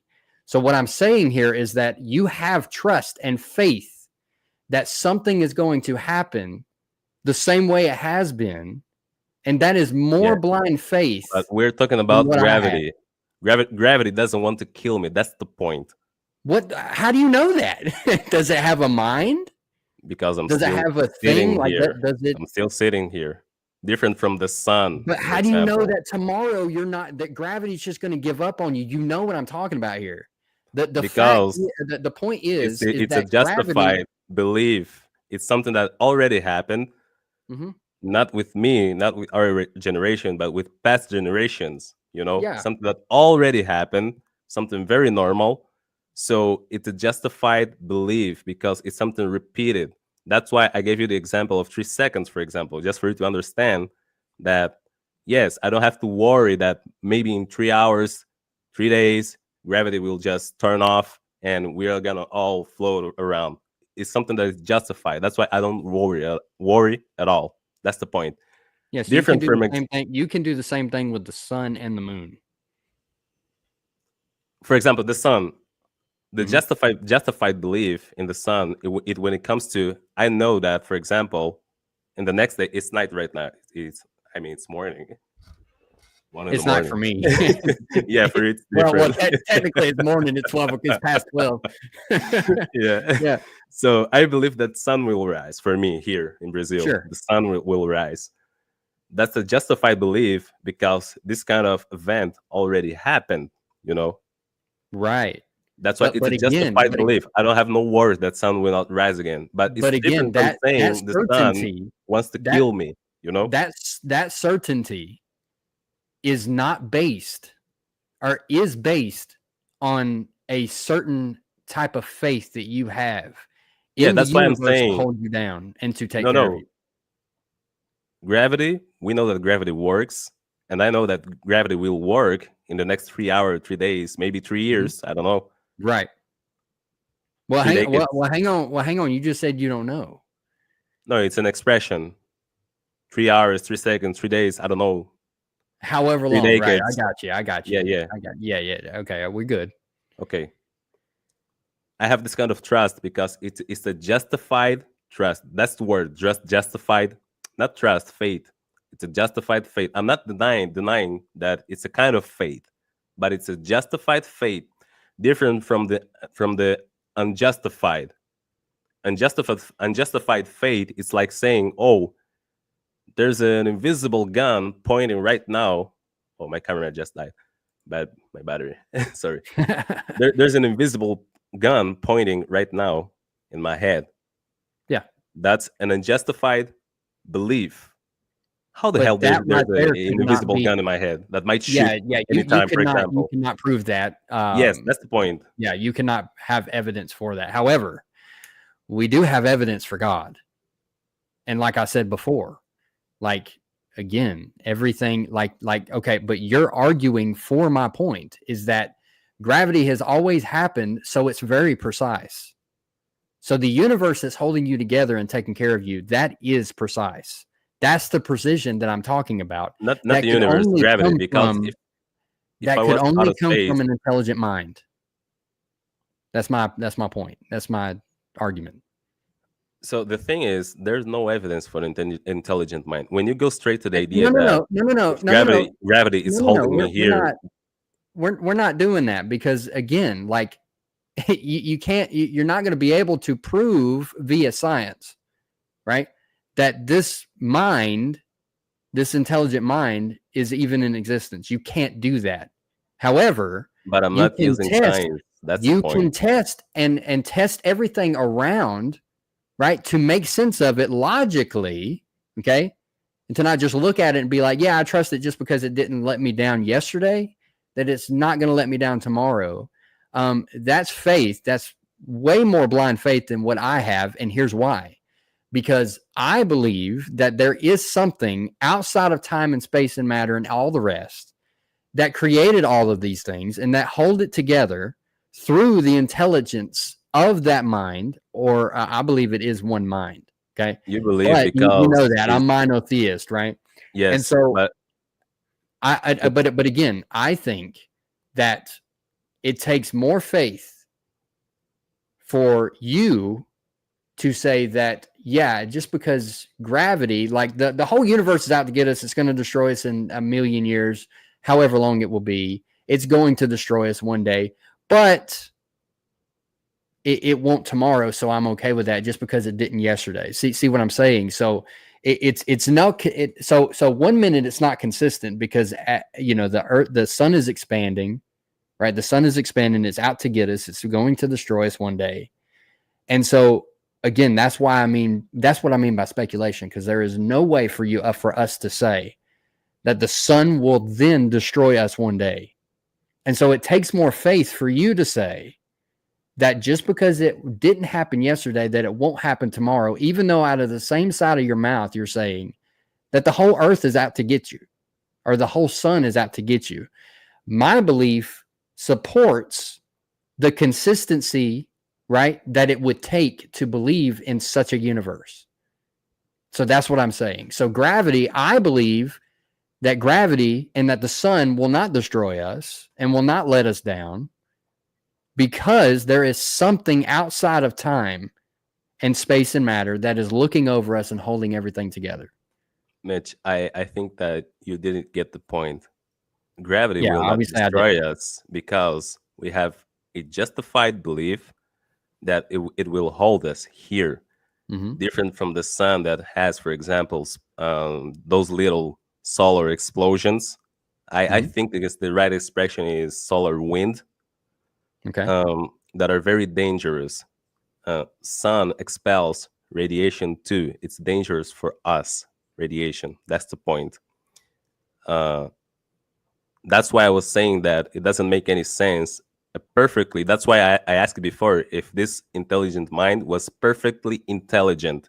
Why the perfectly intelligent? Because something that is perfectly intelligent doesn't have to make mistakes by doing this kind of things. He makes everything perfect.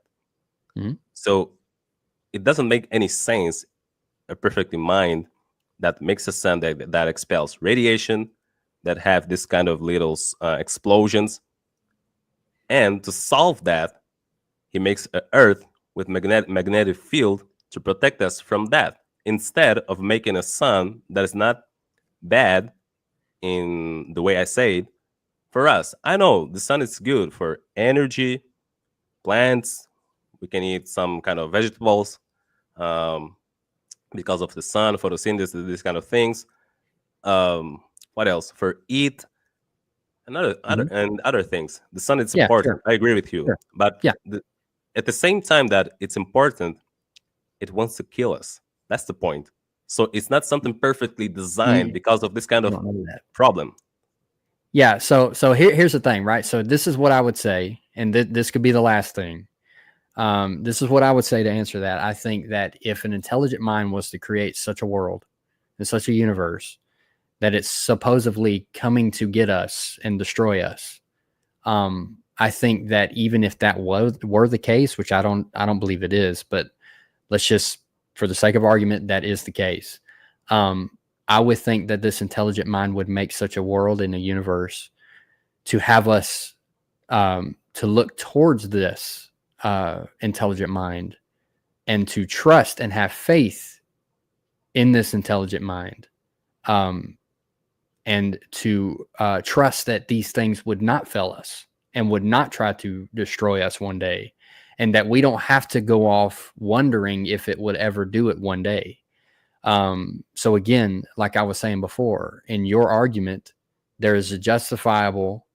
Yes, justifiable. I was saying justified. Sorry, justifiable. Justifiable. Well, what was it again? Justifiable. Faith. What was faith? Yes. Sorry. So there's a justifiable faith that these things are not going to happen, because you have justifiable faith that it has never let you down before. So that means it will never let you down again. However, the unjustifiable faith is the thing that we can somewhat prove, I guess, that it is expanding and that it will, throughout time, right? We can prove that it will, in fact, destroy us one day, and it does try to harm us, even though it protects us in the same way. And so, I mean, did I get any of that correct? In a way? Yeah, I think that's correct. Okay. So, but again, like if there was an intelligent mind, because again, in my belief, right, and we can go back into the Christianity thing real quick. In my belief, I believe that there is a time for God to reconcile all creation back to Him. Okay, so what I'm saying here is that again, He came to earth as flesh into the material. He became one of us. In every respect, the Bible says He died for us, and through His blood, we have eternal life. And so the eternal life that we have on the other side, right? So the Bible goes into like a future glory, okay, in Romans chapter 8, okay? I don't know if you've read any of the Bible or not. Some books of the Bible. Not the entire Bible, but some books. Sure. Okay, so in Romans chapter 8, right, it talks about, now this is whatever. I'm just giving you a little bit of something. So in Romans chapter 8, right, it says that Paul says that God, that the suffering that they are currently going through in those times will not compare to the future glory that we will have soon, or and maybe not even soon, but at some point, right, And sometime in the future, we will have this future glory. And so the suffering that we go through just points us to the trust of God that he holds all things together. And the faith that we have in him is that no matter what happens to us, he will save us and we will have eternal life with him forever. And so that's the whole point of creation and having suffering and evil in the world and all that stuff from a Christian's perspective. Okay.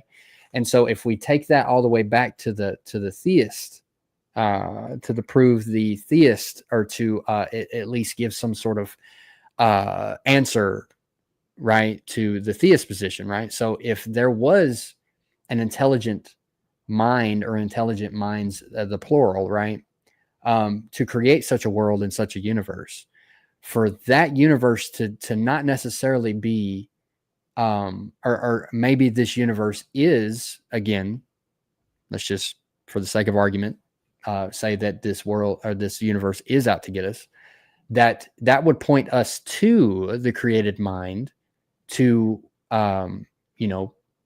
trust and to love that creative mind, and to trust and have faith in that creative mind, that all things will work out for the good of those who love him and are called according to his purpose. And so again, all of these things line up to, like, okay, so if this universe is so incredibly terrible and horrible that even if you do have justifiable faith, that justifiable faith in itself, okay, cannot tell you, it logically cannot tell you in the future that something in this horrific universe that will not go wrong at some specific point. So that, again, gravity or a meteor will not come and destroy the earth, or at some point or whatever, and just like that, just wipe us all out. There is no worry at all for that not to happen just because it didn't happen yesterday. So I think that is the faith, the blind faith that you have, or any other atheist have, that us Christians do not have. And it goes all up into those different kinds of things. So I'm done talking. So using the I know that was a lot. I apologize. Yeah. Using the justifiable faith as an example, what I was trying to say is that we all use justifiable faith in gravity to hold us here, and the same justifiable faith we use to think that if we go out of space, for example, without any protection, without any suit, we will die. Mm-hmm. That's the point. That's how justifiable faith works. When you see something that repeats itself, even if it's good for you or bad for you. Mm-hmm. So if someone eats a red fruit that has poison on it, and I see another guy eating too, the same red fruit with the poison, they both passed away. 100 people eat this kind of fruit and passed away, ate this kind of fruit and passed away. So it's something that was repeated, a process that was repeated. I will not eat that kind of fruit believing that I will be okay. So by repeating this kind of process, you create a justifiable faith that, oh, if I do this or that, if I depend on this or that, something will happen or nothing will happen. That's what justifiable faith is. It happens with things that repeat itself. And justifiable faith is what I said before, for example, the invisible gun. So when you say that, when you were arguing and you say that that's why you think that atheists, for example, have more belief when it comes to this kind of thinking, how they reason about this kind of thing, I disagree, because atheists don't just believe on this kind of thing like a blind belief.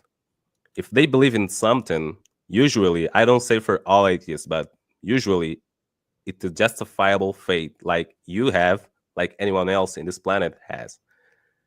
Because if I believe, for example, that I can go in the top of a building that is so tall, and I jump and I will fly, that's a blind belief. That's a crazy belief. It's not a justifiable belief. because I know I would that agree with people that. might. Yeah, I wouldn't do I that. would agree with that. I will use the justifiable belief to know Sure. that, oh, I don't have to try it, but I know that people who have tried it died. Right. Yeah. Or injured themselves. So Sure. that's the point. Yeah. Atheists but don't. Yeah. no, sorry. But like the thing is again, like what separates the or who rather or what and it or whatever created everything or the randomness of everything like that. Could anything random come up with something so consistent to make such a justifiable faith? Because even if it was a justifiable faith, how do you as a person know?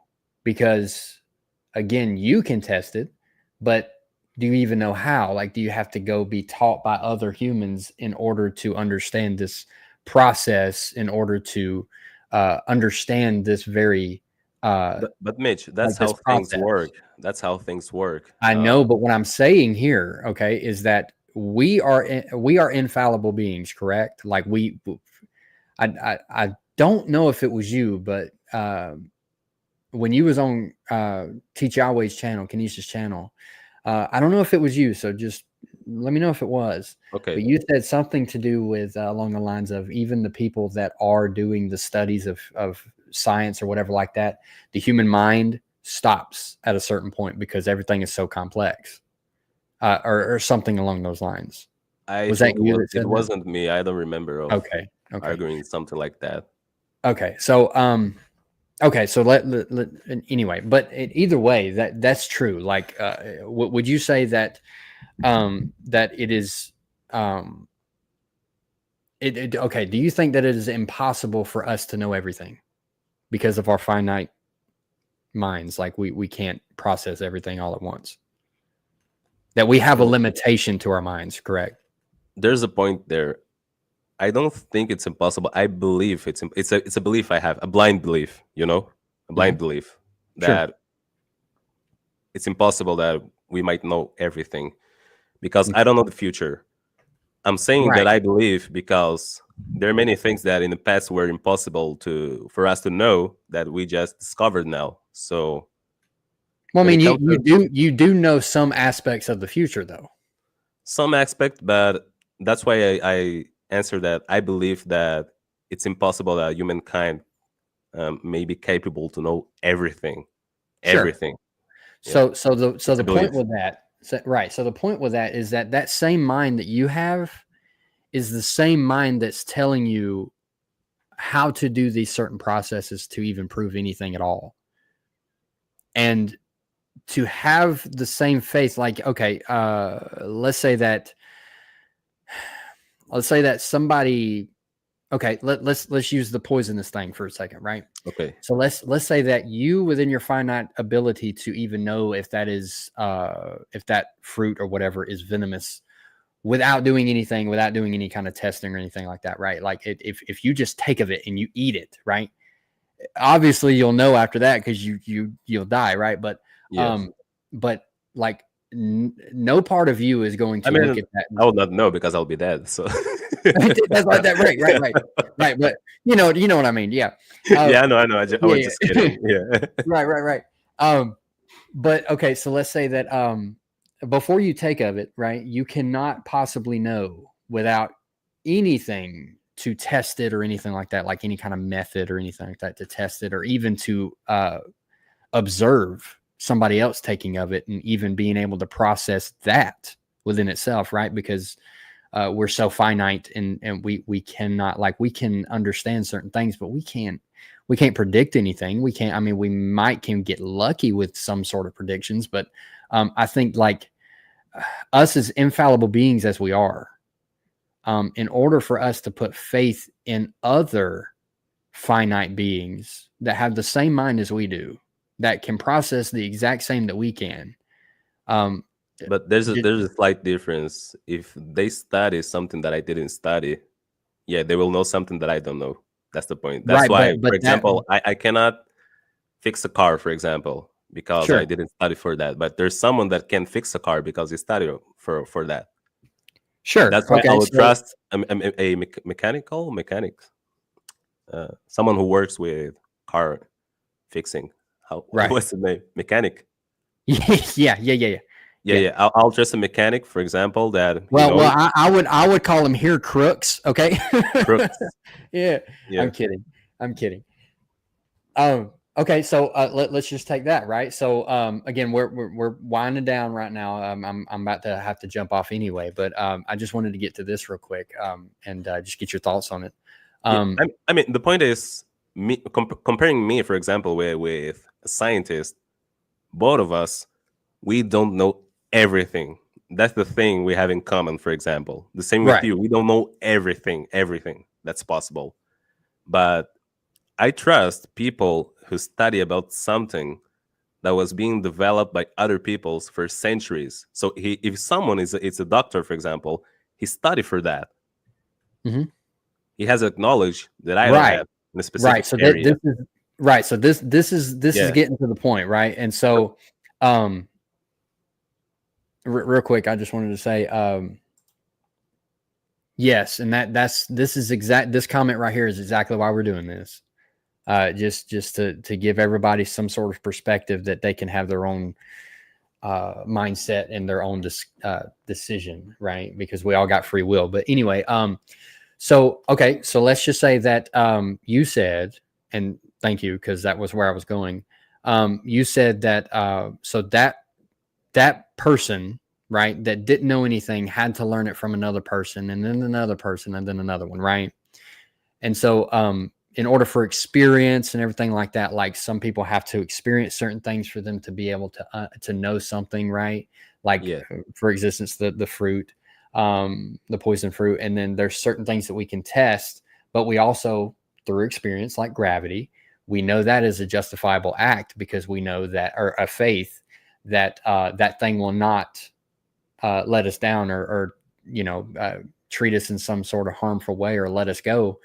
Because we know that is it is consistent and it does not try to expand or it doesn't try to harm us or anything else. And so, so in order for us to know these things, it had to come from somewhere, right? And so even throughout experience, like these are experiences from other minds that are not intelligent at that point, right? So there's so much suffering that had to have happened for us to even know what we know now, just by testing and science and everything else. And so for us to just have that much faith to rule our existence, right, in the faith of mere men and women that just had an experience, and then we test that experience in a consistent way to even come up with the justifiable faith that we have, right? But again, the point here is that we have to trust in a mere man and woman as the same as we are, that just had other experiences and other data that we don't have. And so for us, as me and you cannot be mechanics unless we are taught by another mechanic who was then taught by another mechanic. But Mitch, and so on. There's a point there. Yeah. By your argument, it means that you don't have to believe in the Bible, for example, because men wrote it. Yeah. Men that make mistake, limited, unlimited, like us. Yeah. You wouldn't trust them. Well, no, actually that's so again, like if we look into the Bible, we see that it was written by over 40 different authors, right? Within the Bible that we know of, the timeline of the Bible, we know that everybody that wrote in the Bible, right, that wrote the very words of God down, that I believe is, but that even if it was just mere men's words, we test these things as well. Like this is something that we can test, okay, and we have. And so we have over 40 different authors. Okay, and we touched on this earlier in the stream. Yeah, but they weren't perfect men that hang on. I'm getting They to were that. they weren't gods, for example, that I that know. can make perfect Well, things. They yeah, were and simple men like us, yeah, like me and you, for example, limited, right, that didn't know everything. So when you right. say that, no, there was a God there guiding them, that's Mhm. a special pleading Sure, fallacy. sure. And I'm You know? that's why I didn't say that. Okay, Yeah, I but didn't say that.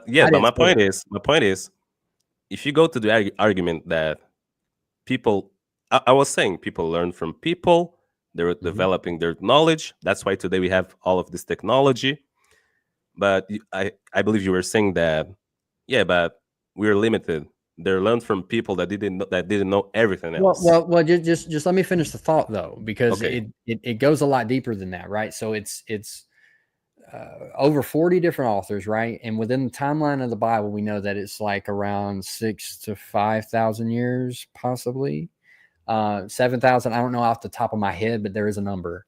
And so throughout all the and different timelines, different cultures, different languages, right? All these things put together, and it tells it tells a story, okay, and it tells a perfect story. And so everything that happens in the Old Testament can line up so But precisely. And I know how that is you it would a argue perfect it story doesn't, if limited people wrote it? How is it but perfect? that's what we can test, though. We can test these things in the original language that we have now. Okay. And so that we are continuously finding more and more and more evidence of, right? And I think we just found something like a year ago or something. But anyway, so we have datings and everything like that we can go back and we can say, okay, well, this was actually written by this person in this time, in this era, right? In this language. And we can go back and date it, and we can look back and test it and say, okay, well, actually, this over here aligns perfectly with that over there. And it could not have possibly within that timeline could have possibly lined up the way it did within 40 different authors and 6,000 years of time. This one over here could not have lined up with that one so precisely that it could have told a complete story as what it does. And so that's what I'm arguing for is that, yes, it might have been men that wrote it, but I would argue that it was inspired by God because it's so perfect. And we can go into that. We can go into that. Not That's the tonight, but we point, can go Mitch. into that. You're using We can test it. special plating No, because no. I can use exactly your argument in favor of other religion that has a book, for example. You know, Yes, and we can test it. for example, I'm Please, let's talking test it. with maybe an Hindu, for example. Mhm. Hey, what's the Bhagavad Gita, for example? And he's this Hindu guy say, it's a book that talks about a story of, I don't know exactly what's in Bhagavad Gita, for example, but Sure. it's just an example. It tells the story of this, and that, and it's a very perfect story because it was guided by the gods. So can we test it? So that's the same That's the thing. point. I'll ask you, can we test it? And you Yes. will say, yeah, we can test it, but there's a huge problem there. When we test it, we find anachronism, we find people who didn't exist, events that didn't exist because archaeology and history prove that. But I agree that some In the things in the Bible, though, Bible, or yeah, in the Bible, though? In the Bible, some things in the Bible, for example, the Babylonian exile, um, Cyril, the king of Persia, Cyril, I don't know, who released the Judates from the Babylonian exile. He exists. The Mhm. Bible talks about him. Yes, he exists because archaeology and history beside Bible prove it. So there are some things in the Bible that, okay, by using archaeology, for example, and history, and documental no documents from back that time, we may prove that, yeah, the Bible talks about this event and this character that really exists, you know. Mhm. But some other things we don't have any evidence, and we don't and we have anachronism. That's the problem. If we Well, but see, test it, that's the point. that's the pleading as well that you're saying that I'm doing, is that there is zero evidence. Well, I just don't think you know it. You don't know of it. Yes, we have evidence of pretty much everything. No, Okay, Mitch, and so what I'm saying is I don't disagree with you. sure, In the specific point, there are some things that the Bible talk that are really a real thing that happened. For example, some characters, some events like the Babylonian exile, this kind of thing. so Romans specifically really. Jesus. Sorry. So what about specifically Jesus, like the man Jesus? Did he? Do you believe that he actually existed? You mean a normal Jesus, not the Bible Jesus as the Son of God? No, I'm just talking about the man. Was Man, there a man called okay. Jesus Christ of Nazareth? What, or maybe not Jesus Christ, but Jesus of Nazareth. So Was most there a of the real man? scholars think that a man that will be Jesus exists. That's their Yeah, point. because secular, outside of the Bible, there are documents, verified documents that do prove that Jesus was. I mean, it's in your history books taught in elementary school, like it's there. Jesus, I'm just saying how, anyway, Yeah, but Jesus actually lived. Okay. And so, what did he claim? And so again, all of these things that we can look into, right? We can look into all kinds of different things. And if it takes that, so be it. But what I'm saying here is like, in order to say that there is zero evidence for certain things, I think that's just that couldn't be possibly correct, because they're like, you don't know, and neither do I. So I cannot claim, like, if let's say that the Quran says something and I'm like, yeah, there ain't there's zero evidence for that. Well, I could be wrong. Okay. And in fact, there are. And so what I'm saying here is like, let's get out of our mind real quick that the Bible is, what we as Christians claim to be the Word of God, and let's try to stop debunking that, and let's look at the actual evidence, like you said, which I appreciate, that the Bible does prove certain things happened. Okay, and that's great. But again, I'm not denying that, because I say we have archaeological. And I didn't say you were denying it. I literally True. just said that Yeah, I appreciate that's what I'm saying. That's what I'm saying. Yeah. I'm not denying it Yeah. because it's something I didn't that say you did. but that's the point. Not what I'm saying is not everything that it's in the Bible it's true, because we first have to analyze, come Yes. with studies, with what we found there that might Mhm. be something from back at that time. Did we found something, a temple, a vessel, things like that. Right. There are things that they found, the archaeologists, right? People who study in this area. They found it, they made the dating, and yes, it's something that the Bible say, and we found it, But some Sure. things, not everything. But there are some things that, for example, Exodus, for example, that it doesn't have any proof that this happened. Any proof, because scholars from the same area You talking study about like about it creation and and didn't all found that? out. That's the thing. Right. Sorry, Yeah. So that when you said Genesis, like Genesis is a big book. Are you talking about like the first creation, the creation accounts? Is that what you're talking about? And there's no evidence for, or is it like all of it? About Genesis, Genesis, it's a very big book. So about Genesis, 50 let me remember chapters. the It's stories. pretty big. There's Adam and Eve, Noah, Abraham, Joseph. Yeah. Okay, it's a big book, right? Right. So for Genesis, Abraham, Isaac, Jacob. yes, and then, there's a lot of characters in Joseph, Genesis. yeah. Right. But about Genesis, I have been reading some books from scholars of this area, such as Israel. Make sure that you get both Palestine. sides, and that was just make sure that you get both sides of the equation, because if you're just looking at secular accounts, then that's just not going to help you at all. So I have You a need book of both a sides. scholar that he's a Christian. His name is John Walton. He's a scholar. You may search it, John Walton. Just quickly, I'll just change the battery here so I can show you the book. I'll be quick. I'll be back. You good? Yeah, so I appreciate this conversation. This is a great conversation. This guy's knowledgeable. He's giving good points, giving good, very good pointers. I think he's making good arguments and everything like that. So this is a good discussion. However, when he gets back and he shows me this, we're probably going to have to end it here because we're close to the 5-hour mark. I got to get up for church, and it's 1 o'clock in the morning for me. So thank you everybody while we're waiting. Thank you everybody for showing up and,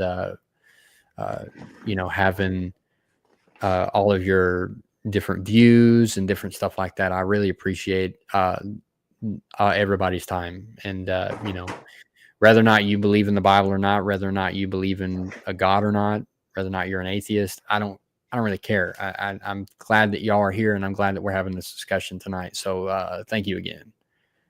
Uh-oh, what's wrong here? I think I didn't charge the other battery, man. I'm just surprised that my battery or my I have a one of those what's it called? One of those batteries that you can plug up into the camera, and it actually plugs into an outlet, so it never dies. Yeah, I tried to pursuit one, but it's not recognizing the camera. My camera here is not recognizing. Oh, I don't know why. Yeah. I'm surprised that mine hasn't cut off yet. That's why I have to change. I have 2 batteries. That's why I have to change. Yeah. But I think that I didn't charge the other battery. So right. Let me just check something very quickly here. I'll be back. Sure. Yeah, everybody's been giving their points, and I really appreciate it. Thank y'all for watching. Yeah, so this is a great discussion. We can have more like this, so this ain't going to be the one-off. Like, we can have this all the time, different discussions, stuff like that, atheist versus Christian. If you want to do what I love to talk about on this channel is the Trinity. We can go into all kinds of stuff. So, in and outside of the Bible, it doesn't really matter to me. It's all the same worldview to me, as I am a theist within the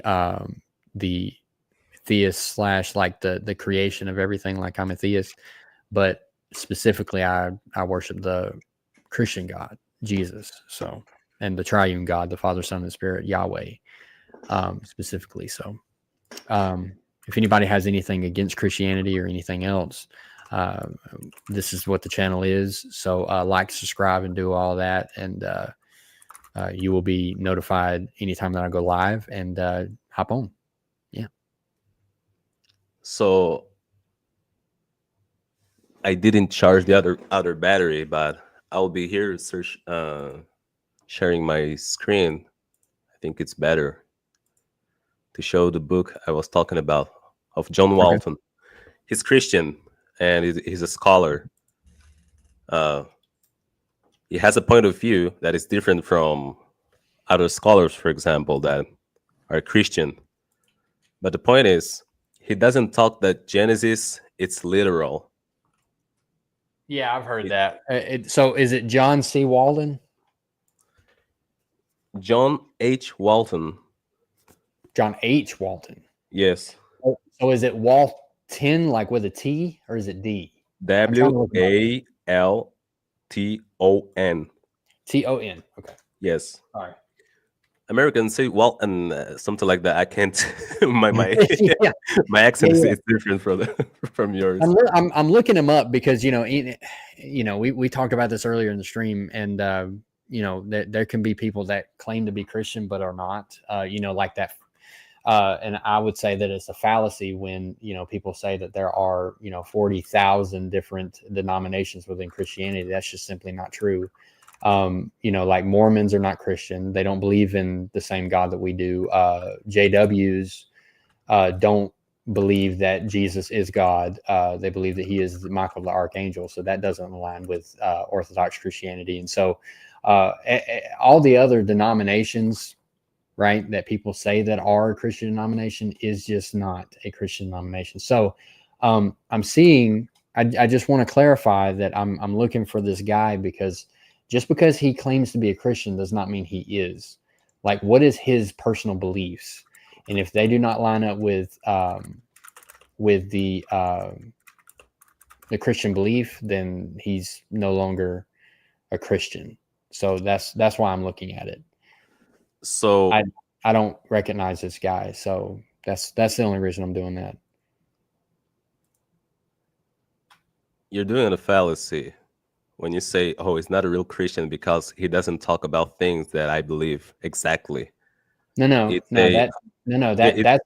historical Christianity. Like, for instance, if I don't believe in Krishna, then I'm not a Hindu. Same thing. If I don't believe that, No, the thing is God, that I'm not a Christian. That's simply as that. the point is he's not someone who doesn't believe in Jesus Christ. The point is, for him, Genesis, it's not literal. That's just the point. Well, I know. I'm just what For I'm example, what I'm saying. Okay, is that you say that he's a Christian. Well, I'm going to have to test that. Okay. And this goes back to testing, right? you test everything. You literally test everything to know if anything is true. So, and that's what we're here for, is truth. So if I don't want him to be in my corner, if he is not in fact in my corner, so I don't want you to place him in my corner if he's not actually in my corner. Okay. So that's all I'm doing. Justin said it in the chat, because I just know this fallacy name in Portuguese, but it's no true Scotsman. It's a fallacy because you're putting yourself in a position like you are someone who truly understands deeply in everyone's mind who really is Christian or not. You cannot do that because you're not capable to do this kind of thing. You don't have this kind of special power. That's the point. No. It's not a special power. Okay, it's the ability of testing, right? You test and see. Look, you just ask simple questions, right? You say, is Jesus Christ God within himself? Is he God? Do you believe in the Trinity? If they say yes to these things, that's all you got to do. It's not like you got to go into deep, crazy understanding, whatever. But what I was saying is that you just test it that way. That's what religion does. See, you're not part of a religion. But the point is, John Walton is Christian because he believes in God. But if he has a book or work, a study, a research that talks about Genesis, for example, and Genesis, you asked me for example, you say that, maybe this kind of scholars you're talking about are skeptical or maybe atheist, something like that. But I'm showing you that no, there's someone who's, for example, Christian. And all I'm trying to do is test that fact. That's all I'm trying to do. You don't want me to test it. I'm testing it. So but the point is, he believes. That's his problem. The point is, he has a book. Can I share just quickly here? So everyone can see the book? Sure. I will share the screen here very quickly. I have no problem in looking into what he believes and anything that he says about Genesis. Okay. That's not a problem. The thing here is, again, it's not hard. If you are not, and again, you're not in a religion and you were Christian. But what I'm saying here is that if you, and I'm about to bring this up on the screen, I just want to say this real quick. If you believe, or if for instance, again, like I said, if a JW comes on to you and says, hey, we believe in Jesus. Okay, fine. Is he, do you believe in the Trinity? No. Okay, well, that's a fact that the early Christians believed in from the beginning. So here's the thing. If we don't believe that Jesus is in fact God within himself, then, and again, this is beyond anything that atheists can even deal with, because this is theology. This is a whole different level. So what I'm saying here is that Christianity is defined in certain belief systems. So if you do not follow in those certain belief systems, then you are not in fact Christian. That's just how it works. So if he does not believe in the certain things that all Christians believe, then now he does not have to immediately believe in like the eschatology views that I have of end times. He does not have to, for instance, he does not have to, just believe in certain things like a certain denomination or anything like that. What I'm saying is that he has to believe that the God that we serve is the exact same God that we serve. And we know who he is via the word. So if he does not line up with that, then he is not on my team. So I just want to make that clear. If he's not on my team, then I don't want him in my corner, and I don't want him to represent my position. So that, I think that's fair, right? So if an atheist tries to claim to be an atheist, but they're actually not an atheist or an agnostic or anything else, you wouldn't want them to be on your side either, because then they would misrepresent your position, and then you would be thrown off, or the person that's trying to refute you will be thrown off. That's all I'm saying. So anyway, here it is. So this is the book. Okay. It's in Portuguese. Sorry for that. But it's this guy here, John H. Walton. Okay. So sometimes the title change when it comes to different languages, but I don't know if it is the same in English, but I will just try to translate it directly. The thinking of the ancient Near East and the Old Testament. So in this book, he talks about a lot of ancient religions that exist at the same time that the Old Testament was being developed. So by comparing each religion, and there's a specific name that of a methodological name that they use in this kind of study. I forgot. I think it's parallel comparison, something like that. They compare texts from different religion and they find similarities. Sure. So by this kind of studying, not just Walton, but other scholars came to the conclusion that there are many stories from other religions that are very similar, from Genesis, for example. But this doesn't change the fact that John Walton is Christian. For example, there are a lot of Catholics. I know a lot of Catholics. Catholics. Thank you. Yeah. That believe that Genesis is not literal, for example. Sure. So this make them less Christian than you because you have this difference, for example. No. See, again, if they don't, now Catholics, right, via their confession, they believe in the Trinity. They believe in the Son of God. They believe that Jesus is God. They believe in these things. So they are, within that very confession, brothers and sisters in Christ. That's what they are. Now, are they in incredible error with some other things that we don't see in line with? And that is the difference between Protestant and Catholic. But Protestant and Catholic believe in the same God. We believe in the Trinity. We believe in Jesus Christ. So again, I don't expect you to understand these things.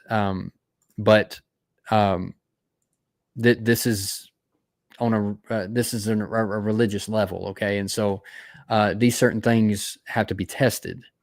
So just because you believe that Genesis was not literal or literal, like that doesn't matter. What matters I'm not going to say that you're not Christian because of that. Okay. That's a secondary issue. That's a tertiary issue. That's not the main point of who we serve. And so, no, they would not be less Christian than I am. I'm saying, again, I'll say it again. If you don't believe in the same things that all Christians believe in and have testified to since the beginning of the church, then you are not part of us. And so that's just how it is. So again, if this guy is in fact a Christian, and he thinks that Genesis is not literal, fine. I would disagree. I really would like to continue this conversation. It's being very productive, but it's too late here. I have to sleep. Yeah, dude. Me too, man. I gotta go anyway. Look, hey, look, man. I appreciate you. We can do this again.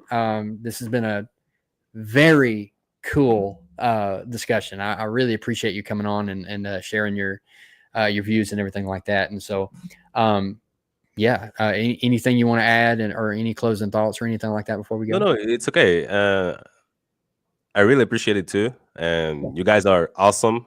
It's very good to talk to you guys. I had a lot of conversation and debating just in Portuguese because I live in Brazil, so that's why we have a lot of debates here in Portuguese. But I felt like, man, if there is a YouTube channel in English, for example, that people talk in English, and they're talking about religion, atheism, this kind of debates, I thought, man, it's cool to hang out and make new friends, talk about things, and learn new things from you guys, and vice versa, you know. And And see, I would consider you a friend, man. Like that, okay. that I consider you a friend. So, so yeah, I mean, we would, me and Kanisha would, she's in the chat now, and we would consider you a friend as well. Just because you're an atheist don't make you not a friend. So anyway, we would disagree on God and everything else, but we would be friends. So I would love to talk to you more about it, and hopefully we can get some more people on next time. But anyway, look, hey, God bless you, and hopefully have the rest of it. You said it's morning where you're at, right? Yes. Okay, yeah, it's morning. It's very, very early in the morning right now. It's 1:30. But I can sleep for a long time because it's Sunday here, so there's no problem for me. Right. Yeah, I'm about to go straight to bed, man. I'm about to go straight to bed. Yeah. So anyway, I'll check out. Do you have a channel, or are you just? Yeah, I have a channel actually, but it's in Portuguese. Okay, cool. That's the point. That's fine. Yeah, I'll subscribe to it either way. Yeah, I'll subscribe in man. When I try to talk in English so fast, I mess up everything. I will try. Okay. No, not I'll try. I will subscribe in your channel too. Look, it's impressive that you can speak as well as you do. I cannot even try. I don't know no Portuguese, so hey, it's impressive in its own right. So Well, that's great. You may begin with simple words. For example, "Olá," it's mean hi, or "Oi." Oi. In Brazil, usually they say "Oi." Oi. Yes, "Oi." It means hi. Huh. Yeah. Well, Oi. all right then. Maybe I might say that next time we meet. Yeah. Yeah. Okay. All right. Well, hey man, God bless you and have the rest of your day. Thank you very much. Whenever time, and we will meet soon. So, everybody in the chat, like, subscribe, go subscribe to him, and so subscribe to Teach Yahweh. I know that a lot of you that are on here right now probably have already subscribed and have talked to Teach Yahweh. So, and have came over here because she shared this video. So thank you for that. Kanisha, thank you so much for sharing this. This was a great discussion, and thank you for coming on, and it was great. So anyway, I got to go to bed now. I got to get up for church tomorrow. Praise God. Praise the triune God. Okay. And so that's what me and every other Christian believes. And we cannot depart from that, as my point earlier. So anyway, peace. I'll see y'all next time.